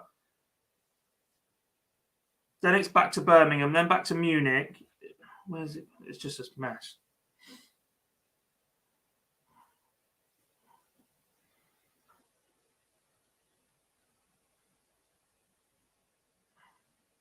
There's a week where it goes Rotterdam, then they're in Austria for the Euro Tour at the weekend, then they're in Leeds, then they're in Amsterdam the week after, or the Netherlands again. So they go Netherlands, Austria, UK, Netherlands, instead of Netherlands, UK, Austria. Back to Manchester, then Wiesa, Germany, Sheffield, Prague, Aberdeen, Leicester, London, Singlefingen. Sometimes it's just down to the venues, etc. But when you've got double up, like there's a Berlin and then it's straight in Germany somewhere, that's fine. It's the equivalent of having a Barnsley and a Liverpool. Slightly bigger country, granted, but any chance for Humph to catch Cross in the order of merit before World Cup team decided? Not sure when the cut-off is. There's only £9,000 behind. Yeah. In fact, that might be less now. I haven't refreshed yet. Yeah, if Rob Cross loses first round and tomorrow and Humphreys wins a title, it goes above him.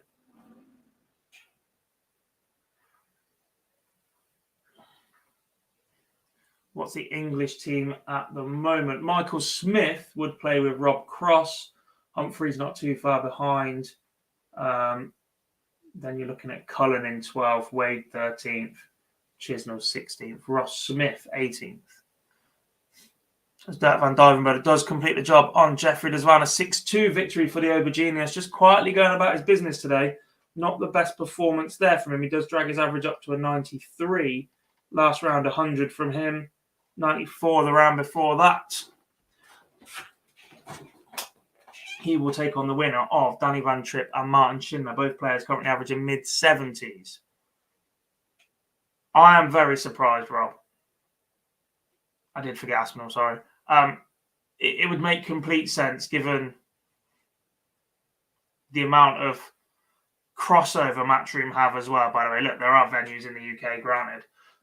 But to have a complex where you could host darts events where they're regularly up on the wall, where you're not having to put these stands in every time and travel that setup around the country constantly, where you could have light fittings mounted from the ceilings ready to go for 9-ball and pool events that Matchroom also host, with a small stadium style setup, I guess, possible, with a hotel complex on site that would surely, if you're guaranteed that many weekends of darts where the players stay there, you'd surely get some sort of knockback from that.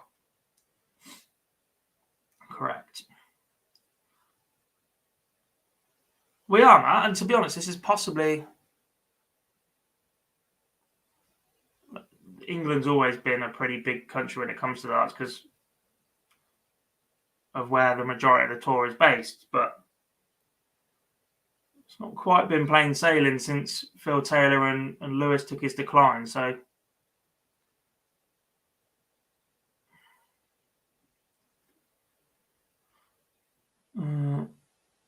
Van Veen solid. Another one off the conveyor belt of Dutch darts that just seem to keep producing talent. A game, very, very good. I think as with all players at that age, you have to be conscious of B games and below and sustaining that level and confidence. But look, the performances you've seen from him last year in the Live League, this year in Pro Tour so far, is something about him. Not sure I like the way his darts lie down, but that's a him thing. Humphrey's going to have to defend 2 second places in PC6 and PC9 from 2021. Yeah, has he got any Euro Tours to defend, or was that just 2022?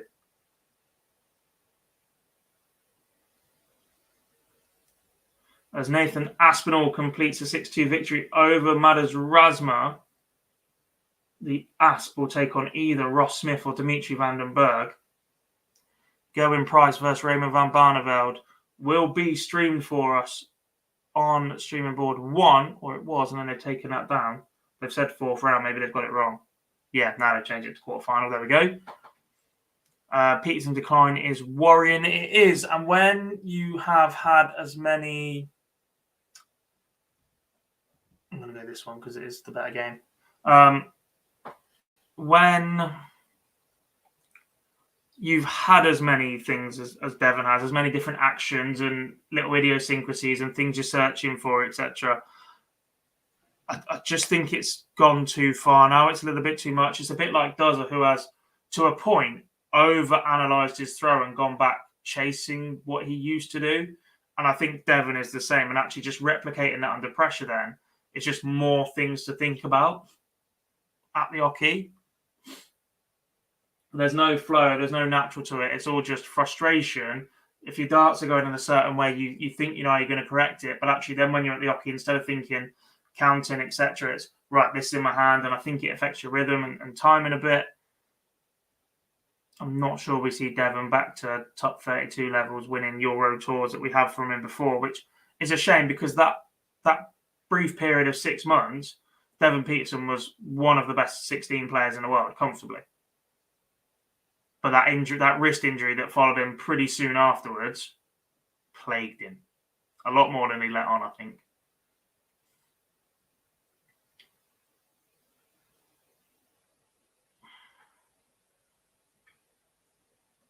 Smith now 1 away against Dimitri van den Berg, 5-3. I think England and Holland should do an 11 against 11 in darts. 1 leg of 5-1. Players ranked from highest to lowest on each side. Be a good watch. All those sort of concepts are good in principle. It's just who funds it, who puts it up, and who actually travels for it. You'd never get all 11 there unless they're all paid a fortune. I'm not sure who would do that. Who is the most underrated player currently? I think Keegan Brown is in some really good form, sneakily good form. No one's going to underrate Johnny Clayton, but I think he's on the way back up again as well. If you're looking for, I'm not even sure outsiders, I really like Ross Smith's game. I love Ross Smith's game. The way that his darts stick in the board, I think, is solid. They're so conducive for high scoring. The way it just opens up the treble so much. Big fan of Ross Smith. Like, I know he won a major last year, so you can't really underrate that. Who else are we looking at? I like Luke Woodhouse's A game. I really like Luke Woodhouse's A game. As Ross Smith leaves 16 after 9. That's ridiculous. Desvan, I'm not sure because people know how good Desvan can be. We saw him in that match play semi-final the other year. But injury, form, on the way back up, granted. I'm not sure you can underrate somebody who's had that higher ceiling already. Or we're aware of how high a ceiling could be. Peter Wright needs to stop messing around with different darts and make it. I'm not sure he does because, look, for months we've been banging on about the fact throwing straight barrel is a thing, and he seems to have got in his own head. He's chasing a level of perfection that I don't think exists, and actually, maybe tinkering for him is the way to stop that. Because the minute it doesn't quite go right with one set of darts, he's not a type to go and put it right with that dart. It's right, I need to do this slightly different.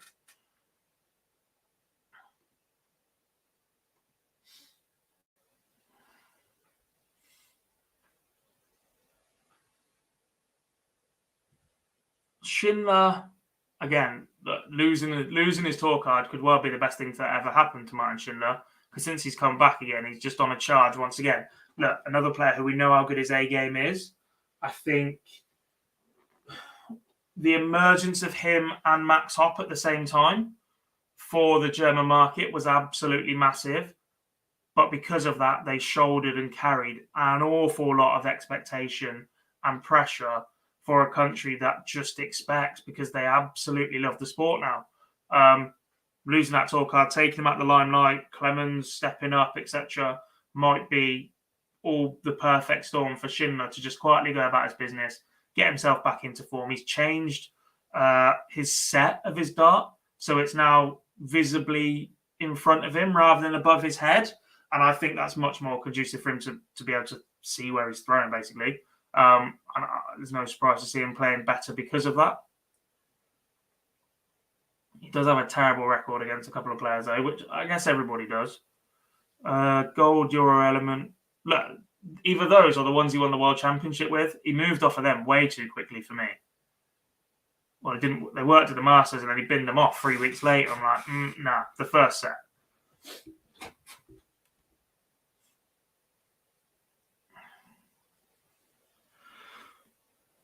So Anderson and Landman are shown as warming up, which means that won't be one of our 2 streamed ones because Gerwyn Price against Raymond van Barneveld will be. Do we expect Ross Smith, Nathan Aspinall to be the other? I think I might do, Dirk's just played on the streaming board. Van Tripp, Schindler, we saw Danny earlier. Ando, we saw the round before. I'm expecting Ross Smith, Nathan Aspinall on board 2 as your streaming game as well. The reason why is the only one that changed equipment this much because everyone else knows it's not a sustainable approach and there's more. Potentially, but is it only the wrong thing to do because people have done it for so long? I guess is the way to say it.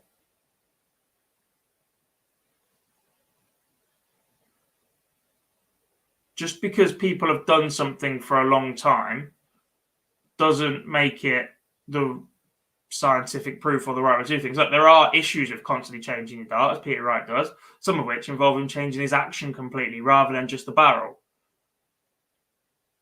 But it works for him. Rasma.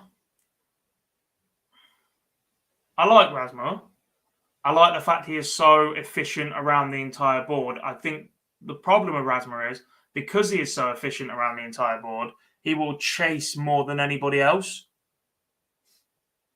And he is awkward to watch and play against because of how, not at the oche, it's his stepping up to the oche. He will step right back and make sure you're completely out of his way and clear. And that just makes that rhythm to play against so much more difficult. Ricky Evans underrated? I think so. I worry sometimes about Ricky's own belief.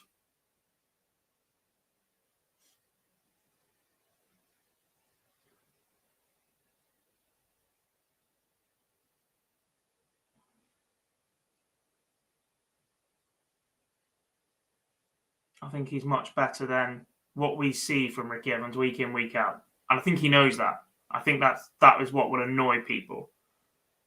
It's a bit like, if any of you do play, the difference between your practice game and your match game and, I can't do what I do in practice when there's nobody watching. I feel like Ricky Evans' practice game is going to be right up there.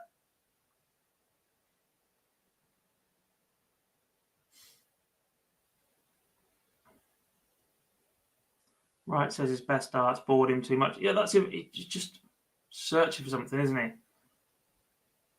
Matt Edgar is underrated.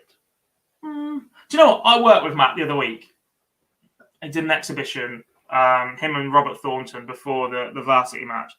And for a man that hadn't played competitively for a year because of injury, had done a few streams on his YouTube channel, but not massively stretched.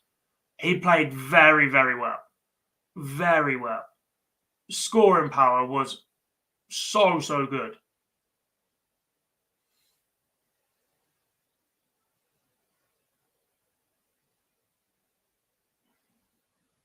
Ability to handle the after party, not so good, but that's a different matter.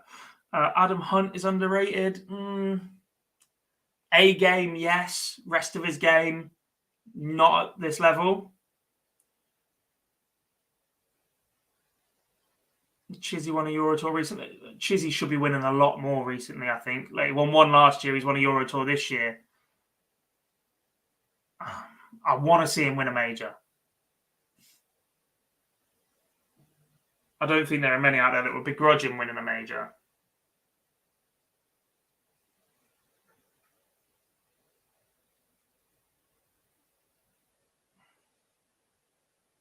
But he's got to do it soon. Right, so we will have Price versus Barney streamed and Ross Smith versus Nathan Aspinall streamed. Neither are live yet. Gary Anderson, Chris Landman is warming up. Maybe they're going to start all 4 of these games at once, which means they're waiting on Martin Schindler to give the thumbs up.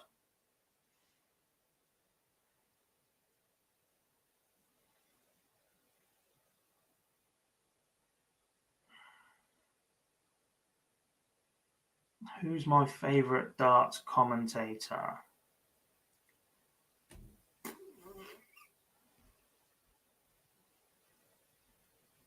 I like Dan Dawson. I can't lie. I know he's not everybody's cup of tea, but his knowledge and enthusiasm and the fact that he can change his style depending on where he is. When he sits there on a Pro Tour and in previous years where it was just one man on the Pro Tour or one person on the commentary team per board, or when he jumps over to the Euro Tour, his knowledge of the Euro Tour is ridiculous. Deservedly getting his chance to start. I think the only thing that is ever going to hold Dan Dawson back is the fact that he is capable of doing all of the broadcasts. He could sit there and host for you. He could sit there as a pundit for you. He can go and do the post-match interviews and he could commentate. And without being specialised, because that was the way that he did everything to build up his profile a little bit, I think, that might go against him. Who's my favourite player? All time, Gary Anderson.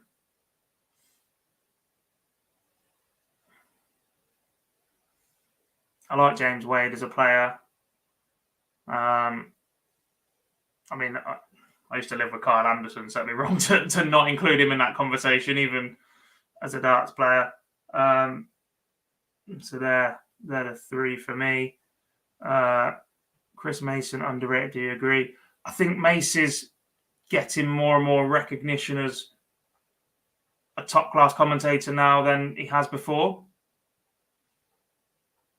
And that's deserved. I think he's solid. He's carrying the ITV broadcast recently.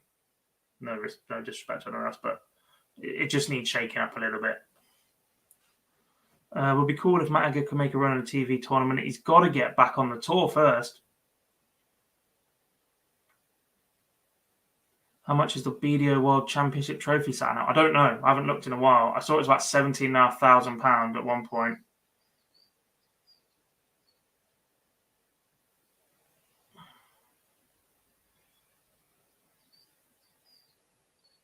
Gary will let you down just when you think Gary's going to do it. He runs into someone peeking.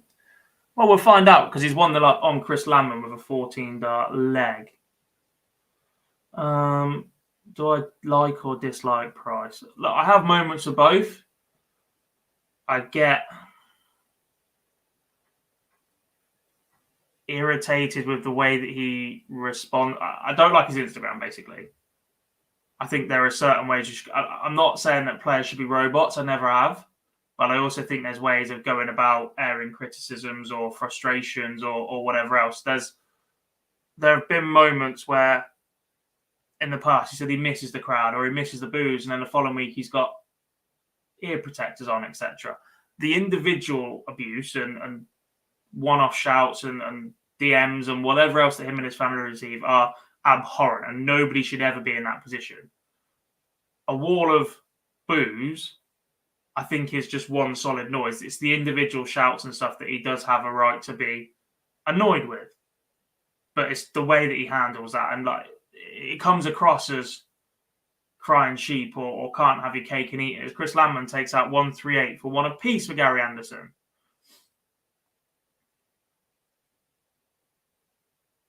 Do I think Owen Bates is a champion in the making? Too early to call.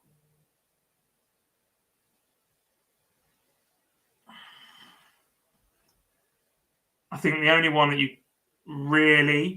you are set that will win something big, I think, is Luke Littler, because he's doing that. It's 15, 16 already.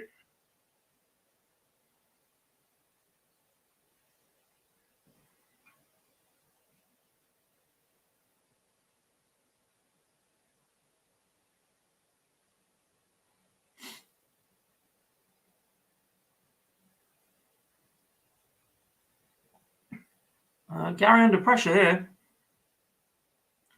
See, a couple of years ago, I thought the same for Gerwyn Price because he was something fresh and new, and he changed sport, and he had that story. And there aren't many, if any, instances I can recall of somebody winning a world championship and being on Soccer AM and being as approachable, or you expected more and more of that from Gerwyn Price to come. Let's be honest. Apart from that, you'd only really had Phil Taylor on the odd appearance of A Question of Sport or Jonathan Ross show once upon a time, I think it was, or whatever. I thought that would be a route into more mainstream for darts through Gerwyn Price. And apart from that Soccer M appearance, that hasn't really happened as Chris Landman goes 2-1 up on Gary Anderson. So whilst I thought Gerwyn Price was going to be massive for the sport, either exec somewhere in TV or whatever else, or for other reasons have decided not.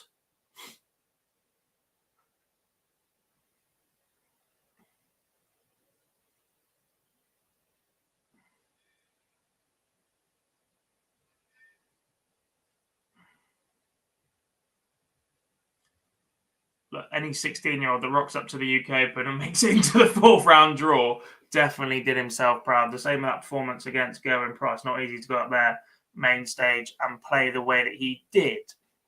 Aspinall is going to be streamed, Thomas, so it won't be on the screen for you because it'll be on PDC TV and it'll be out of sync. From the semi-finals, I'll have both games live and you guys will have to adjust watching me to whatever you're seeing on screen. The other game that will go up on screen will be Schindler against Dirk because the others are available on PDC TV for those watching both at the same time.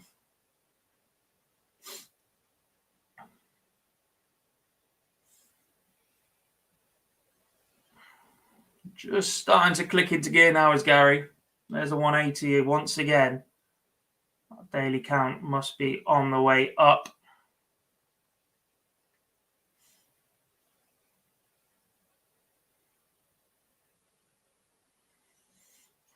Smith Aspinall are bulling off.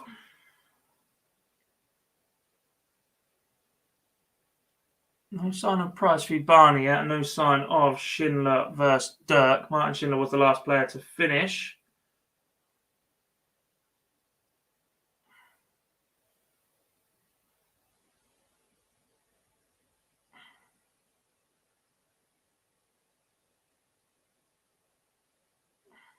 Yeah, look, nice to see Price gives Banks a little fist bump.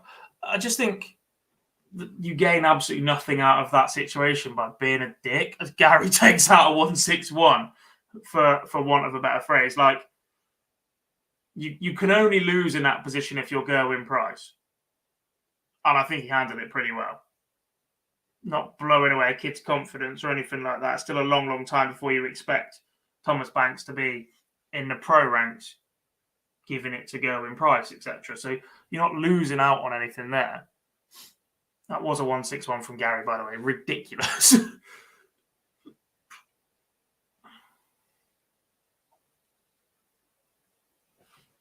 As you know what I have to do.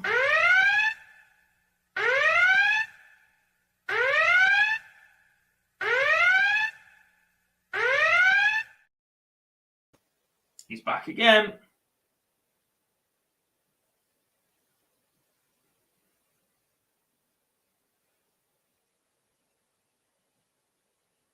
Barney against the Iceman. Now, he seems to just sneak through that last game. 84 average against Kevin Dukes, and it was a 96 against Bradley Brooks.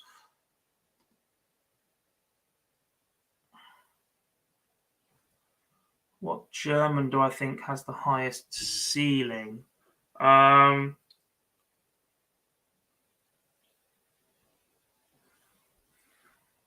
I'm not sure it is Clemens. And as fantastic as his run at the World Championships was, don't think we see that from him again. And the fact we've barely seen him do anything since probably tells us what we need to know. I'm looking at the youngsters now. Weinig has a decent game in him. I'm possibly looking at the likes of Petretsko and Ruprecht.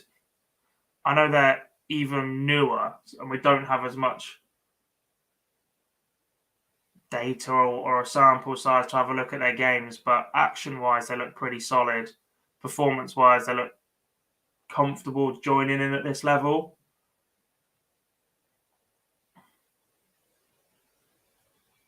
Ross Smith pings the ball for the first leg against Nathan Aspinall. Gerwyn Price, with an 11-dart leg, takes the opener against Raymond van Barneveld. Springer, I like Springer's game. I like Springer's game a lot. I'm a bit concerned with Nico Kurtz, and I appreciate why he did it and taking a step back from darts, etc., to focus on having a career or an education whilst it was available to him. But in doing so, I think he's just lost that, almost that half a yard, that sharpness and that ability to shock people now. We saw him play at the World, didn't capitalise on, oh God, have you just seen what he's just done at the World Championship? Now he's here at a Pro Tour.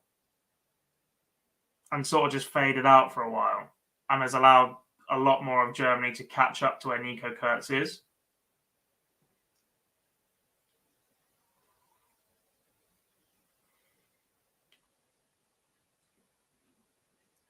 Do I think Max Hopp comes back? I think he gets a tour card again.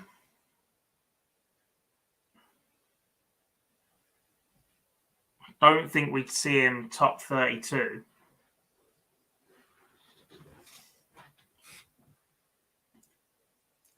As Landman takes the lead on Gary Anderson, that's 4-3 to the Dutchman now. We're back on throw. Do you think Schindler's action is good enough to sustain his career? I think it's better now he's lower where he sets it.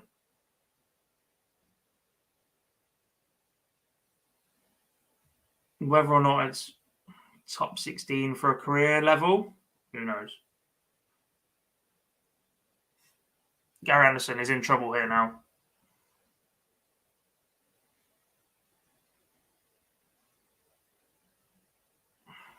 It's not a bad response, but if Landman finds a tunnel better, it's still advantage the Dutchman against the darts.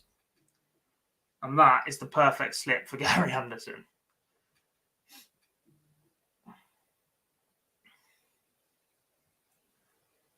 Dirk has gone back-to-back maximums in this leg. However, it was after a 42 opening, and he may lose the leg. Barney not got going at all here against Gerwyn Price.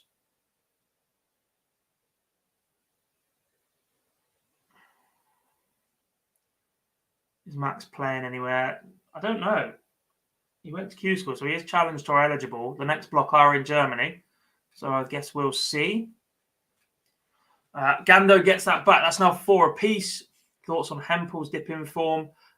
I'm not sure if it's just a curse of the expectation of Germany. Was very, very surprised at just how quickly he's fallen off ahead of that World Championship. Because before that, he was threatening titles. And I didn't expect that from somebody with a different sports background either. You expect, if you've made a career in one sport, that actually you're mentally strong enough to handle that. So, yeah, surprised by Florian Hempel's absence of form out of nowhere. That's a slip from Landman, a tunnel better from Gando, and he will have 6 darts here. No, he won't. Not yet. Next shout. What time do these Players' Championship tournaments start? They start at 1 p.m. UK time. They used to be 12. But they pushed them back to 1 o'clock to allow players that travel to get their better timers. Not sure how long this will last because on the Sunday they just want to get home. Whether they narrow the times even more. But we shall wait and see. Ross Smith currently leads Nathan Aspinall 2-1 on streaming board 2. Aspinall averaging 101. Smith 99. Gary has laid up 36 from the big fish for a breaker throw at the perfect time. And it doesn't go. And Landman's coming back for 50 to move 1 away. Dirk van Dijvenbode levels up with Martin Schindler. 1-1. As Landman makes a mess of the 50. And Gando's got more darts to go 5-4 in front. And it goes first dart. He's now throwing for the match and a spot in the semi-finals where he will very likely take on Gerwin Price, who is currently 3-0 up to Raymond van Barneveld. Barney is averaging 59. Yeah, I said that right. What a way to open a match where you need to a leg where a win puts you in. 180 from Gary Anderson. Mattia, if you want to watch, you have to have a PDC TV subscription. You get a weekend pass for like £3 or something. Go to pdc.tv to watch the 2 streaming boards.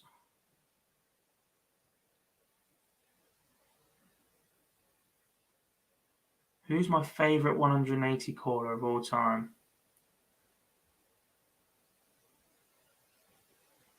Oh, wow. 16 after 9 from Gary Anderson is a little bit good. I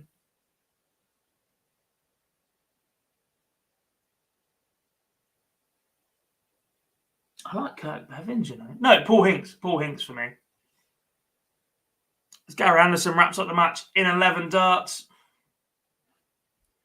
Superb from him. Right, as it's tight. I appreciate it's on screen, but we've already watched 2 now. So if you are watching PDC TV, apologies for any spoilers. We're going to put Ross versus Nathan Aspinall on screen as well. And should we get a result in Dirk van Duijvenbode ahead of Barney Gezi, then we'll swap back. There is a stream, but it's a subscription service. So it's on PDC TV. So pdc.tv is a website, and you can sign up, create an account, and it's like £7 a month, or you can pay for just the weekend for like £3. But at this point, there's only 3 games left to watch. So I'd start again tomorrow.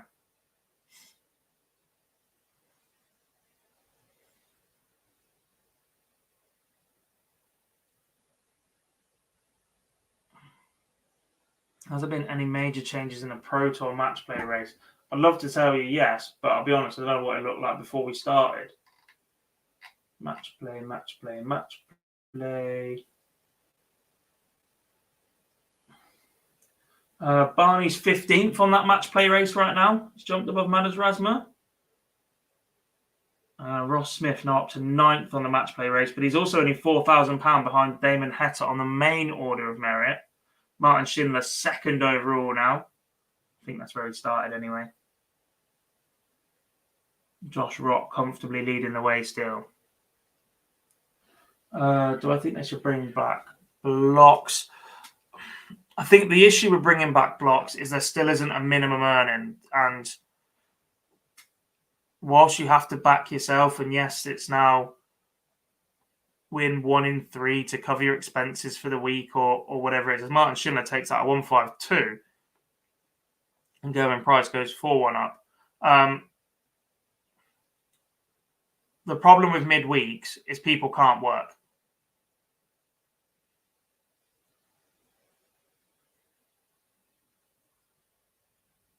So you'd have to have a fully professional tour, and let's have a look. It's a bit difficult to judge at this time of the year.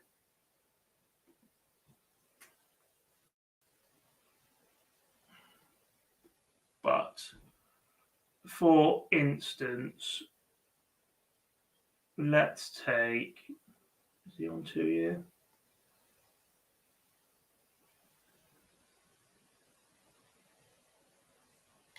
He's into year 2. Let's take Devon Peterson, for your example. Devon Peterson has been on the tour a long, long time as Ross Smith goes 1 away against Nathan Aspinall. 5-1 to the good there. Gezi favourite to go 5 up on Barney as well. In 2 and a bit years, because that's how in the last 2 years on a rolling order of merit, Devon Peterson has earned £54,000 of prize money. If you split that into 2 years, that's 27 grand a year. Then he'll pay tax on that or whatever. He'll also have a split with the management, plus travel and hotel for his job. He will be lucky if Devon Peterson has earned £20,000 a year from prize money. from 54 grand. Now, 35 and a half of that was earned in 2021. He's only earned 1,500 quid from prize money since January.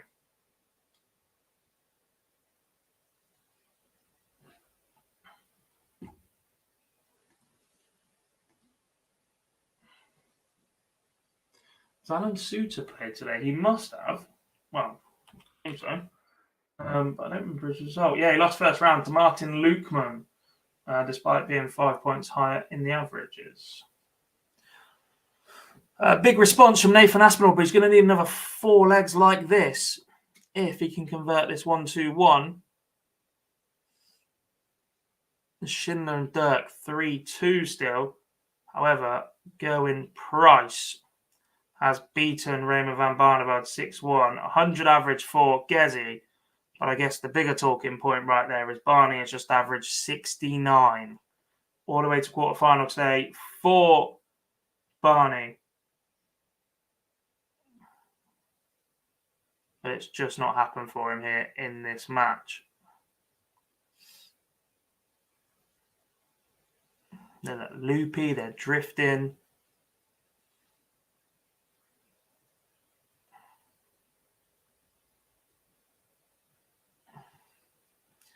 And the Dutchman is out. 3 Dutchmen started the quarterfinals here at Players' Championship 5, and there's a chance we're about to lose all 3. We've already lost Chris Landman and Raymond van Barneveld. Dirk van Dijvenbode finds himself 3-2 behind to Martin Schindler. Yes, like 3% PDPA levy jack plus tax on that as well. Plus then split with management, which you'd expect to be at best, I'm going to say 70-30 for Devon. Then travel costs, hotel costs for weekends. Do you have a 180 count for Price Barney? I do not. I can probably find one though.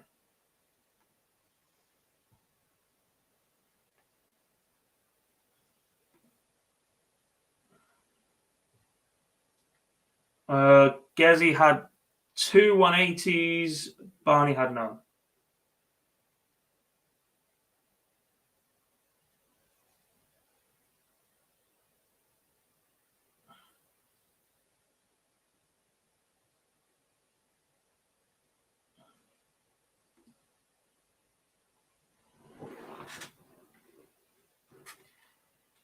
Can I recall an era where there was this much parity in darts?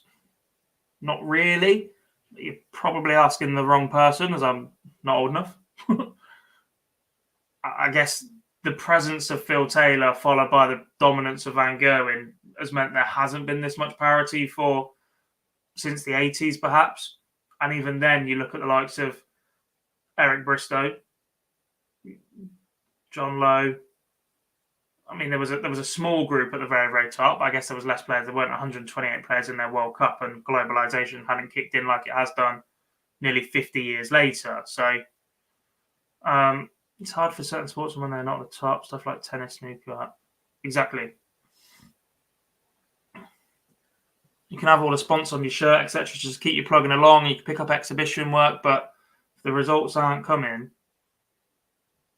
as Martin Schindler takes out a 154, that's a 154 and a 152 in this match, and he still only leads Dirk van Dijvenbode by a single leg.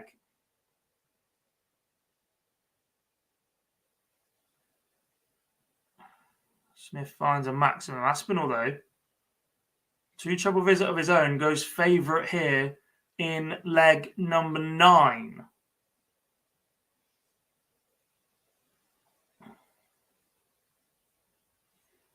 Just a 55 leads the big fish. Will he get a look at it? Ross Smith, 143 for the match. Aspinall leading in the 180 count in this match. Check that. They're level. 3 apiece. 86 left for Ross Smith.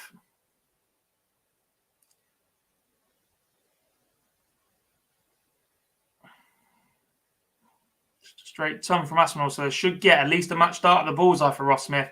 And I must have seen him hit at least 3 bullseyes today so far already. As long as he doesn't get that one. He just missed this one. I've jinxed him.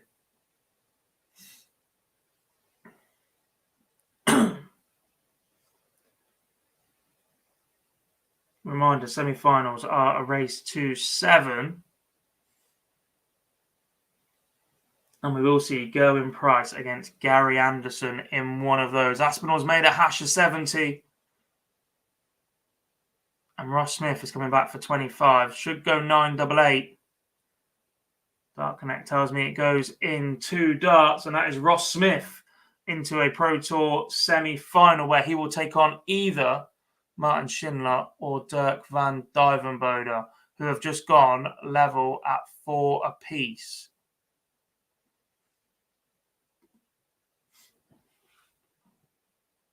So Pro Tour players are allowed 1 guest, 2 guests.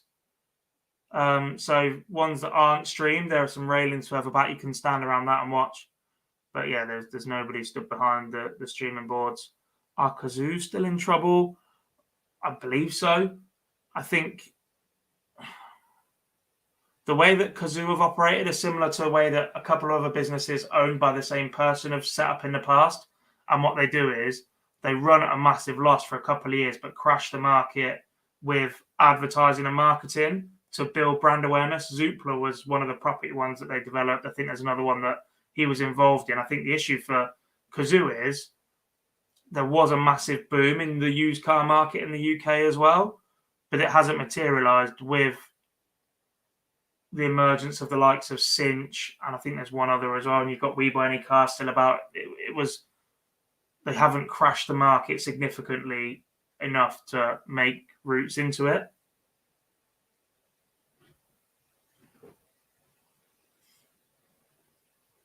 So I don't think they're recuperating those costs that they've ran at for such a long time, and that's why it looks like they're in a lot of trouble.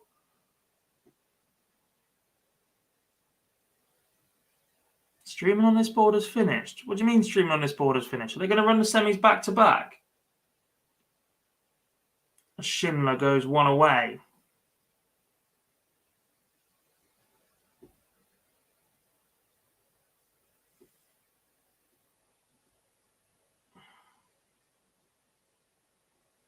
The minute Kazoo start, I'm not sure darts will go first either. I think you'll start seeing them disappear off a couple of things. They might drop a smaller snooker event, or they'll come off the sleeve of a football team or something next season. And that's when you know we're starting to look at a decline.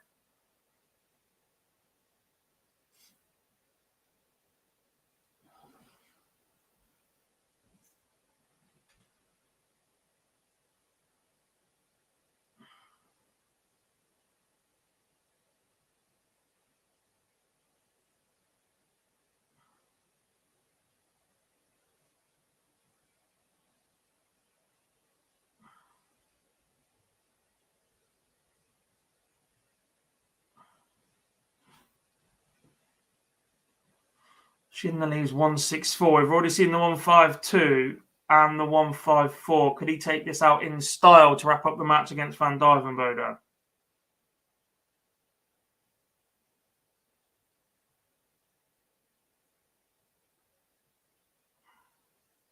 No, but he's coming back.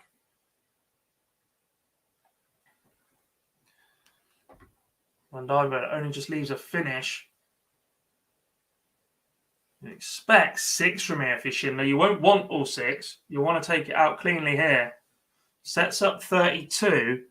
Outside chance then for Van Dijvenbode to steal this leg and force a decider. Leaves tops. And it goes first start for Martin Schindler. Invited the pressure, but he does take it out, and he sets up a semi-final against Ross Smith. So there we have our final 4. It will be Ross Smith against Martin Schindler and Gary Anderson against Gerwin Price. The only updates I've seen was the odd result from Friday, and Luke Litzler set a 9 data today. That is it. the absence of technology or even updates from the event organisers. Just posting the brackets somewhere is a bit disappointing in this age of technology, even if you're not going to use technology and mark the old-fashioned way. People want to know. Who's managing the Isle of Man? Which organisation is it under?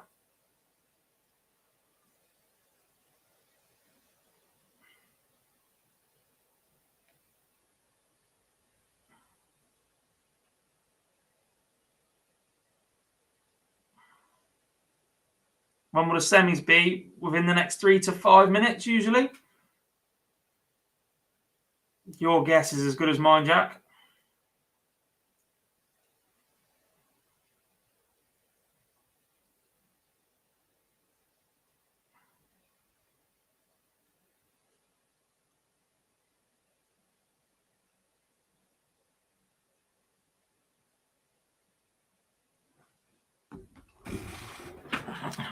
Although PDC Stream 2 does say streaming on this board is finished, but surely both semis are on at the same time.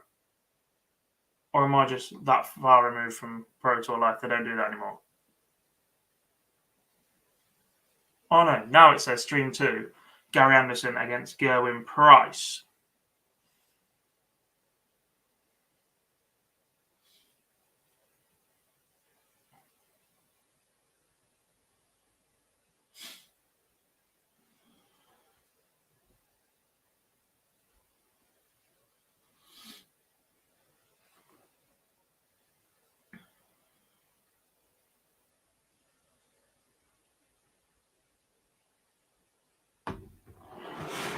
Which will mean Ross Smith against Martin Schindler on streaming board 1.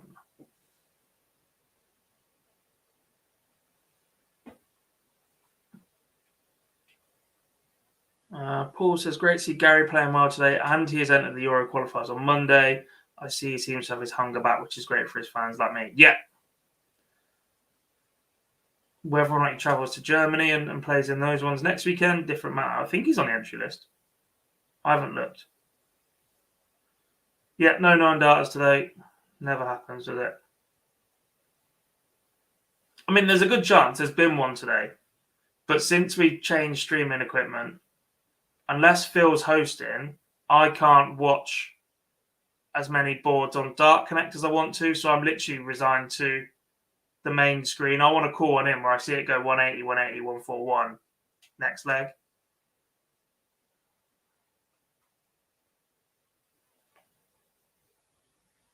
I've marked one.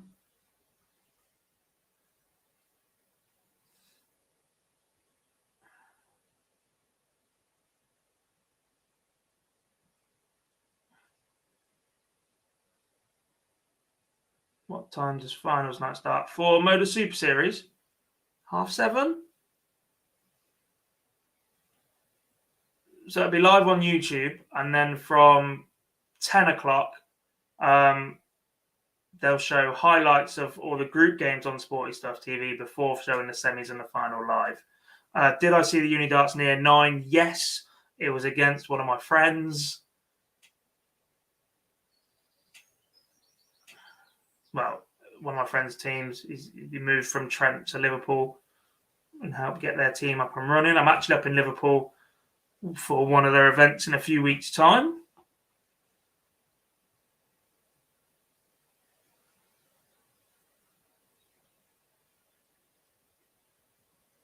Barney did average 69, yeah.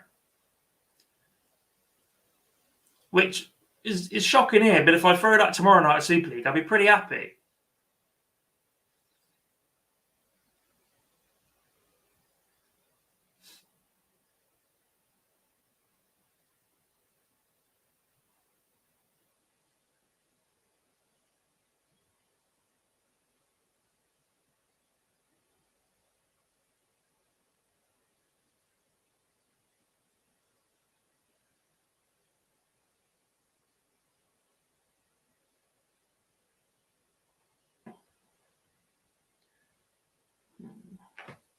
Still a couple of minutes before we get these games underway. Yeah, cheers, Bob. I really need a reminding of that right now. Yeah, look, some of the players in the Super Series this week look fantastic. And I think Group A has been released on social media as well for next week. And that looks pretty tasty.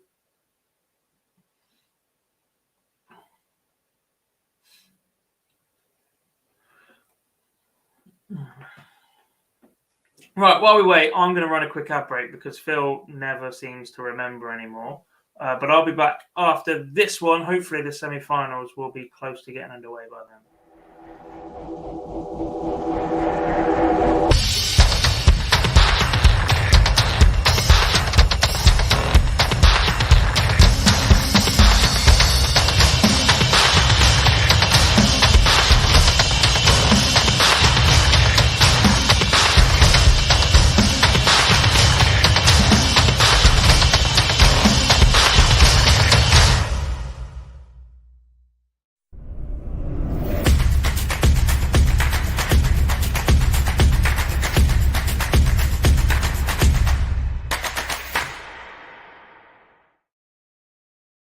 There we go, and welcome back to Pro Tour Live. There is no ADC in Nottinghamshire at the minute. Not as far as I know. I'm just playing local league on a Wednesday. There's a regular Friday night competition that's just £2 entry, round robin and finals, etc. That's about it on Super League, but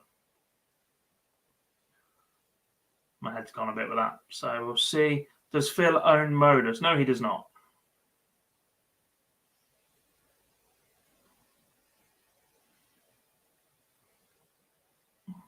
Phil owns Online Darts. That's his company.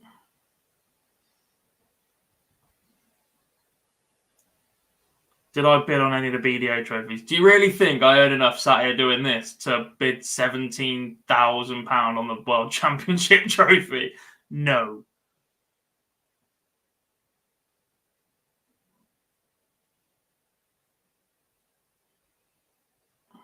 I begrudge paying for flights and stems, let alone bidding on a trophy.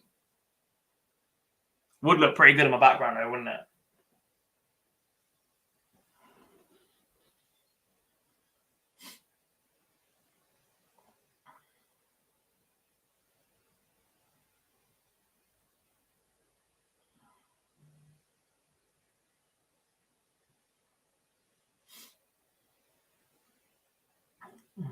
So, Streamboard 1 will be Ross Smith against Martin Schindler. Streamboard 2 will be Gary Anderson against Gerwin Price. I am going to have the Dark Connect scores up on screen. So, if you are watching both the PDC TV stream and me, or this channel, then make sure you hit pause on this channel and press play again when the scores match up with what you're seeing on your stream.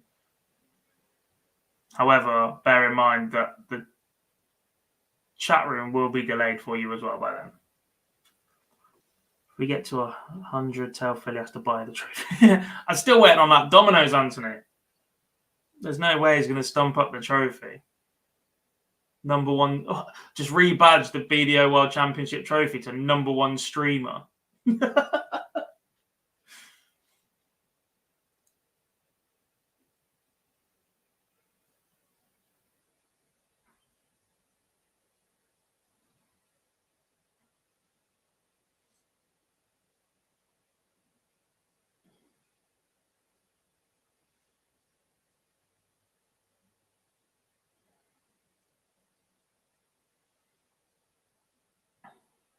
Not shown on Darknet yet, so none of the players are in there. They're not sent the officials in just yet. Reminder, it's raised to 7. If you haven't done so already, do hit that like button on the stream for us as well. Make sure you're subscribed to the channel. Those of you in the chat room have to be subscribed, so thank you very much. If not, you're missing out.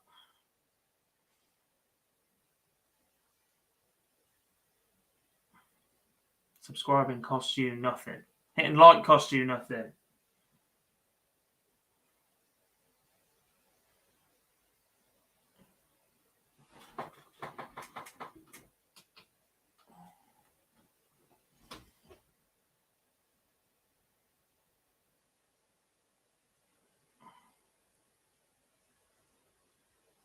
I do agree. Look, I understand why they're being sold off. The BDO Limited Company or Enterprises, whichever one they ended up selling in-house to each other as an asset, etc.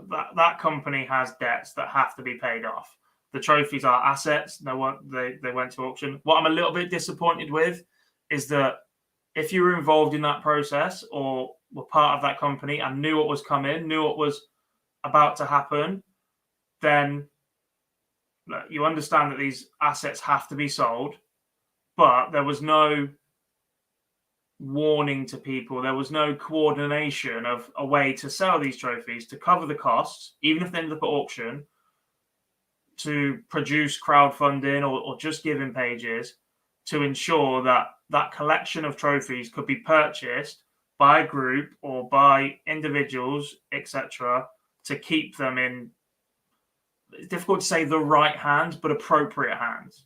If a couple of those trophies end up in the hands of private collectors, I'll be quite disappointed. I think they should be in either a museum of some sort, bought by a darting organisation and repurposed, an established darting organisation and repurposed, or in the hands of players that want them. But somebody stumping up £17,000 to buy a World Championship trophy just to donate back to a player is incredibly disappointing. It's incredibly unlikely. Rebel County says, where is the best place to look up the scores of old matches leg by leg? For Pro Tour, it's in Dark Connect. If you click into each of the games and then go into game detail, that will show you the scores leg by leg, visit by visit. Shawnee Maxine, how we doing, mate? Liking the new flights?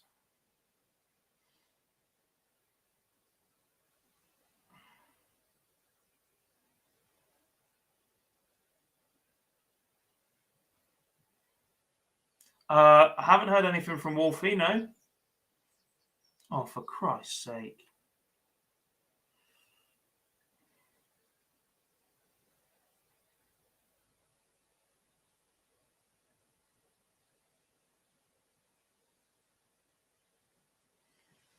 Not too bad, thank you, buddy. Barzi left me about 4:30. He should be arriving in Portsmouth anytime soon, so I'll hop back on and claim the glory at the end with myself. A few unexpected results, some big early casualties. Van Gerwen going out first round, Dave Chisnell out first round, Michael Smith out first round. Interesting final four, though. Ross Smith against Martin Schindler and Gary Anderson against Gerwin Price. Gary's been absolutely mustard all day as well. Great to see.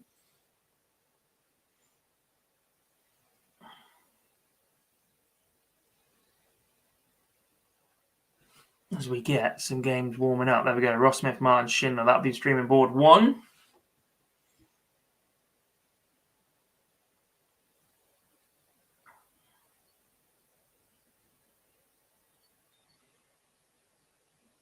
Yeah, you tell them, Bob. Let's get to 100. I should probably do that myself.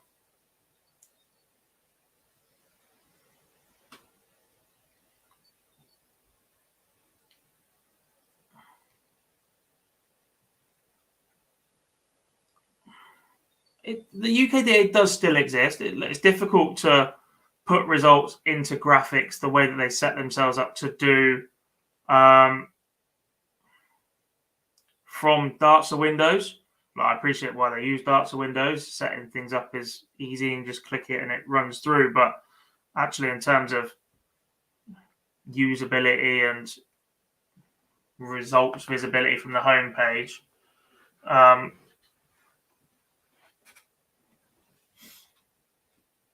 yeah, I get what you're saying.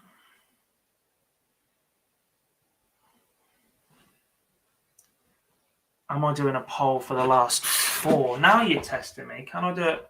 If I can't do it from my phone, then no. Which I don't think I can. I think I have to be logged in on the actual app, which is annoying. Oh, I can donate to myself. What's that? I don't want to create a clip.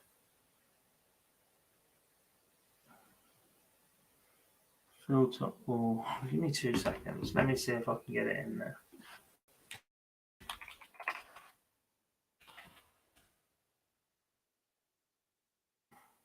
when we use the other software, when Phil hosts, I have to have the chat open with my login, so it's fine.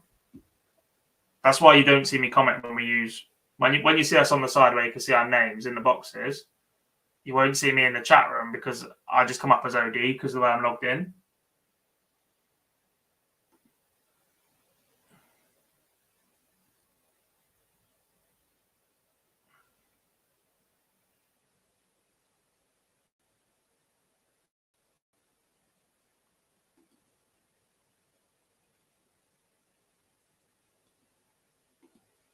No, it's going to take too long. Instead, chat room, let me know who you think wins from here. Last 4 names in the chat room. Go, go, go. Because if I put a poll up as well, more of you will vote on that than will like the stream. So chat room, let me know who you think wins from here. Ross Smith, Martin Schindler, Gary Anderson, or Gerwin Price. And I promise I'll do a poll tomorrow if I'm still here. I definitely cannot say, Matt.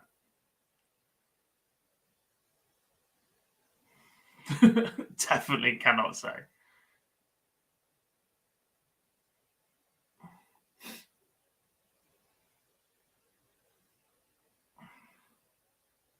However, if you were somebody who had something like a Fire Stick, they are available on that.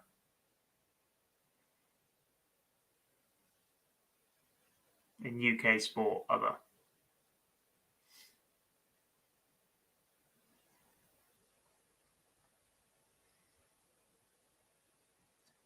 Ross Smith, ton to start with. Who have we got in the chat room then? Sean, is that a Scotland flag, Sean? Because I could just see a flag emoji, so I'm going to guess that's Scotland. Jack says Gando beats Schindler. Anthony O'Regan says Price wins. Violet, no, going Price, going Price, going Price. That's a lot of eyes. Rebel County says Gary all the way. Jamie says Smith wins. Dara says Ando will be whitewashed by the Iceman. That's a semi-result. Who are you backing for the final, Dara? Robin says Gary wins. Laura says she'd like to see Gary win as Gezi goes 1-0 up. Dara says Ross Smith still using his balls darts. Potentially. Shh, let's not get him in trouble. Liam says Barney doing well all day and having a honker. Quarter is sad. Yeah, 69 average from him in the end. And Matt says Gerwin Price for me. First blood to Gerwin Price. Then Ross Smith wants his favourite double 16. I say favourite. He's a double 18 man, but it will do. Am I going to Cheltenham races next week? I am not. I think Jarlith might be there. And Brad, who used to work for the channel. Maybe Cam? I'm not sure. I don't really do the races. I don't know enough. I don't dress fancy enough. And I don't drink Guinness. So. Oh, and it's going to piss it down all week. So probably not. And I look terrible in tweed. But no.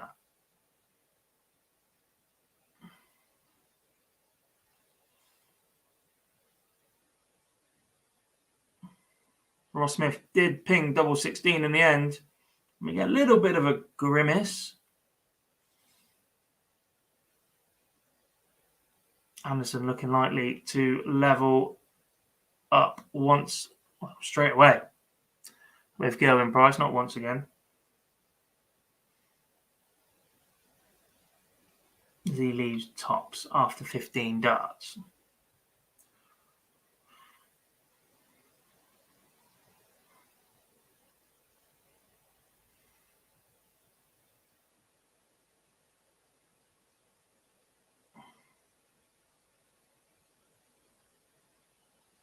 Oh, and Gary makes a mess of tops. Is this a big moment already in this semi-final? Gerwin Price has been magnificent today. But he makes a mess of 44.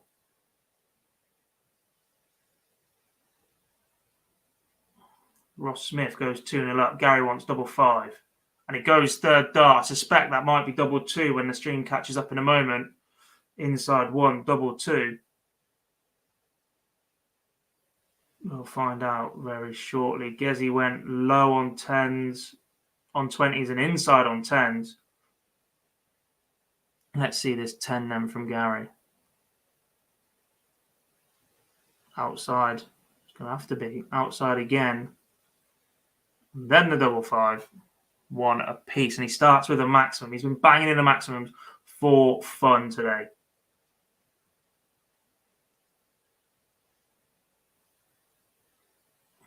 And from looking like he might go 2-0 down to carving out a break opportunity already. How quickly things can change. Needs another big visit here, though. 81 after 9. Will get darts at it. Schindler. Good response from him. 2-0 down to Ross Smith. Although 140 or better here from Smith. 180 is massive if he can produce one. Time then for Schindler. When did Gary last win a Players' Championship event? Not a clue.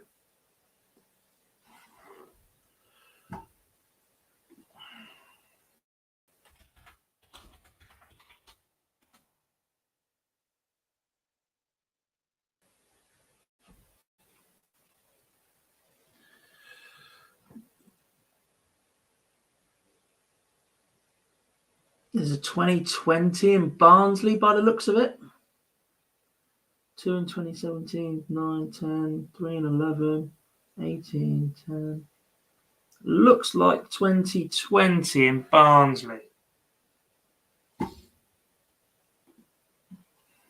3 years ago. That's a huge roar from Gezi. What did he take out there? I was too busy checking what Gary had last won. I presume the leg was going to go to Anderson. I just saw the replay of the roar. Schindler's made a mess of this leg and he could find himself 3-0 behind to Ross Smith. 56. Expect 20 double 18 here from Ross Smith. 16 top should be the play because of the chance of busting it. I'll check that one when it catches up in a minute. 152 from Gezi. Just as Gary had carved out a break opportunity. 89 left after 12 this time for Anderson. Price leaves himself on 160 this time.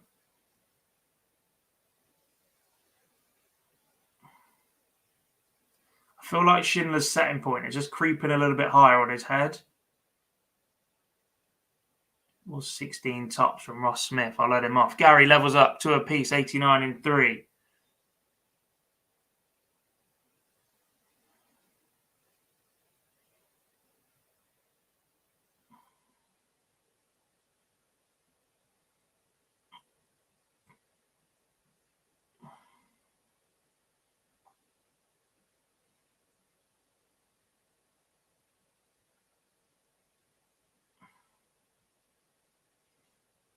Chuckle from Gary before the 89 went. I don't know what they were laughing at.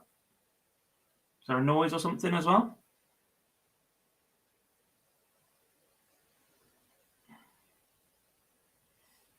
Schindler leaves a ton, but Smith is on the big fish. Surely he couldn't. We've already seen this twice today on featured games. One of those was from Martin Schindler himself.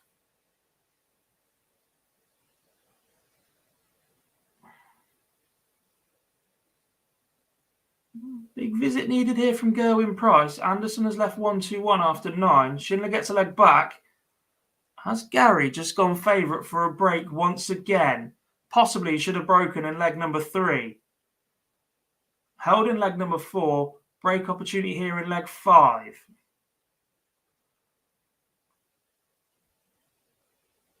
It's on PDC TV, Jeremy. No illegal streaming links here. Ando wants 64, then Gezi's left 20. Has he missed a dart at it? And this plays in that bottom left-hand corner that Gary's so much more adept at recently, and there is the breaker throw for the Flying Scotsman. Right, let's see what happened. Gary, 57 from 1-2-1, goes trebleless. Gezi, 20. He didn't get a dart at it, so he left 20. Last dart in hand was at the treble. And the 64 from Gary. 16, 16, double 16. He even threw at that 16 deliberately. However,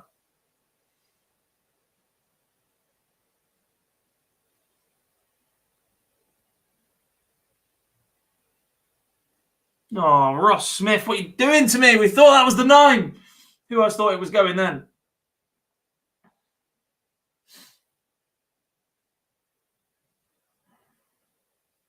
Oh, imagine that.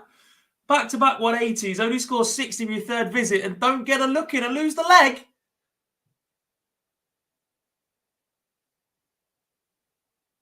Wow, wow, wow. 6 starts, 130 then for Gary Anderson for a 4-2 lead. Cement that break of throw. And he leaves tops. He's definitely coming back for it. How will Ross Smith respond now? Just throwing the kitchen sink at Schindler and he still can't shift in.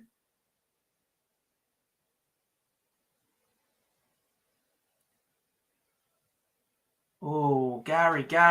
No wonder he's using 16s. If that's how his top hitting is going to be, he's gone inside on all 3. And Price has a chance to break straight back once again. And it goes in 3. That will hurt. That will hurt an awful lot from Gary Anderson. He's had chances to break Gerwin Price in his last 2 legs on throw. Takes one of them and then hands it straight back after missing 3 darts at double. The dart at tops was only slightly low. The 10 was way inside. And the 5 below the wire as well. All that hard work. And is now effectively a best of 7. Players still need 4 more legs each. 54 double 7 at the minute in the combo for Gerwin Price. Smith leaves 76 then after 12 in semi-final 1. Schindler takes out this 137 now. It will break Ross Smith, surely. Ooh, 99.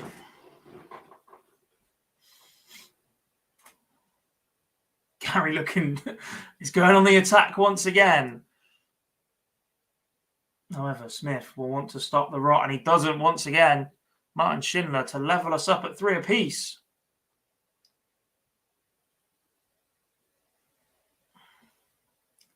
Gary gets 6 darts from 189 to break the Gezi throw once again. Schindler, though, levels up at 3 apiece. Both semi-finals now neatly poised. Schindler has the darts. Massive. Gary leaves 90. What can Gezi respond with? A 140 here would be nice to leave 97. Doesn't leave a finish. 6 from 90 to break the throw once again for Gary.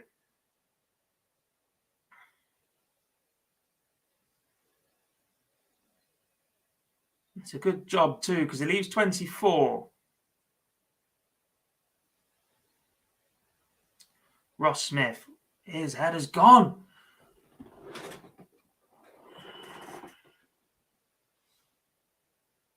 $78 left from Price. Has to go, Gary. Can't be giving Gerwin Price opportunities, and he does not. And he edges back in the lead once again. This time, though, needs a solid hold. No drama. He has scored better than Gezi in this match.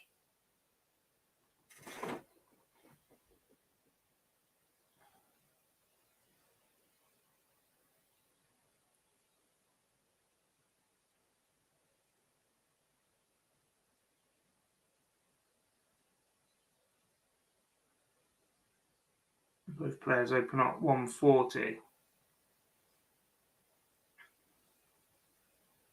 Schindler gets in on the 140 action as well. Leaves 109 after 12.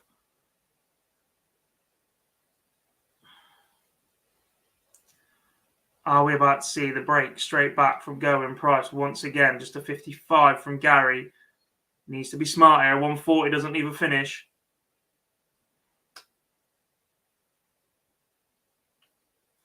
A 140 doesn't leave a finish.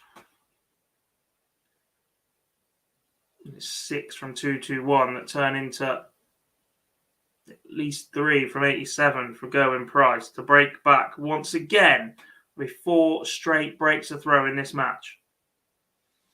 As Schindler goes 4-3 up on Ross Smith. I think that's 4 straight legs for him.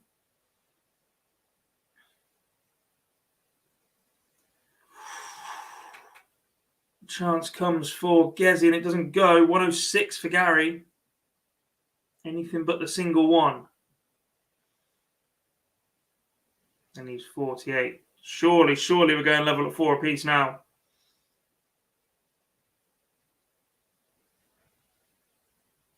No.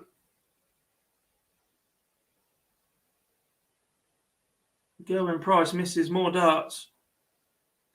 Gary Anderson's come back for 48, which he cleans up in 2.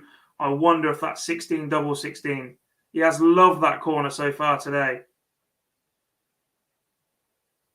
And now he does have that 2-leg cushion. He's just 2 away from the final. Hasn't won a Pro Tour since Players' Championship 1 in 2020.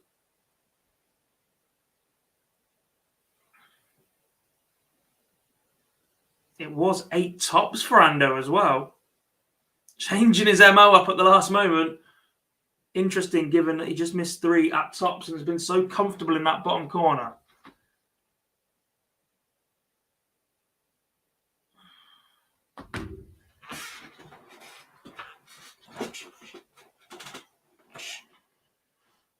And despite opening with a 180, Gerwin Price has invited the pressure back from Gary Anderson once again.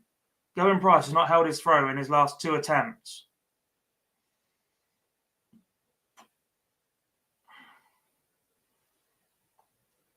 Fortunately, he broke the Anderson throw in one of those to follow. However, he needs to do the same again here. Leaves 140. You'd expect 6 from 176 from Gary, especially if he finds a ton or better. Just a 60. And Gerwin Price wants 140 to stay alive. Oh, 107 from Martin Schindler. He has been king of the ton plus checkouts today. As he moves 5-3 up on Ross Smith with a breaker throw. Ross was poised on a double.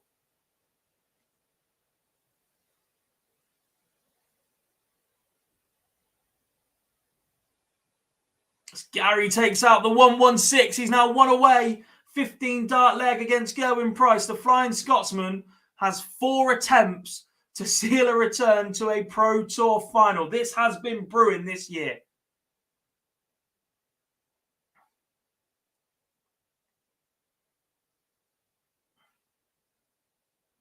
Someone, somewhere, has managed to motivate Gary Anderson from the slump, from the depths of borderline retirement. He was just easing himself out of the game, turning up occasionally, dropping in a decent TV performance and going, actually, nah, I'm not going to do anything with it.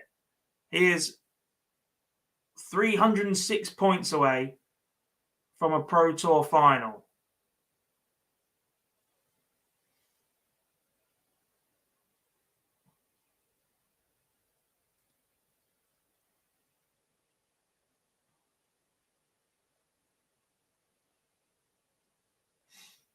Ross Smith wants 1-2-1 to get a break straight back.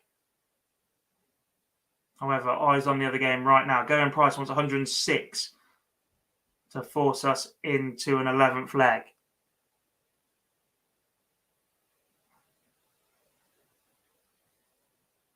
Doesn't go, leaves 8. Single 20, single 18, treble 20. And it's 154 for Anderson to win. Smith gets one back. Now he's throwing to level us up. However, Gerwin Price wants 8 to stay alive. Goes first dart, and he has the darts here in leg number 11. How much longer can he keep this semi-final going?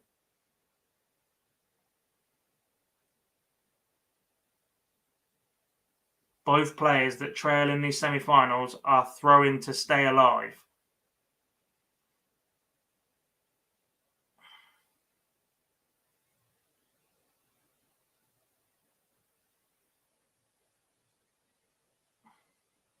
A look to the heavens from Gezi as he pinged that double 4. But he goes ton 4. Look, if anybody's capable of reeling off a few straight legs, given the way they've played today as well, Gerwin Price is certainly in that conversation. However, Gary Anderson will not just roll over.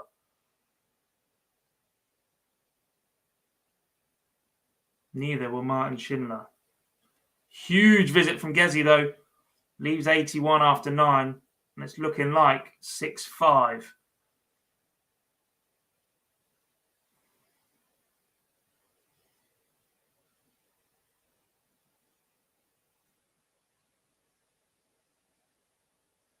Makes a hash of that. I think he went 19, treble, 12, missed on the outside, and it's 130 for the match for Anderson.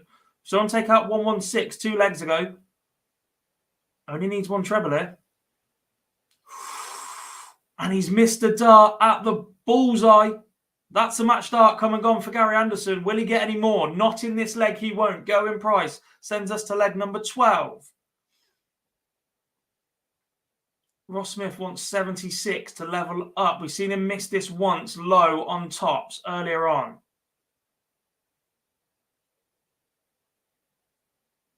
Doesn't miss this time.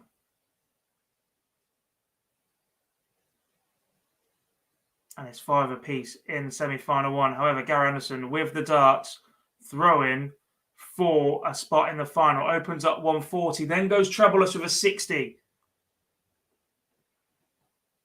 Tom 40 or better from Gezi puts him in the lead. And that's a maximum. That's huge from the Iceman.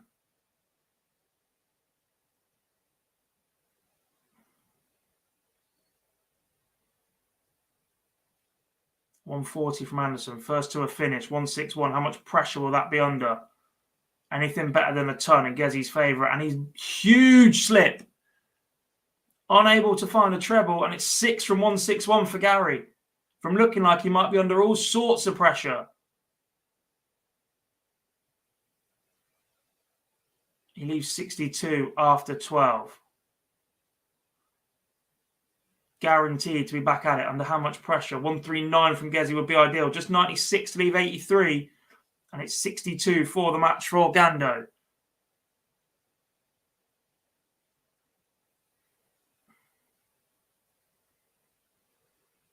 And it goes in 2 darts. Gary Anderson is a Pro Tour finalist. Who thought we'd be saying that in 2023? The Flying Scotsman defeats Gerwyn Price 7-5 with a 96 average. Gezi finished with a 95.71. Just seeing this 62 on stream now. Went treble 18, double 4. I'm starting to love that route. And so is Anderson, who looks absolutely magnificent today. The question earlier was, can anybody stop Gerwyn Price? It might be, can anybody stop Gary Anderson? That job will fall to either Martin Schindler or Ross Smith. Both players leave tops, but it's Schindler who will get the darts at it first. And it goes in 3. A huge last dart for the wall. As Ross Smith now needs 2 legs on the spin to join Anderson in the final. Otherwise, it will be Martin Schindler taking on Gary Anderson for top spot today.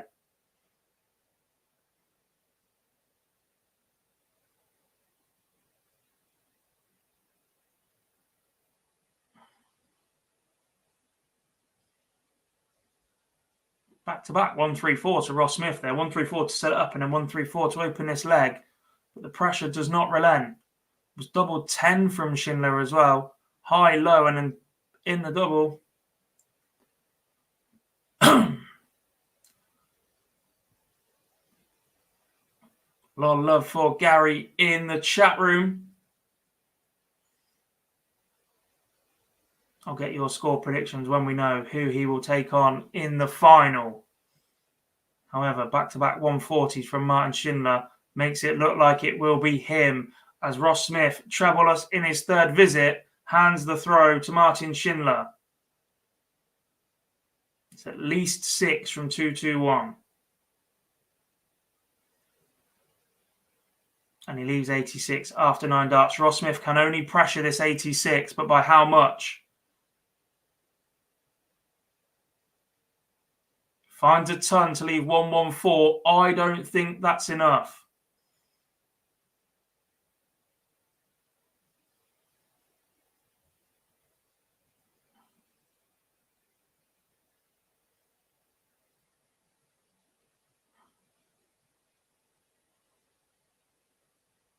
Schindler misses the ball. Ross Smith wants 114 to stay alive. This is just a hold. He still needs to break Schindler in the next leg.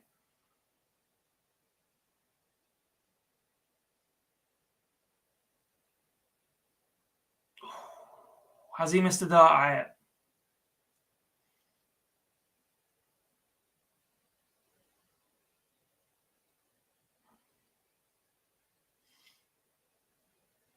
Just waiting for the stream to catch up now. Schindler, single 18, single 18. Wire on the ball on the left-hand side. Ross Smith. Schindler's made a mess of the 25. He hit the treble 18 to start. Single 20. So he did miss a dart to level. Schindler comes back, makes a mess of the 25. And Smith clears up double 10. First dart to send us all the way. Let's see what Schindler did with this 25. Surely doesn't hit treble 9. Single 9. Big 16? Double 16? What do you do here, Martin? Puts it in the 11.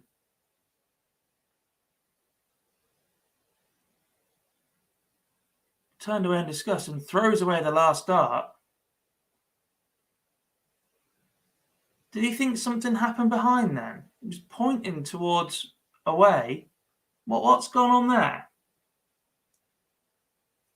Or is it just a look of disgust with himself?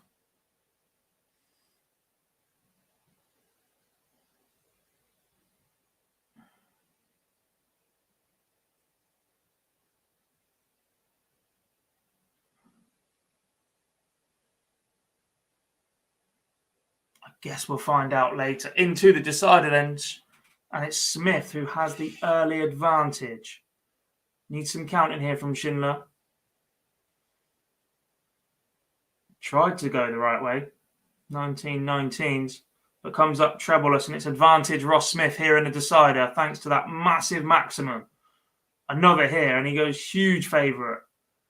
That's a slip though. That's the other way around, and he still leaves 180. He's not on a finish. 140 or better from Schindler. Ton leaves him a finish. It's an outside chance. That does leave that 148. You'd expect, if you're Ross Smith, to get 6 darts from here. A ton or better. Tee it up nicely. A 140 would be lovely. 120. Not sure he's done that. Make sure maybe the last dart's gone high just to be safe. But the way that... Oh, he scored 60 the other way around. 148 for Schindler then. I've seen him have a 170, 152. Can he take out a 148 for the match? He can't. He leaves 90. It's Shanghai for Smith.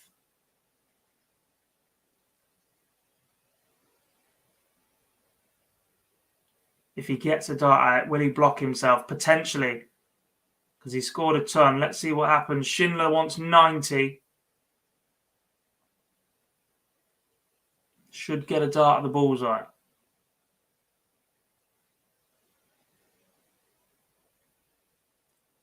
The 148. First dart was low. 18. Back to 20. Schindler should get a dart at the bullseye, and I think he may well have. As Ross Smith wants double 10 for the second leg in a row. And it goes in one dart. Ross Smith joins Gary Anderson in the Pro Tour final. He did have a dart at tops for the Shanghai. He dragged it low. His foot was nearly as high as Richie Burnett's at the end then. Let's see what Schindler did with this 25, with this 90.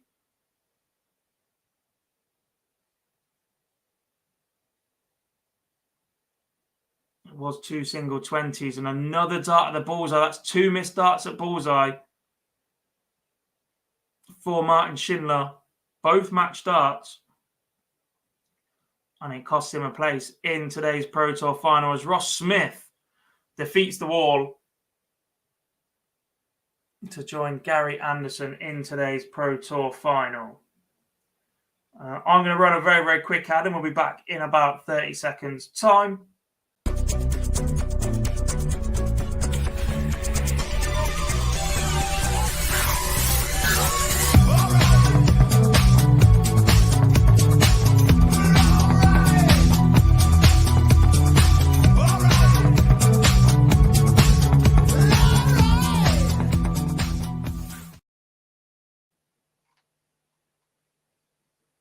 Back once again for Pro Tour Live here at Online Darts. Myself, Jack Garwood. Hopefully,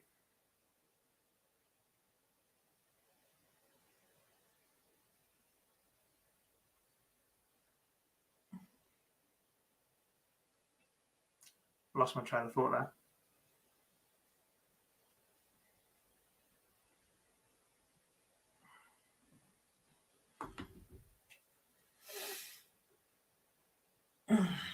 Oh, hopefully about to be joined by Phil Bars for the final was where I was going with that one. But actually, maybe none of you want that anyway. We're moments away then from today's Pro Tour final between Ross Smith and Gary Anderson. The Flying Scotsman in a Pro Tour final. He hasn't won one since 2020, the very first event of that season. Can he break that duck now?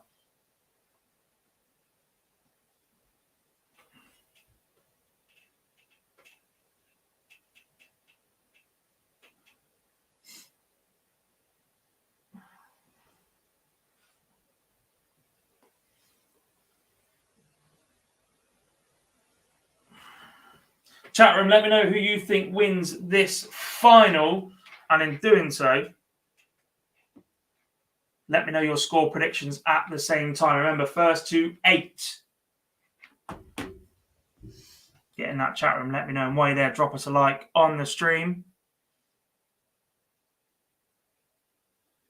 I'm not sure. Look, there is certainly a correlation between Gary Anderson not being in the Premier League right now and his results. However, is it a causation? That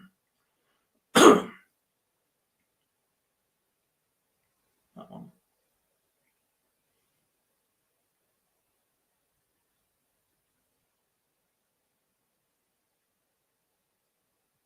Or has he just found some motivation to practice?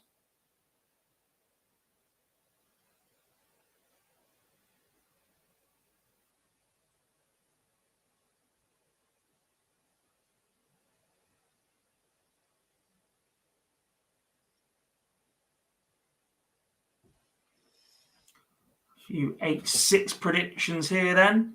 Ross Smith goes 11 on Tour Card Race Order Merit with a win here. That'll be end of season, yeah?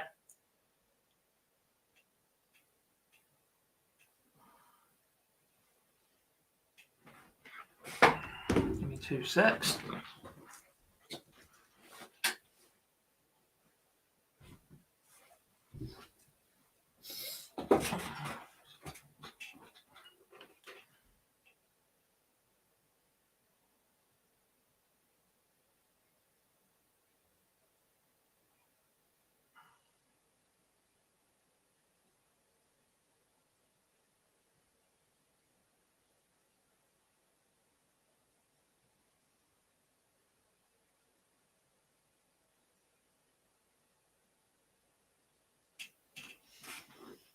What we're saying then. So Jack says Ando 8-6. Bob says Gary 8-6. DeBalm says, yep, going with your 8-6. Anthony O'Regan says Gary 8-4. Hope Gary would get there. Just thought Gezi would hit the 100 plus average. Love Gary class act. James says Smith also in the top 32 with a Pro Tour merit now, so he'll be seeded tomorrow. That's massive for him. I pointed that out when he played against Jim Williams earlier. Was very, very surprised that he wasn't seeded, but that is good for Ross Smith. Certainly reflects his performances recently for me. Izzy says, Anderson has to know it's now or never in 2023. It is this year or bust and retire. I completely agree. And that has been the frustrating thing about Gary for the last 18 months for me, is that if he is intending to walk away, fine. He's had a fantastic career. One of the best in PDC history. One of the best to ever play the game. If he knew he was walking away in the foreseeable, put the effort in. For a year, just have a year where you go at it and go, right, I've given it my absolute everything. I've left everything out there for a year. And he hasn't done that. And that's been the frustrating thing because, look, we've seen glimpses of this level of game occasionally. We've seen it in a first round or a second round or a second round of a TV event. And then he goes out with a whimper. And he's just been happy and smiley. I just want to play darts. But there's still this inside of him. And look, if he goes on to win this, his post-match interview will be going, yeah, it's just darts. I just want to play darts. Fine, let's all play darts, etc., etc. But knowing that he's got this level inside of him has been the most frustrating thing, I think, for the majority of darts fans.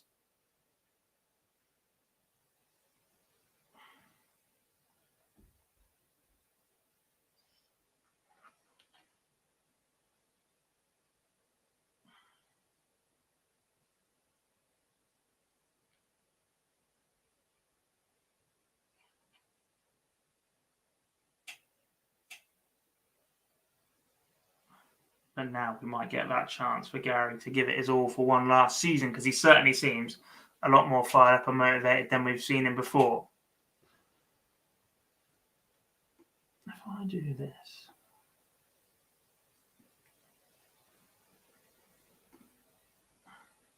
That's a good view.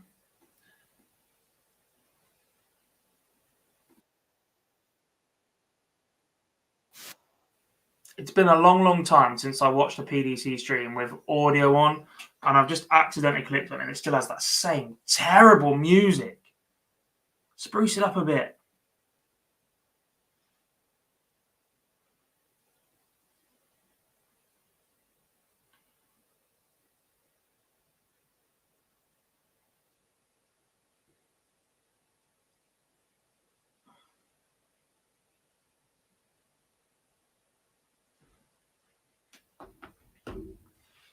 Any more predictions in the chat room before we get going?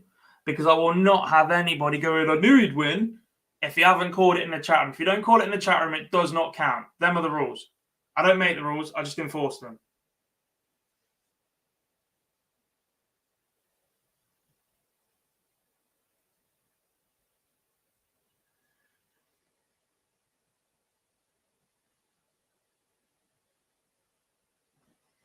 And while you're there, do drop us a like just to see off the end of the stream. We will be back tomorrow. For those of you that are interested in Players Championship number 6. We don't stream the Euro Tour qualifiers on Monday, but we will be back on Monday evening with a live lounge between 8 and 10. Myself, Phil, and I presume Lee Boyce will return, because they haven't been beat 7-0 yet this week. So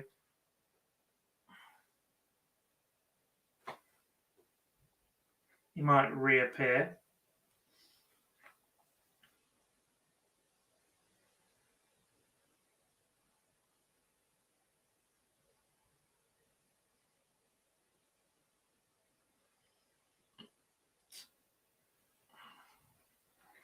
What do I think about Corey Cadby not playing again? He ain't got a choice. He can't get in the country. He's waiting on visa once again. The same with Christian Perez, who has taken himself off to play in the Asia Tour this weekend. Without a great deal of success either, by the way. If I was Christian Perez waiting for my chance to play on the Pro Tour because of visa issues, averaging mid-80s, 75, 80, 85, and 85 again in my 4 games, losing first round and the last 32, I'd be a little bit concerned. I predict Gary wins and Phil does not buy a pizza. I'm all over that. I think that's exactly where we're going.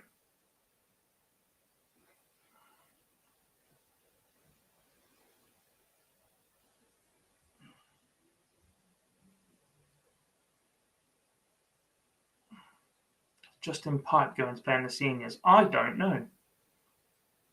Not heard anything from Justin Pipe.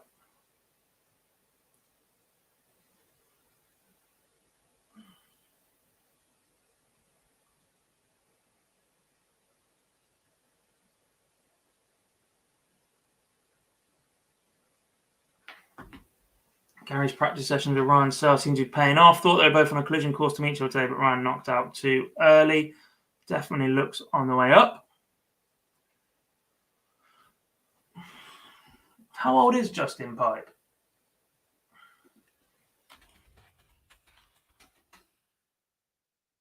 '51. Interesting.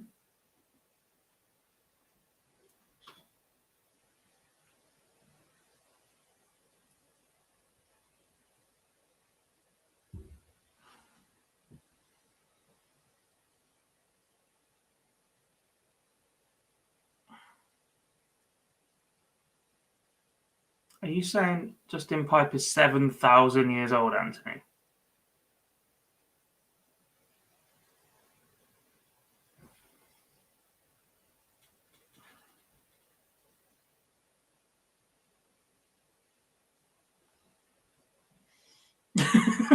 That's brutal.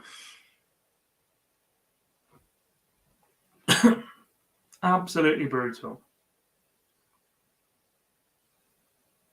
No, I want that on. I just want the colour change.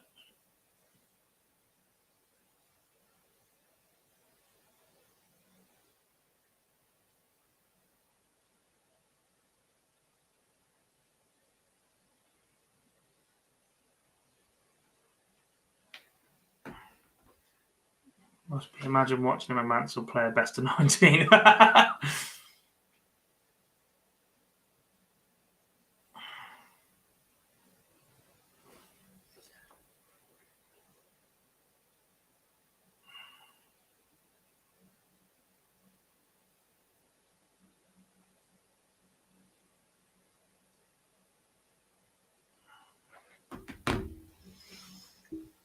We're still a couple of minutes away from this final then. Any more predictions while you've got them? Any questions you got for me, let me know. Mark says hello from Keedy, India.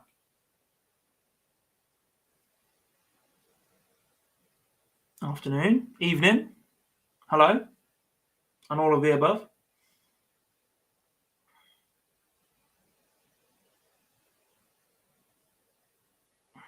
Anyone know what the rugby score is, by the way? This is the one problem with streaming. I miss an awful lot of things I'd normally be keeping up with. I saw Wales won, I think. What's the England-France score?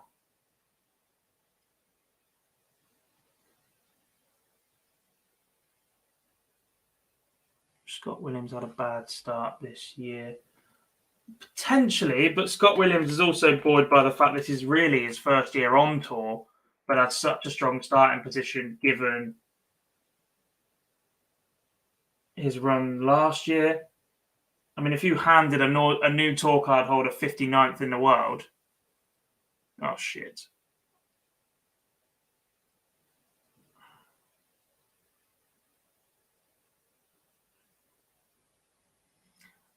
Ignore my request for the rugby score. Seems to be going just as well as my football teams.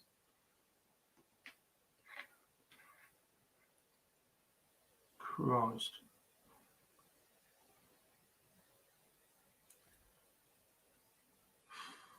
How are the Bruins losing? What? Oh, so they can get in the bin.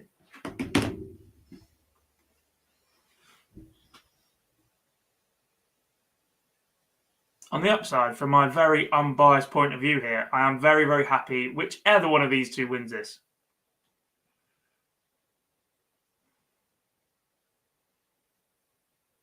However, a title for Gary would be magnificent.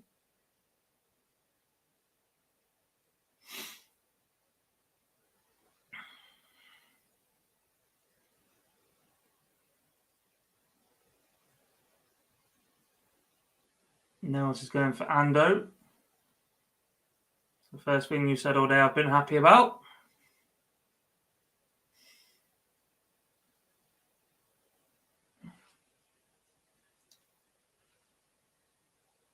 Dip some gherkin in Coke. Oh, God, no. I do need food, though. And it's getting to the point now where it's acceptable to order. Because I started getting hungry for lunch just as I got left on my own. So I was like, I can't just do that to you guys. But if I order now, it'll be here by the time we finish.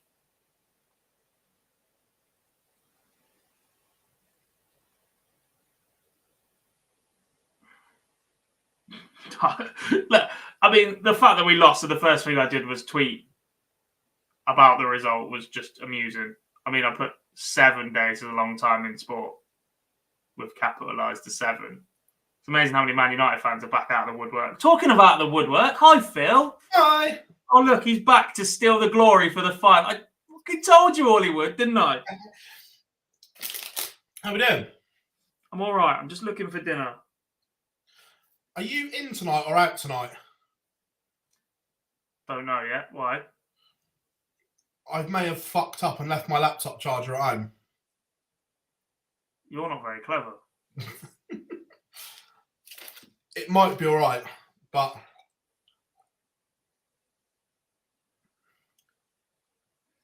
I mean, we're literally moments away from arranging to go out. If you're going to go out, I'll sort it, don't worry.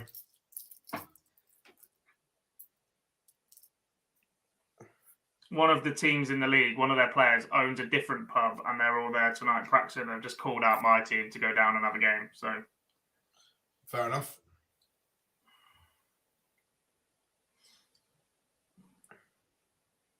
But I also do have a couple of things to do first. Anyway, my prediction's looking all right, isn't it? To be fair, I had it on my headphones in the car listening to it. It was a decent game. I thought the first bit was scrappy, but they got into a rhythm.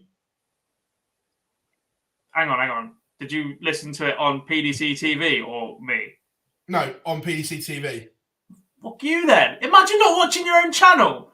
This is literally the point of our channel. And you've opted to listen to them instead. Have you heard that? Yeah, because because on YouTube you have to have it open all the time. On PDC TV, you can.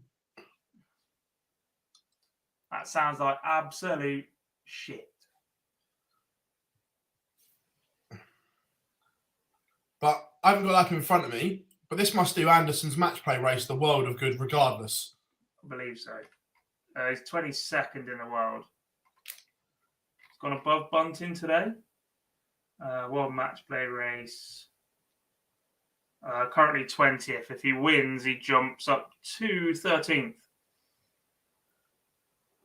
I think he'd go above Willie O'Connor on count back for the win. Also, as well, I love living in people's heads rent-free.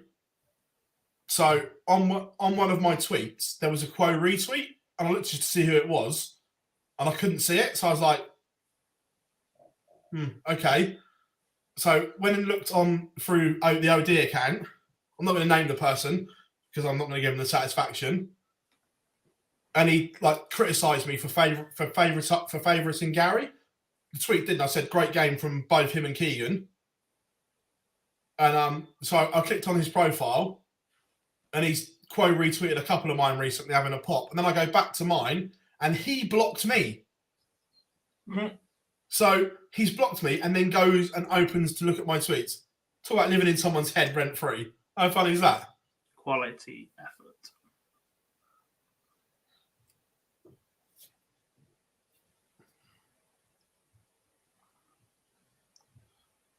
In other news, I'm going to be an uncle tonight. Oh, is it happening? They're inducing her later this evening, yeah. Oh, nice. Sue.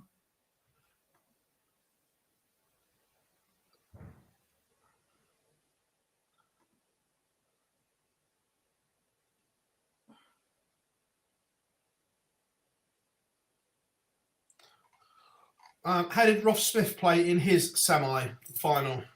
Started well, let it get away from him, fought back pretty well. Nice.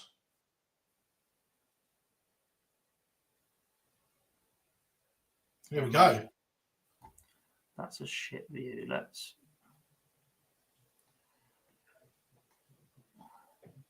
Why won't. Oh. That's better.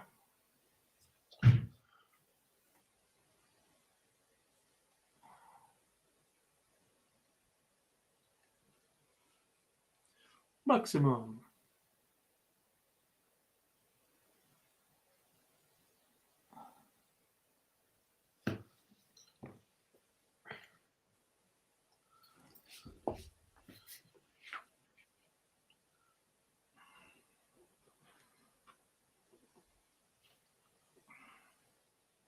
The first thing I do is teach that kid how to swear. Advantage, Ross Smith, who has won the bullseye. And started well. Yeah.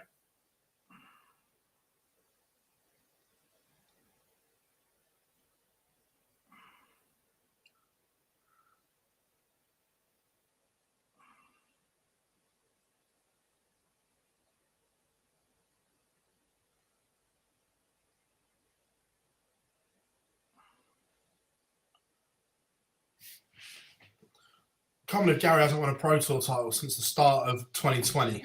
I can. He's been crap. Yeah, but he just normally pops up with one. Yeah. Remember that advantage to Ross Smith in the first leg? Gone. Gary's on 2 darts to break the throw.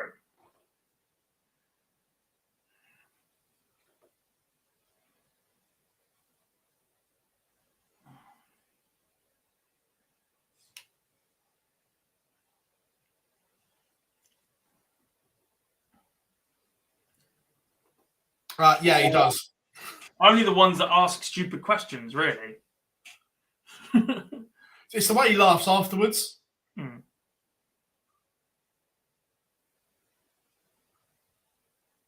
I think he just waits for one now, doesn't he? PDC TV is where to watch the final.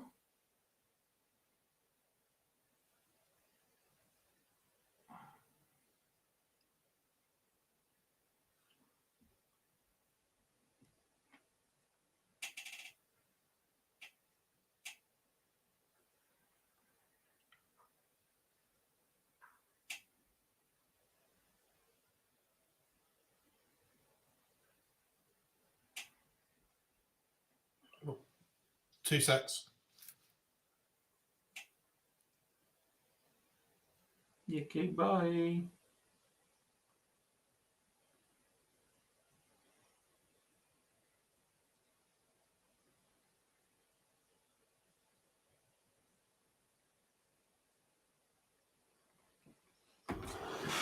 Oh, bounce out from Gary. Second visit, by the way, which would have left him a lot handier than the 208 he is on now. However, what a setup that is. 168 to leave tops, and Ross Smith wants 161 now for a break of throw. If not, you expect this to be one apiece. Doesn't go, and we will get to see the dart at tops. And it's a 13 dart leg in response by Gary Anderson. What a piece. Do you think MVG loss to Gilden was more damaging than to Smith? More frustrating, yes.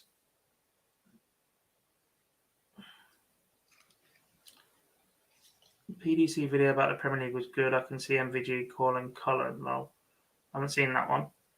Yeah, he did it in the opening week. He tried to face something from the practice room. Oh dear.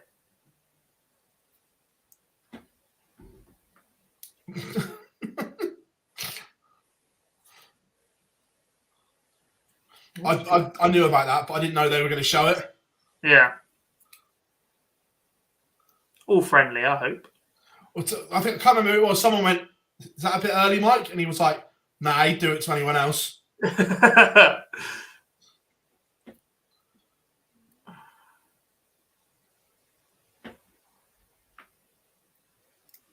Get in.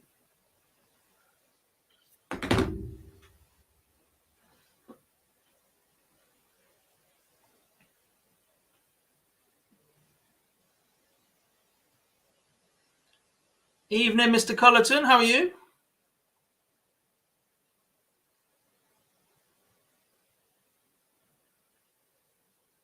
How are we doing, Niall? Hope you're good. Are you on the aisle?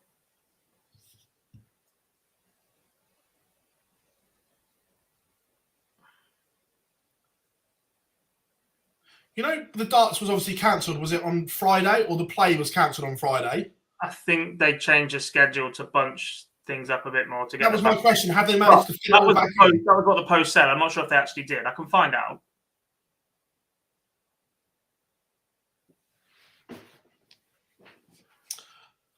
Thoughts on the PDC? Yeah, it was well edited.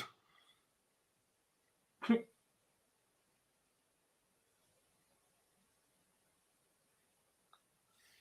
haven't watched it. I've been busy this week. I apologise.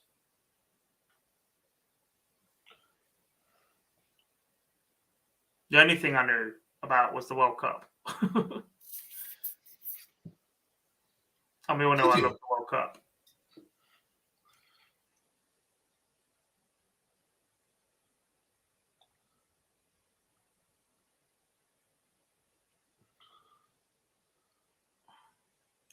Early danger signs here for Gary. The leggy one, magnificent.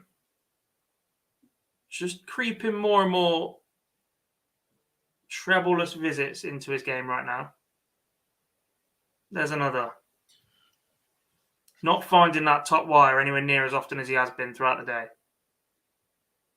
And when somebody scores as heavily against you as Ross Smith does,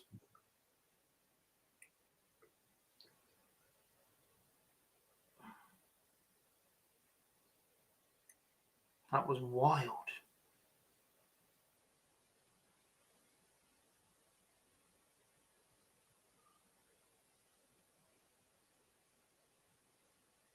Oh, nice. Oh, nice. Yeah, because is it Thursday, Friday for the Challenge Tour, and then Saturday, Sunday for the Pro? I don't know. Or have I made that up? Yeah, slang stuff. Where are we? 5, 6 Euros on Monday, 16th. So Friday Challenge Tour 6 and 7, and 8 and 9 on Saturday. Sunday, Monday Pro Tour, Tuesday Euro Tour. And then the qualifiers Geddes got to go to 7 and 8. No, I think he's in the ones this week. Which, if they don't go well, he's going to have to be in qualifiers 7 and 8 as well, surely.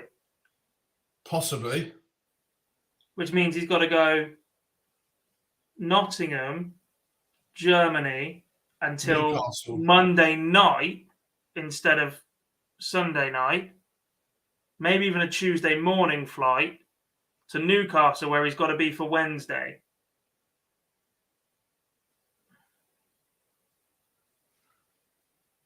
For Premier League Thursday, to then be in Leverkusen on the Saturday at the latest, depending on where his game gets drawn as a seed, because that's ET2, which he's still in. Do you then stay in Germany if you go into Berlin on Thursday, or do you fly out and back in again? I don't know. Or does he? Because there's a good chance now, looking at that run, Nottingham Thursday. So what would you fly? Thursday night? Would you drive from Nottingham back to Cardiff to then drive to an airport to fly out the next morning? From Nottingham, I would drive straight to, depending on how he is, it's Luton or Heathrow. Yeah. Into Hildesheim. Yeah. Well, you go to any airport if you want from Notts. You've got East Mids, but I don't know where. Yeah, but in relation to then him going home to Wales is what I'm thinking. Yeah. To Hildesheim. So then do you go back to Newcastle to then go Leverkusen, Berlin, Riese? Riese straight out to Berlin Premier League, so that's... Yeah. But that's what I mean. Do you stay in Germany? Do you do Hildesheim, a couple of nights chill in, go to Leverkusen, then stay in Germany for another 2 nights because you've got to be back in Berlin for the Wednesday? Possibly. Thursday, Premier League, Saturday, Sunday, Euro Tour, ET3. Are they the one he's got to qualify for? Or have I made that one up? What a mess. However, back to the final, Ross Smith leads 4-1. They've already... Right, he's in Euro Tour 3 and 4. Okay, so these are 2 and 3. They've done the qualifiers for them already, so he's in them. Yeah. So that's 2.5 weeks in Germany, isn't it? Yeah. Or a week and a half at least. You go from Newcastle into Germany. Do you look at staying there all the way through to the Monday or the Tuesday? Back to Brighton, I think it is. And then you've got that Netherlands, Austria, UK, Netherlands, UK to navigate as well. Yeah.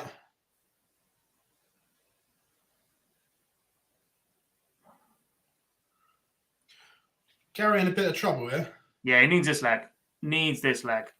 Just not finding enough 2 triple visits. The scoring just isn't there to what it has been so far.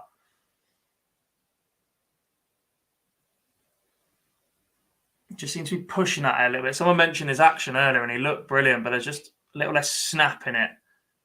Bit of tiredness, perhaps. Yeah. When was the last time you played this amount of darts in a day? Yeah. That's the leg average, Stephen. He's averaging 95 for the match. Yeah.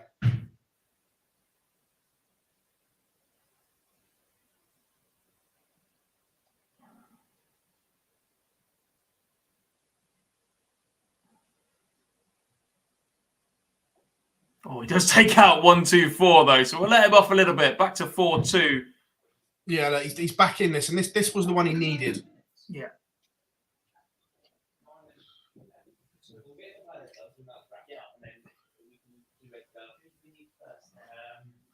Yeah, that was the leg he needed.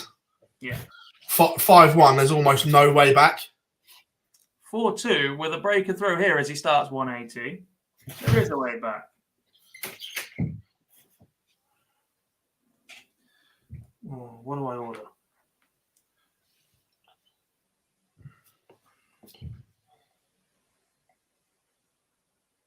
No.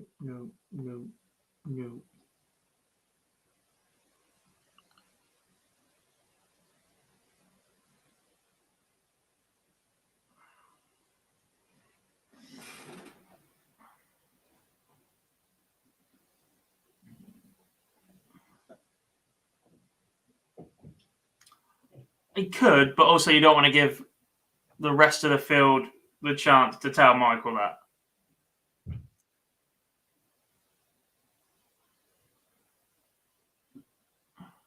The last thing you want to do is hand the likes of Peter Wright a route to get back into form, especially as he plays him twice in 2 weeks now. Well, that's what I think the field missed the trick last time. They let Michael get back into form. Yeah. They let him win again. Yeah. There was a chance here for Gary Anderson to break that throwback. It's still there. You need this 67, though. Treble 17, double 8 will be the route. Or was it be 17? Will he go top 10 and tops? He made a hash of Changed his MO. He went inside on all of it when he had the chance to go on 16s. And then the next time he went 48, he went 8 tops instead of 16 double. He's cocked up there, that's for sure. He's missed a big number. First dart, he's missed a big number. Has to have been. Because otherwise you get a dart at it. 67, he's at a 3, I bet. 3 or a 2. No, he's at 2. He's gone to the right of it. I bet. 10, 16.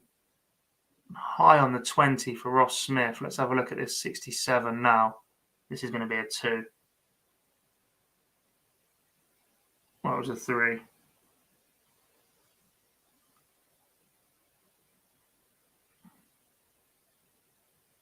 $14 and a missed dart at ball. That was a chance, I feel, there. Yeah, it was. 6 starts from 109.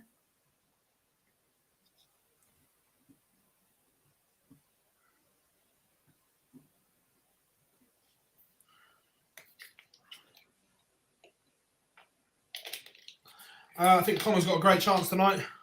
But there's a few. It's a really good final tonight, I think. I don't think you can rule any of them out. No. I love that Alan Norris is just quietly making his way back into form through seniors and through Super Series and through various other events. He's not shouty about it. It's not, oh, look at me or whatever. I don't think that's the kind of person, but he's just edging his way back into form right now. And I think we're only a couple of months away from Alan Norris doing some real damage, either at Super Series or seniors level. I'll try now. I don't have any way to do. But I'll try. Gary gets one back, 5-3. Still just a hold again though. Yeah, he needs to find something at the moment. He needs to mount an assault on the Ross Smith front. Gary. And we're joined by Mr. Edgar. Gary Anderson. Thank you, TV. Hey. What you're saying is, have you been watching any of this in your little room or not? No. He had a chance to break back a minute ago and cocked up 67, missed a big number. Only got a dart at the ball. I just saw you live and thought I can crash the party. That's all right. Have you recovered yet, mate? I thought that just about, yeah. I was a day and a half in bed after that one. I'm glad I got out. I had a stinking headache the next day anyway, and I had to do county. I was like, nah. Yeah, I should have gone for that, but I didn't. Good experience, though. Oh, and just saw a comment there, Bieletsky for tonight. You're talking about the Super Series. There's a few Connor for tonight. I think it's a really tough final to call. I think you pick any one of the 6. Yeah. I'm literally sat with Nico at the moment crunching numbers, and the range between the averages is 4. Yeah, it's a real pick 'em. Right. Who do I fancy for tonight? Seeing as I picked the winner last week when you brought Mr. Mason on. Ross Smith just not the leg he wanted off here.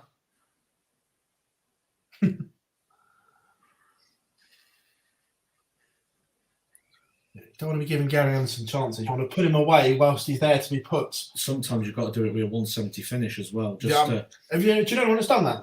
I could possibly, if I look through the history, That's the break back. That's huge. Warby wins tonight. We're going for Warby, are you? Yeah. I think this is the first time as well in this final that Gary Anderson's averaging more than Ross Smith after that leg.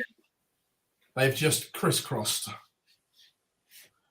I doubt it. He's been asked, but I don't think. wish. Yeah, he's been asked. Could you imagine the scenes? I think this would suit him. I think this would help him. Yeah, I do as well. I think he need that. I've said this for a while that in the seniors, the ones that are doing well are the ones that are battle ready and battle hard. Yes. Well, Trina was here last night for that reason, weren't she? Yeah. To try and get herself a bit more ready for the Blackpool one coming in a couple of weeks. Gary did the hard work, and he's just handing the opportunity back here to Ross Smith. Phrase? It's not a break without a hold. When was the last time Gary played this many darts in a day? We just said exactly that earlier on, the action looked amazing, but it's a little bit snatchy now, and there's not that zip in it. But like we say, he hasn't played a day like this for a long, long time. Last time he won the event Europe recently, Wednesday. the European tweets. Yeah, I don't know who's brought them in, but Anyone who's been in Europe before, you'll know these sort of Spanish sweets or whatever they are. The little shoes. I must admit, when I was in Ireland for the Premier League, I may have brought back some Kimberley biscuits because they are the best biscuits in the world. Thought this was an Edgar Free zone. Nowhere's an Edgar Free zone. Where's the camera? As soon as I saw it was live, I thought I've got to go chuck my face on that. This is why I didn't give you a microphone the other night. big moments here. Will Ross Smith repair the damage? No, he's must have darted a ball. Now, Gary's best demo all day has been 18 double 16. But what he does here is beyond me. Because semi-final, he went all over the place. He was tops 1 minute, then he was 8th, then he was 12s. It was just all over the place. I'll let you know when Yes, it is. Yeah, I weren't sure because I've never been in a final. So, But big moments here. Gary Anderson at 5-2 was in a world of trouble. Yeah. Now, I'm still not sure it's been a Gary improvement. Slightly. He may have found one extra treble a leg at most, but like... Ross has dropped off here dramatically from the early parts when he was looking Rolls Royce. He's dropped off. But he did this against Schindler. He was cruising against Schindler, got pegged back, and then won the last couple. He went 10 tops. No, you'll know better than me, but I've got the yellow and the pink packets. he's got name value though, Gary Anderson, hasn't he? Yeah. He's one of the best 5 players that's ever lived that's still actually playing. 100%. Well. Yeah. To be fair, I was thinking I was redoing mine the other day. Yeah. He's arguably bordering 3 for me. Right, okay. Just edge Eric, just. But I think one more big title and Gary goes top 3 for me. Right. Wow. If he'd gone back to back in PDC World, I'd certainly be having that conversation with you. Back to back and final in the third. All right, granted, fantastic, but nah. Not his trophy cabinet is virtually the same as Peter Wright's right now. But it's the fact the match play's there, the Premier League's there as well. Whether you like it or not, the Premier League is huge. Grow up. Ask every player that doesn't think they would sell their left arm to play in the Premier League. What's those Right, it's got a match So player. all the right ones. They would sell their other arm. Obviously, that's huge. You've been around, Matt. You know what the chat is like. Yeah.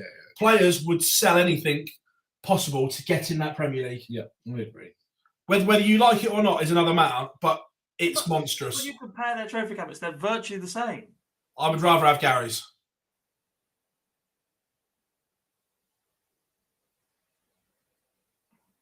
Two Premier Leagues. There's no Premier Leagues in Peter Wright's trophy cabinet. They're very close. That's good. We've got an interview to do. So I just thought I'd come in for a second. More camera time, Matt. Yeah. I love it. Just one more extra there, just on the camera. Just Yeah. How are we doing, Scott Sealer? All our Irish followers, they know which ones I'm on about. Massive comeback so far. But there's the maximum from Ross Smith. Look, he was streets ahead of Martin Schindler, pegged back, and then battled his way to get over the line. Can he do the same here? I also wasn't biased in my cheering of that 120. I was just trying to draw attention to it and stop while we were chatting. Don't sack me, BBC. 6 from 126 then to level us up. The 180 in this leg was beautiful. Huge as well. Just That's not the best setup. 68 is not a gimme.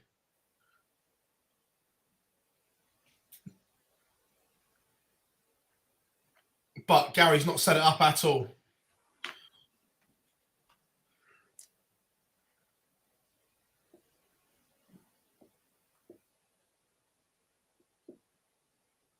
Level apiece, best of 3 for 12 grand. 12 big uns.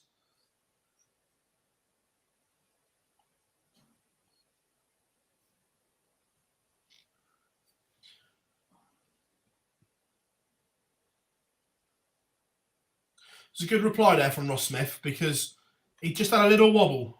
Yeah. I mean, he's back favourite now. That's how big that was. He's back favourite. He's got the darts in 2 of the 3 legs, and he's opened up 1, 3, 4 here. Yeah, massively.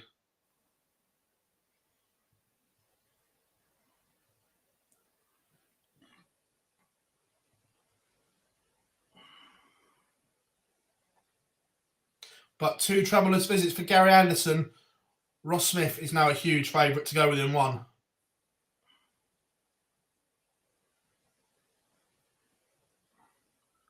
$20 minutes. It's not, surely. Surely it's longer than that. Well, I suppose they've cut out all the punditry and they're going world feed, so it depends how much editing they've got. Sheesh.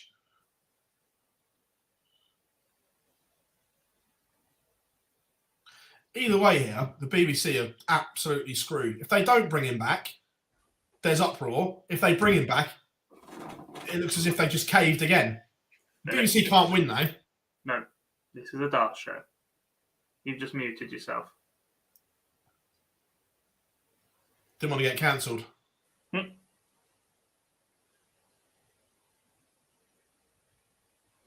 Smith wants 70 then. And it goes in 3s, 1 away. Can Gary Anderson win back-to-back legs? Is the question. With a start like that... Been a bit better than that. Unlikely.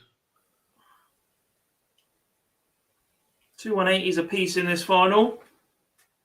I think Gary's just run out of 3 to Ross Smith. steam a little bit. Yeah. Still a 93 average, both around that mark.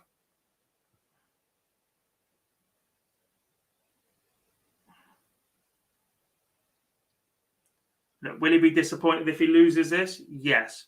If you'd offered Gary a return to a Pro Tour final 6 weeks ago, would he have snapped your hand off for it? Also, yes. Yeah. Look, it's bittersweet. Yes, he won't want to lose a final, but this is a huge, huge leap forward for Gary Anderson. Yeah. Also, as well, I like it. He's been switching to 17s a lot, which I'm a fan of. He can count. Yeah. He can darts count. There's counting and there's darts counting, and he can darts he switches to 17s a lot. I think the Premier League will be all right. They're still showing the amount of football they're showing. They pay for the highlights package. It will go out tonight and tomorrow morning. Have they sorted match of the day 2 yet? Don't know. I tell you what, Gary will be disappointed there. He carved an opportunity to get back in this leg and he's just gifted it back. Not just back in the leg, to stay in the match, because that's effectively what this is now. Ross Smith should get at least a dart at double 16 for the match. Unless we see some fireworks. And that looks like exactly what will happen. If this goes in 2, he's at 48 or 24. Find the treble. You'd expect at least a dart at 16s or tops. He's opted tops, unless he's missed 2. I'm not sure he'll pick that way. We saw Gary Anderson pin this against Gerwin Price. Is he going to get out of jail?